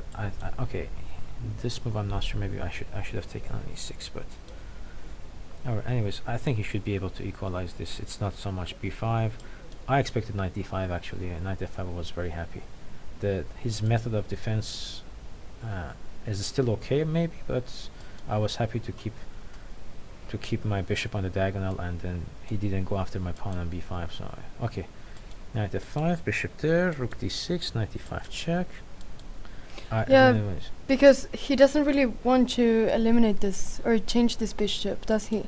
The black squared in general, I mean, does he want to change his black squared bishop? In the end game with the passer, you really want to maintain your bishops, because they're not like snipers, they are like long range. So now the knight has difficulty to maintain the pawn, although I think he still can make a draw here, but but but the thing is that if not, the knight sits on c6. No, of course he has to do it in this position, but perhaps generally he doesn't. He doesn't want to do that. Yes. To do that, but in this position he has to. Yeah. So here what did he do? I forgot. King f6. King f6. Rook c5. Knight d4. Yeah. Bishop c4. Was okay. And then here he blundered. He gave me rook. He has to go rook b6 here. I think he has a very good drawing chances if he goes rook b6. Rook b6. Yeah, I played rook d8 here, but. Let's see a bit of rook b6 here. Yeah, I don't see how I can improve. Constantly threatening the b5 pawn.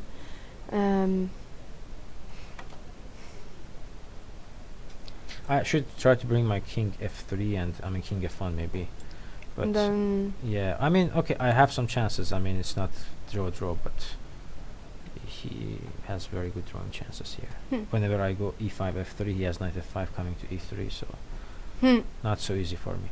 But anyways, he's I think this is decisive mistake, rook d8, because he gave me the move rook to c7.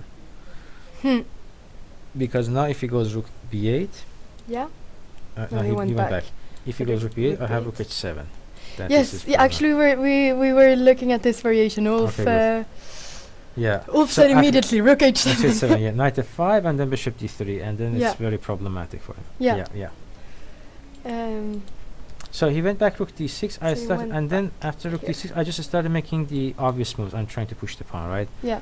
So h5 he played, b6, g4, and here is first mistake. I shouldn't take. I should just go rook b8. It's very stupid. I play.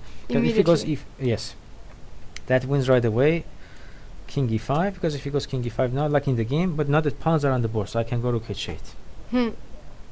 Rook h8 takes. On h3. No, takes on there, b6. sorry, yeah. Rook h5. But wait a second, my pawn is hanging. Maybe this is not winning at all. Oh no, king e4. Yes, hg4. Rook b2. And f3 check. King e3. Yeah, king e3. But now he has knight e2, knight g3. I don't know if I can win this actually. I'm lucky I'm not losing, because if I was thinking I can take on e6 here, but then he has knight e2 check, knight g3. Yeah. Oh, okay, good I didn't enter this. But I can go rook e5 check now. Okay, alright. This was winning probably. Only move is this. Yeah. And then g5 And was. then- yeah, and this looks Alright, yeah. So let's go back good. in the game. So, alright, I took on g4. So h takes g4, h takes g4, and rook b8 now. King king e5. Now I don't know, king f1. I thought he would go knight c6 or something. F3 was very cunning move. I have to take. Now he's threatening. He's threatening knight c6. Actually, I lose, so I have to go back king g1. And I cannot go king e1 because of knight c2 checkmate. Yeah, Tiger is dangerous. he's very tricky. His name says it. Yeah, king g1, and here I actually at first I thought I blundered, because now if knight e2 check, Yeah. Yeah, king, exactly. king h2, rook d4, it's a double threat, and I was kicking myself why I didn't play b3 earlier, but I have rook h8 here, luckily for me, and Yeah. if he takes, I just b7 will promote. Yeah, and it promotes in b8. Yeah. No way to stop it. So and then here he made the mistake king e4. After king g1, he played After king g1, king e4, yeah. Yeah, and then I found b7. This was nice. b7, rook b6. Yeah, and rook b6. b5, bishop d5. This was check. very nice, but I have a question here. He played king d3 here. Yeah. We were thinking, what happens if king e5 I instead? still play rook d8, right? You play rook d8, but now the race sent this bishop takes f3. So we're thinking if he takes now on b2. Oh, wait a second. No. I actually, I can we go back for a second, Yeah. please? Of course.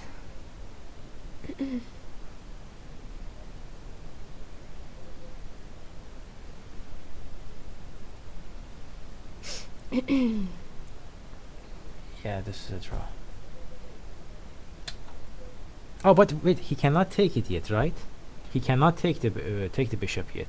I don't know. He shouldn't be able to take the bishop yet, Now right? I Because can they're go check. b3. In this position, Yeah, b3. b3. Okay. b3 here.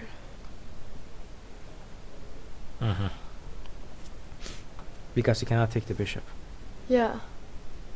But not king d6. King d6. But then No, okay. Can we, king d6. yeah? King d6. Rook. Rook f8 now. Rook f8 is very strong. Rook d8 check actually. Rook d8 check. Yeah. It's king c7. Rook c8 check. Yeah. Very nice b3. I had something in my I didn't see it at the board, but I had something that he cannot take on d5. The reason I Yeah. forced it that I saw I win, that's why I play rook d8 at that moment. And could I play b3? No, because king d3 now I am forced to move the rook, right? Because now the king is hiding. Now he's trying to take my bishop. Exactly. That's why I have to move. But king e5, you are not threatening to take the bishop. So I was considering some other move than moving the rook, because he cannot take the bishop. Yeah. Of course, I have to save the pawn, so yeah, b3 makes sense. Yeah. Okay. Yeah. Very nice, very nice. No, yeah, we were just wondering. We were just wondering in this moment. I'm not sure. Maybe there could be something, but that's very. Nice. Yeah. Well, thank you for having me. Well, we can just see very quickly the end. But yeah, this is just. Yeah, and this is important to be active. Yeah. If one last line. Yeah. This is easy. If he goes king c2, b5, d3, b6, d2, and I go rook d8. That's why long range piece is good. And then I give up the rook and then pawn to There's no way for the knight to stop the b pawn from promoting. Yep. And yeah, we can just see this is the last position here. Yeah, he resigned. Okay, I can go rook f8, king d3, take the pawn, and then later on is just gradually. The endgame is just losing. All right, thank you so very much for showing us your game. Sure. Very interesting. You could answer some questions as well, which is always nice for the audience to see. Yeah, because we were wondering during the live. So it's very nice for the audience to see. I'm glad if I could clarify. I'm not sure if somebody can check with the engine, but if I could clarify something, I'm happy to do. No, yeah, thank you very much, and congrats on being now on 4 out of 4. Thank you so much. So now it's Elcha Moradiabadi and Frode Urkedal, who are the only 2 players with 4 out of 4. Good luck in the rest of the tournament. Thank you so much. Yeah, thank you very much. Thanks for having me.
Welcome back once again.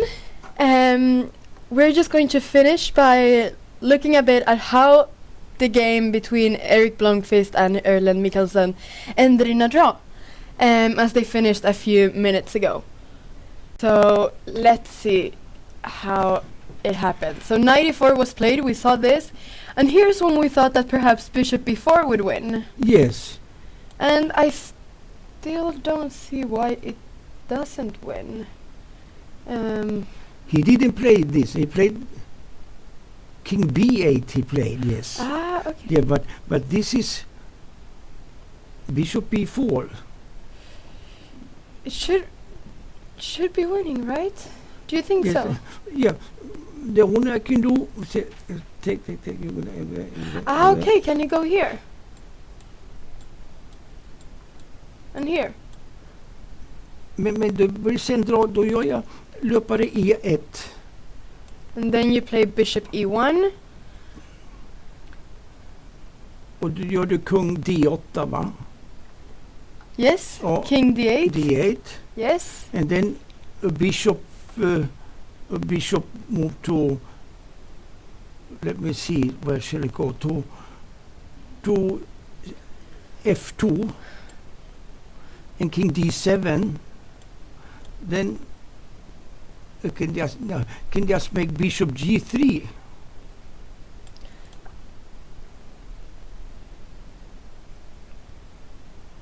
Okay, because of course this doesn't work. Yeah, and it will be tempo.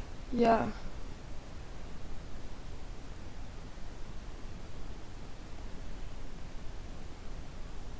Yeah. But maybe he didn't see this. He thought they'd make queen both at the same time, and then there was queen c8 mate in one move. Yeah, maybe he missed this. Here, knight e4, king b8. No, Yeah. bishop b4 is the move that we were seeing. Yes. Which, how can black prevent this pawn from promoting? That's the question. No, because yeah, this is what we're seeing. If this variation, then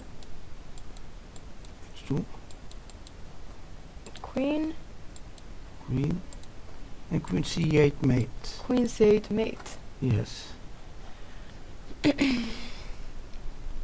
Very nice that Yes. knight is blocking Yes. this check. The right move was what you proposed, knight to e8. That was the right move.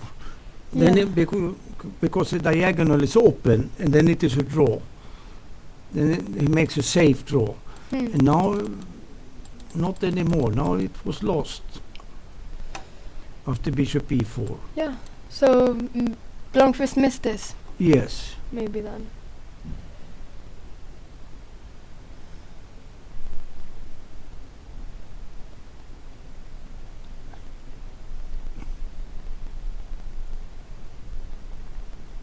I think so. I think if you go to a6, a7,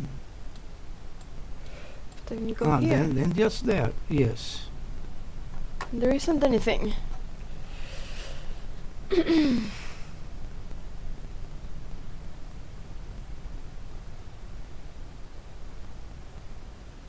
Yeah. Yes. Anyway, let's just see how it ended. Yes. So we believe that bishop before won, but let's see what Yes. what happened. King b8, knight c5, bishop f2, king c6. Yes. And king b5. And then bishop b6. You played. Yeah, because here then this move would win, of course. Yes. But king b5 was played very and nice. draw. Yes. Bishop b6. And king a6 and draw. And there's no way for this pawn No. to. It takes 1, 2, 3, 4. King 1, 2, 3, 4. It's queen already. Needs to play king c7, Yeah. king c6, king c5, king b4, and then to free the bishop. But it's too late. Yeah, this pawn will become a queen Yes. before. Yeah. So let's just see. Yeah. So bishop d8, h4. Yeah. And this ended in a draw. Yes. Well, it was a very interesting game. We'll see if bishop b4 would probably have won. Yes. From what we could see at least. Yes. Well, thank you so much for today. Yeah, thank you. Most games, I think, all games have ended. We can see it now in the live. All games have ended by this point. Yeah. But it'll be very interesting to come back tomorrow and follow some new games. Yes. And tomorrow the round starts at 12 o'clock. Yeah. So important to remember that for if people want to follow the commentary tomorrow. Yeah. Thank you very much for today and see you tomorrow. Thank you.